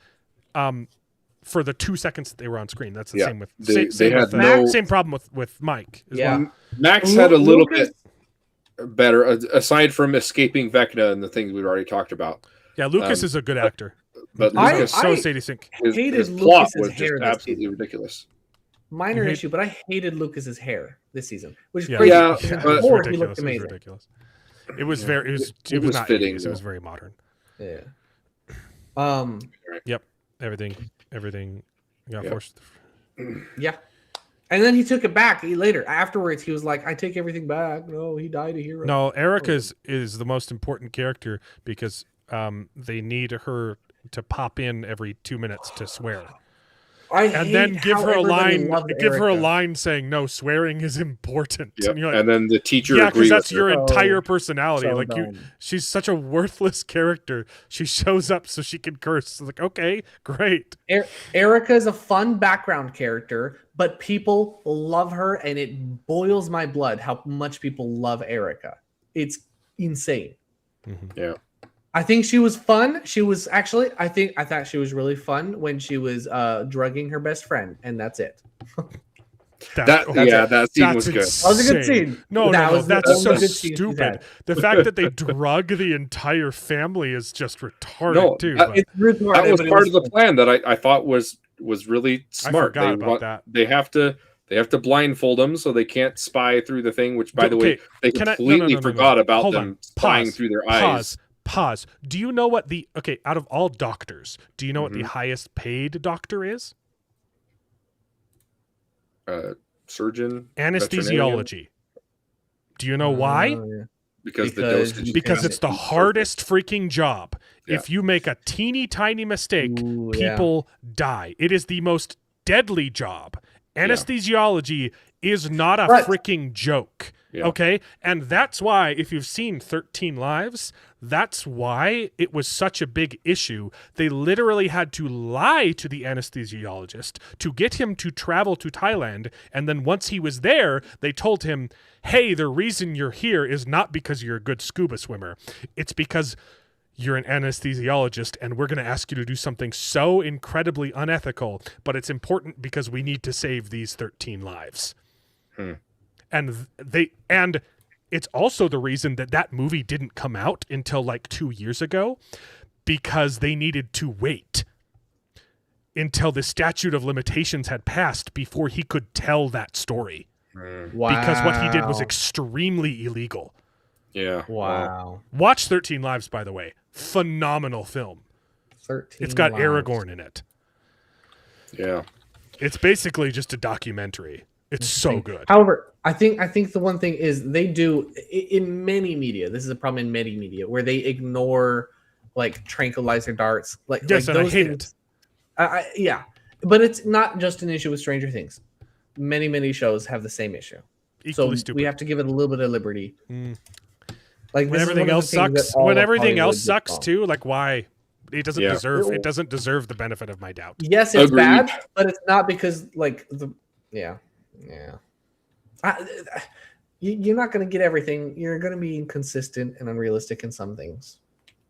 Yeah, but season 5 was just season 5 was full of a lot of it. Plot contrivances. Yeah, it was awful. Yeah. It was fun. I enjoyed it. It was fun, but it was bad. Yep. Agreed. I had fun. There were several scenes that I absolutely loved, and especially watching it with a diehard fan is highly recommended. Watching what? I watching the show with a diehard fan. My fiance, she loves the show, and I can't blame her for it. I don't know. But watching it with her made me enjoy it more. I think I would have hated it more. Seeing there were some parts. There were some. I don't know. Seeing someone just willfully just ignoring all of the problems with it. There were some scenes actually when she leaned over, where she told me, "Oh man, 11 is so cool," and I remember thinking, "Really?" I remember thinking the same thing. This is so cringe. 11's not cool in this scene. She's not doing anything. This looks forced, but I mean, I'll let her have it. But there's other scenes where I kind of just let myself enjoy it and kind of feed off of the excitement that she had, and that really helped. It was a fun season. It was not a good season. It was fun. I didn't think it was not fun. A good season.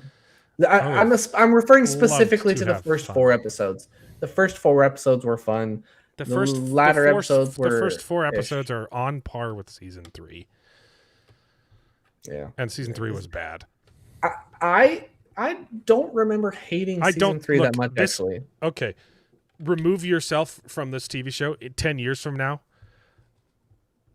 Is this show going to leave the cultural landmark that it should have, or is it going to be an embarrassment? Here's the thing. I think the embarrassment is that it will have a cultural impact. It should not. But the fans of the show, I think it's very clearly destroyed its own legacy. It does not deserve. It does. I don't think the fans of the show are going to rewatch it. Maybe once. I don't know. And then they're going to forget about it. It is not rewatch. Like I could rewatch season 1 and stop there, and I'd be okay. Season 1 but I'm never rewatching the rest of the seasons. Maybe season 4, maybe. But even then, I don't want to do it. Yeah, the problem with season 4 is I think I would watch season 1 and then I'd watch the rest of the season just because you kind of have to. to kind of watch. That's the thing, story. and that's the thing. Even the credits, which I found myself enjoying, I was like, oh, this is the greatest song ever. It got me nostalgic. I started liking the credits, and then I got really sad because the credits reminded me of what the show could have been. Yeah. And it failed to do. The show just makes me sad. It was not fun for me at all. You think I like being so negative? Season 1 is perfect. It was an amazing show. Yeah, for sure. This makes me incredibly sad. Not quite as sad as Wind and Truth did, but this was not fun for me. We finished quickly. It's 4 hours. Fair. Yeah, it's only been 3 hours that we've been talking about Stranger Things. we got done with Pluribus and Fallout and everything in an hour and a half, and the rest has been complaining about Stranger Things. Well, we talked Pluribus for longer than we expected. Yeah, we argued about Pluribus. Sure. Yeah. I think that's absolutely fair if you hate it. I'm able to put it aside. Obviously, I am devastated, but also in my head, it is a better show. I can obviously, if there's changes, I can simply personally, I can just make those changes in my head canon. Steve dies in season 4, but. Yeah, I and it is sad. It is sad to see a show that you love. Season I can't 1. do that anymore. I used to be where you were. I used to do the same thing with Star Wars. I hated all the stuff Disney was putting out. Talking about you. My own head canon. I'm like, okay, I'm just gonna ignore these bits. I'm gonna, fix the sequel trilogy in my head. I'm tired. I'm tired of doing it. Hoots. Yeah. Yeah. Black, I'm not gonna make excuses for bad storytelling. And that makes me really sad. I freaking love Star Wars. I'm really sad. See, I already went through all this grief with Prophet of the Dragon last week, so I already knew the finale was going to be garbage. I knew there was no saving this. And now, having to have talked about this again and rehashed all this grief for 2 hours, I think I might treat David. I really need your password to the Daily Wire. I think I need to go watch. Pendragon. I think I need to go watch the Pendragon cycle right now. I need to finish the third book. I don't want to watch it till I finish the third book. You don't have to watch. I don't want you watching it because then you're going to hit me up saying, "Dude, it's Pendragon cycle." But yeah, I won't do it. What I see from the trailers, it looks really. Steve should have been the only one to everyone else. I'd be okay with it. Yeah. And even though the D&D scene at the end was good, on Prophet of the Dragon, I came up with a better. I basically said, "This is how the show should end," and they did it, right? And a lot of people have been saying that, but my idea is the monster should have been a false Hydra, which steals your memory of things, and so the whole thing could have been. Because they were kind of setting up maybe time travel too, with the whole the wormhole thing, and so it could have been I knew 11 sacrificing herself, but for and they can't remember her either, and then the final monster. D&D monster could have been a false Hydra, and they're like, yeah, you've forgotten that someone was there the whole time, but they're using the D&D to remember that she existed by reminding themselves that they kept forgetting someone. That would have been really good. But that only would have worked if she did a heroic sacrifice instead of just I'm just going to go die now because I can't continue to be experimented on. And even his heroic sacrifice, regardless of whether or not it's true that she's alive, right? The whole thing that she can never talk to him again is so contrived and stupid. Yep. She can talk to him through her brain. She can chat with him through her brain and say, "Hey, I'm alive. It's okay." They could do more than chat. They can interact, hold hands. They can make out. Yeah. So if you're a premium exclusive member, the Pendragon cycle is out. The first 2 episodes are out now. Yeah. But if you're a if you're a filthy casual, the Pendragon cycle airs on the 22nd. Yes. Yeah. So we plan on watching it early and either discussing it next week or the week after. I don't think I'm gonna be able to finish. Yeah, where was the Thessal Hydra? Yeah. See, and that would have been full circle, a false Hydra compared to the Thessal Hydra in season 1. It would have been so good. Yeah, you're right. That would have been good. Having Barb show up could have been good. Yeah. Will. There were so many hints that Will was secretly being controlled by Vecna. He even poses in the same way. He crosses his arms and and there was the whole scene with Vecna saying, "Oh, you're gonna spy for me one last time," and like, no, that was because Vecna needed to find out where Max was because he was too stupid to figure out that the girl he put into a coma would be at the hospital. Yep. Yeah, they completely forget he needed to enter Will's mind to figure out where the comatose patient would be held. Yeah. Also, this is the same guy who in season 4 knew every detail about all of his victims. Mm-hmm. He absolutely knew where that was done. Yeah, it was dumb. That was really dumb. Yep, and he can tap into their minds at any time. Anyone that's been connected to him, right? And he can see through their eyes. And then they completely forget about it. Completely forget about the Demogorgons. Completely forget about any other baddies. I said this as soon as we finished. As soon as we finished, actually, the episode, I remember thinking of the Tide commercial where they show Nancy and Jonathan fighting a horde of Demogorgons under the Upside Down. I remember thinking, wait, that was so cool. I want that scene, but they don't have it. Exactly. And yes, the cool monster, the giant monster, that was cool. I loved the giant monster. But where was the horde of Demogorgons and the murder of bats? A murder is what you call a flock. Why did he need Max? I have no idea. I don't know. He just wanted to kill Max because Max was there. Because Max needed to needed to get some action. But they ended up using Max because she was familiar with Vecna's mind, so she could travel back there. But he said he would kill Max because she was there with Holly, and he was like, "If you don't leave the cave, I'm gonna kill you in real life." And then he goes and does it. That's why he was going after Max. Because but Lucas doesn't need. Oh, why does Vecna need Max? I thought you were asking why does Lucas need Max? Yeah, Lucas has no idea how important Max is, and he just, plays the song in front of the Demogorgon dogs, just because the plot needed him to. Anyway, it was dumb. I'm done talking about it. Too many plot contrivances, too many things happening up exactly how they needed to happen. Yep. I think a lot of people are going to be like, "Oh, it was a pretty good finale," but I think they're all in denial.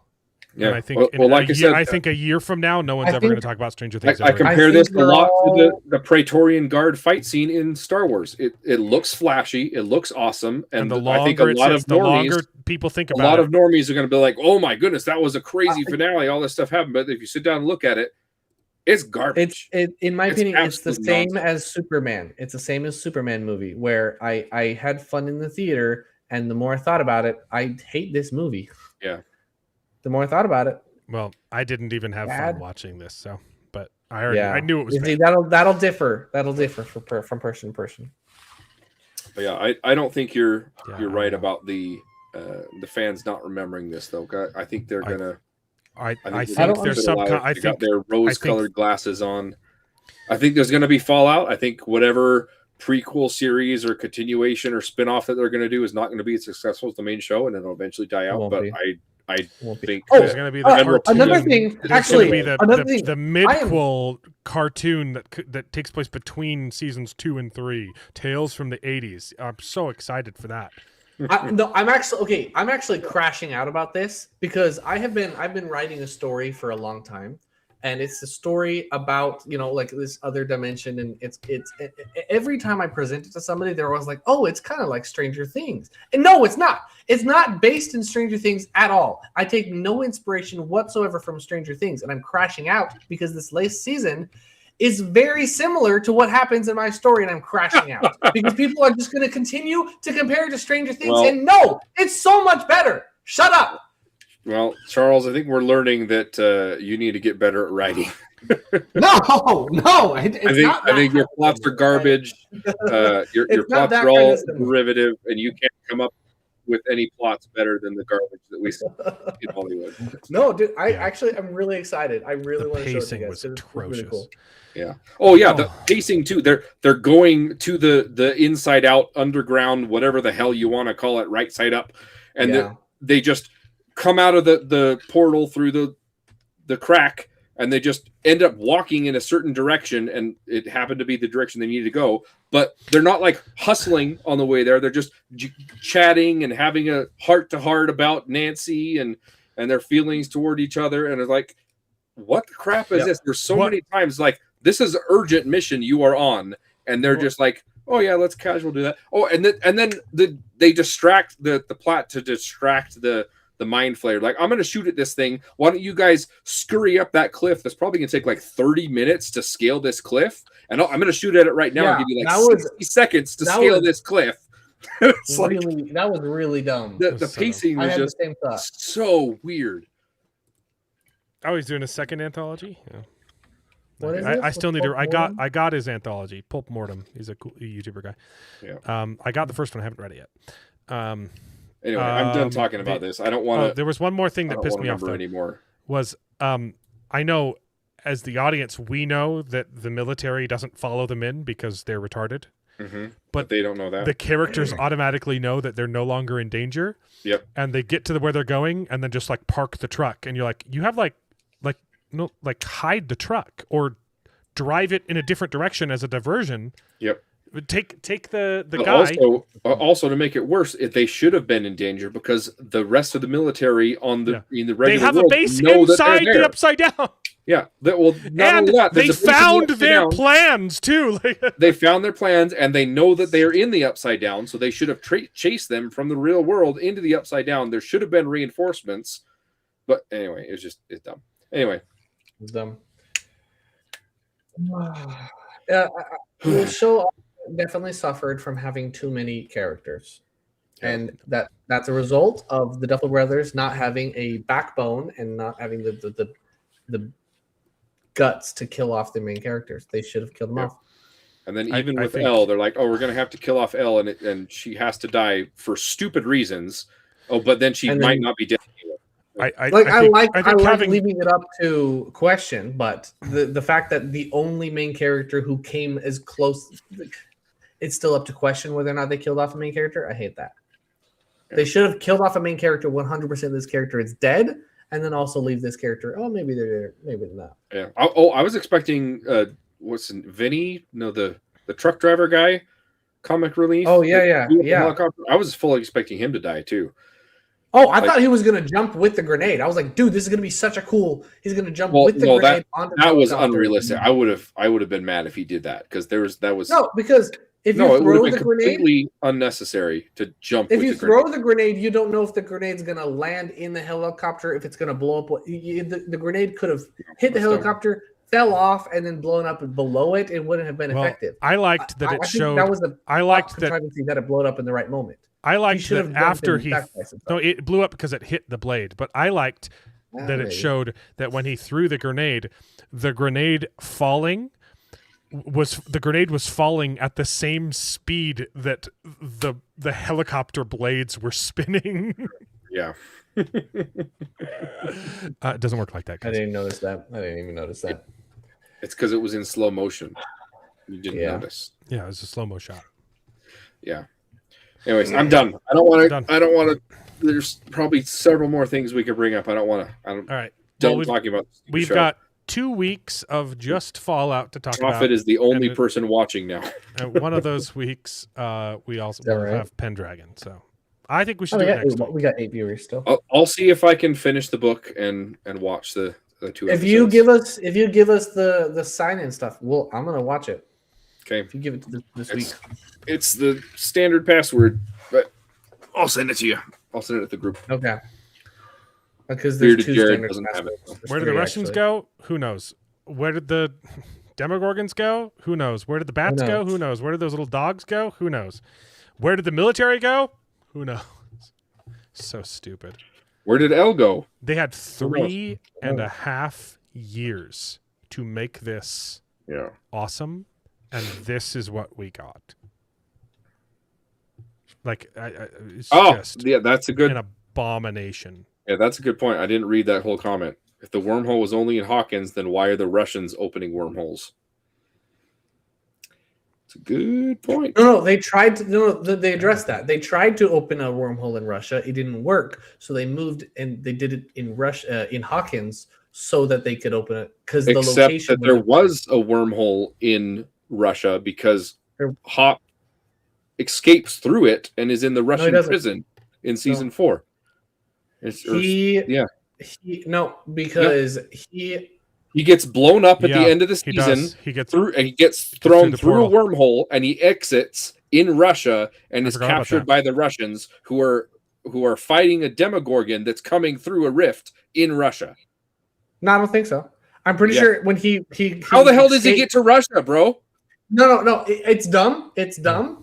It's dumb, but he does not go through the portal. He actually does not go through the portal to the Upside Down. He just jumps down the ledge. He just jumps off the scaffolding onto the ground. And so as the they Russians were are able escaping their underground base, they just take them to Russia with him. So they were able to open portals in Russia, but they couldn't keep them open. They couldn't maintain them. And it blew up everybody there. Yeah. But he did not go through the portal. The writers sort of forgot about the Iron Fleet. So it's like they didn't even like go back and rewatch the seasons, like just to like. They did it. Refresh. Remember when breathing the air in the Upside Down was toxic? Yeah. It's not now. No, they did remember that because they brought it up. They said, "Hey, is this air toxic?" And they go, "Huh." Better than Steve's smell. That was dumb. Yeah, there's a portal in Russia. Yeah. Yeah, because otherwise the Russians wouldn't have known about the Demogorgons. You're saying that they traveled, that the Russians found out about a Demogorgon that can only appear in Hawkins. They traveled to the United States to a secluded town and found a beast, and then took it on an airplane back to Russia. Yes, because in season 2, the whole plot with Nancy is that she's exposing the story of the Hawkins laboratory. And they're telling her, "Hey, guys, you shouldn't expose this because if the story gets out, then the Russians could hear about it and they could make the same mistake we did." And then that's literally what happens. I thought that was actually kind of good. It is. That's dumb. A little bit retarded, but I kind of liked it. That she exposed the story, she destroyed the laboratory, but at the cost of other people hearing about it and copying their mistake. But they realized, the location's important, so they go to Hawkins and do it there. No. That's in the story. That's the explanation. Doesn't make any sense. Yeah, it does. Nope. Yeah, but it showed them opening portals in Russia, though. But it doesn't maintain, and it blows up and it kills everybody there. And it's like, you got to get this working, otherwise I'm going to kill you. And then they go to Hawkins and do it under the mall. It's dumb. It doesn't make a whole lot of sense, but that's the explanation. The Russians only knew because of the exposure, because Nancy exposed them in season 2, the end of season 2, or season 3. Wait, I don't know. Anyway, was this season 5 or season 6? Russians were dumb anyway. Season 5. Yeah. Okay, yeah.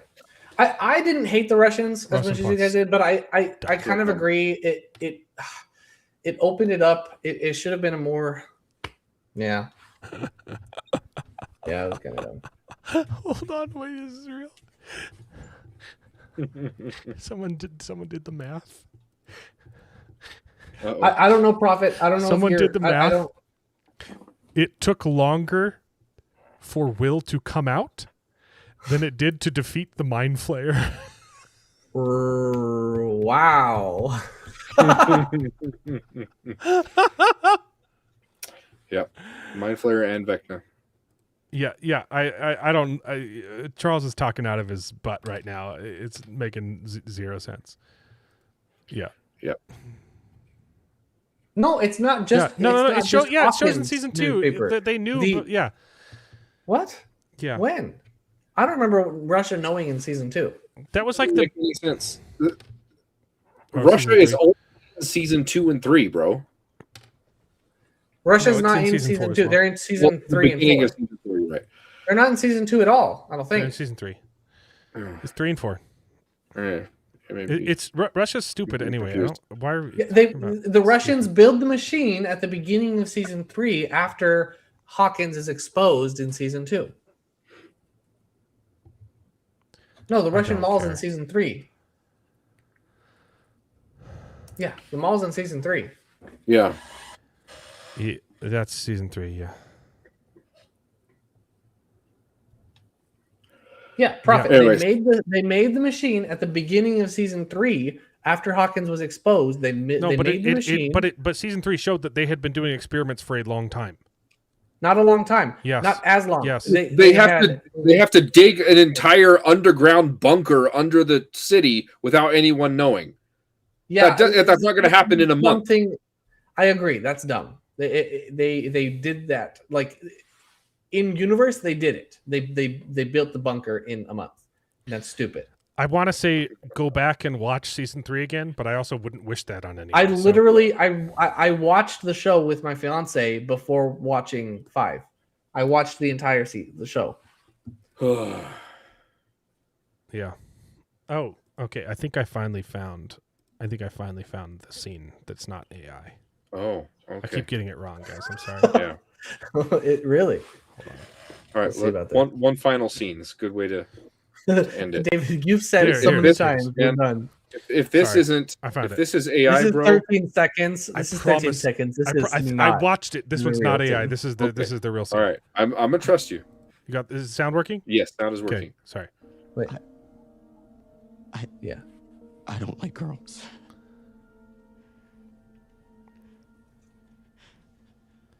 He's a fag. There you go. No AI. You were right. That's there is zero AI. Tony Soprano, baby. Yeah. So, anyway. Prophet, you might be right that the show wants it, that's the show's explanation, but the only logical solution is that they knew all along. You're correct. Again, but that's a result of the show just being dumb and the writers not being. Again, Charles, you're trying to fix their continuity with your headcanon, and no. This isn't headcanon. Everything I said is just what they show in the show. Everything I said, they specifically state it in the show. In season 2, the head of Hawkins Labs says, "Don't reveal this stuff, otherwise people like the Russians are going to copy our mistake." And then in season 3, the Russians copy their mistake. It's not headcanon stuff. This is what they've said. Well, it's stupid either way. No pun intended. This is what they've come out and said. See what you did there. So they came out. Okay. All right. Yeah, but it makes no sense, Prophet. It's dumb. It's half-baked. It's bad. Yeah. Good night. Good stream. Okay, so my next 2 weeks, probably really mad Fallout, that I hated the show. And then in 3 weeks, we're going to be just Seven Kingdoms and Pendragoning, and hopefully, probably an early spoiler stuff about Pendragon next week. Yeah. If we talk about Pendragon next week or the week after, it will be light spoilers. It will be just general vibes, how we thought about it. I might spoil some of the book, but I don't think we should spoil the TV show. Specifically, Fallout is very mediocre. I gave up on the show in season 1, and I think because I gave up on it, I'm actually kind of enjoying season 2 a little bit more. Like I've already checked out, and so like I've been laughing at some of the jokes, but like it's aggressively mid. It's aggressively mid. I think season 2 is slightly better than season 1. That's my Fallout thing. It's okay. Yeah. I understand why people like it. I also totally get why people don't like it, and I'm like, although right there, so. I think I will say one of the best parts about the show is the girl and the ghoul and their interactions, and I think so far there's been less of that in season 2 than in season 1. I think they had more of that in season 1. Ghoul's best character, and anytime he's on screen, it's interesting, and then the rest of the show's kind of dumb. Well, she's interesting too, though, because I like the way that she is as well. Maybe less interesting, but she still does a good job.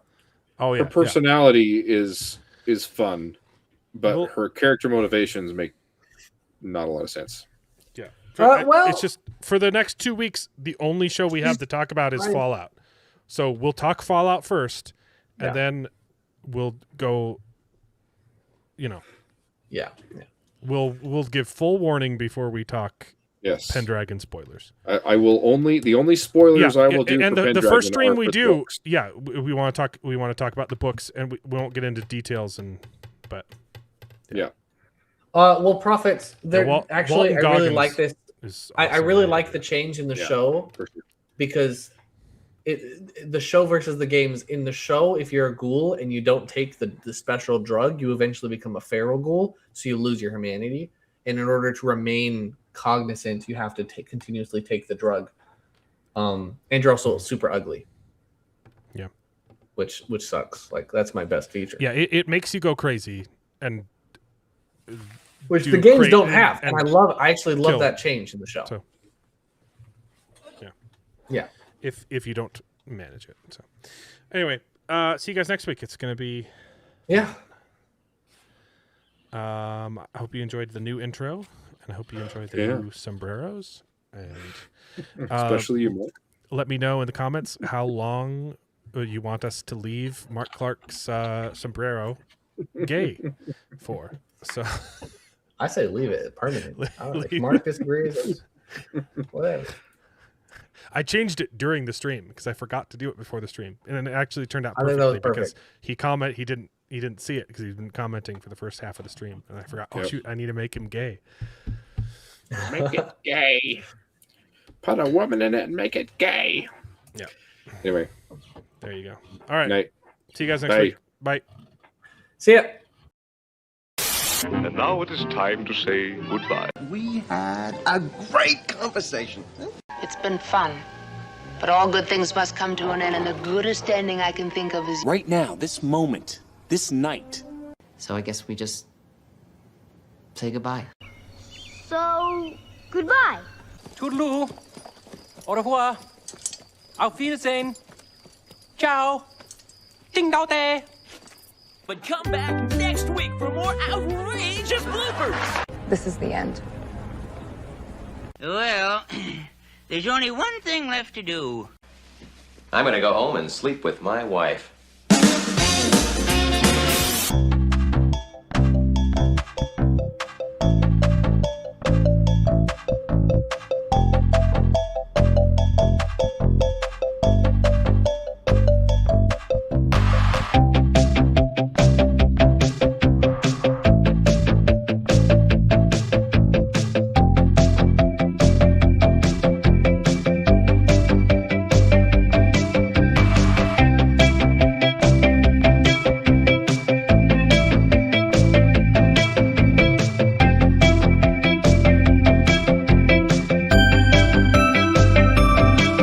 Well, I hope you enjoyed the video. If it's true, please take a minute to subscribe to the channel, and you can join us along for the ride. And if you pay me, I'll try to be more entertaining. So please consider joining Patreon and getting your name in the credits with pride.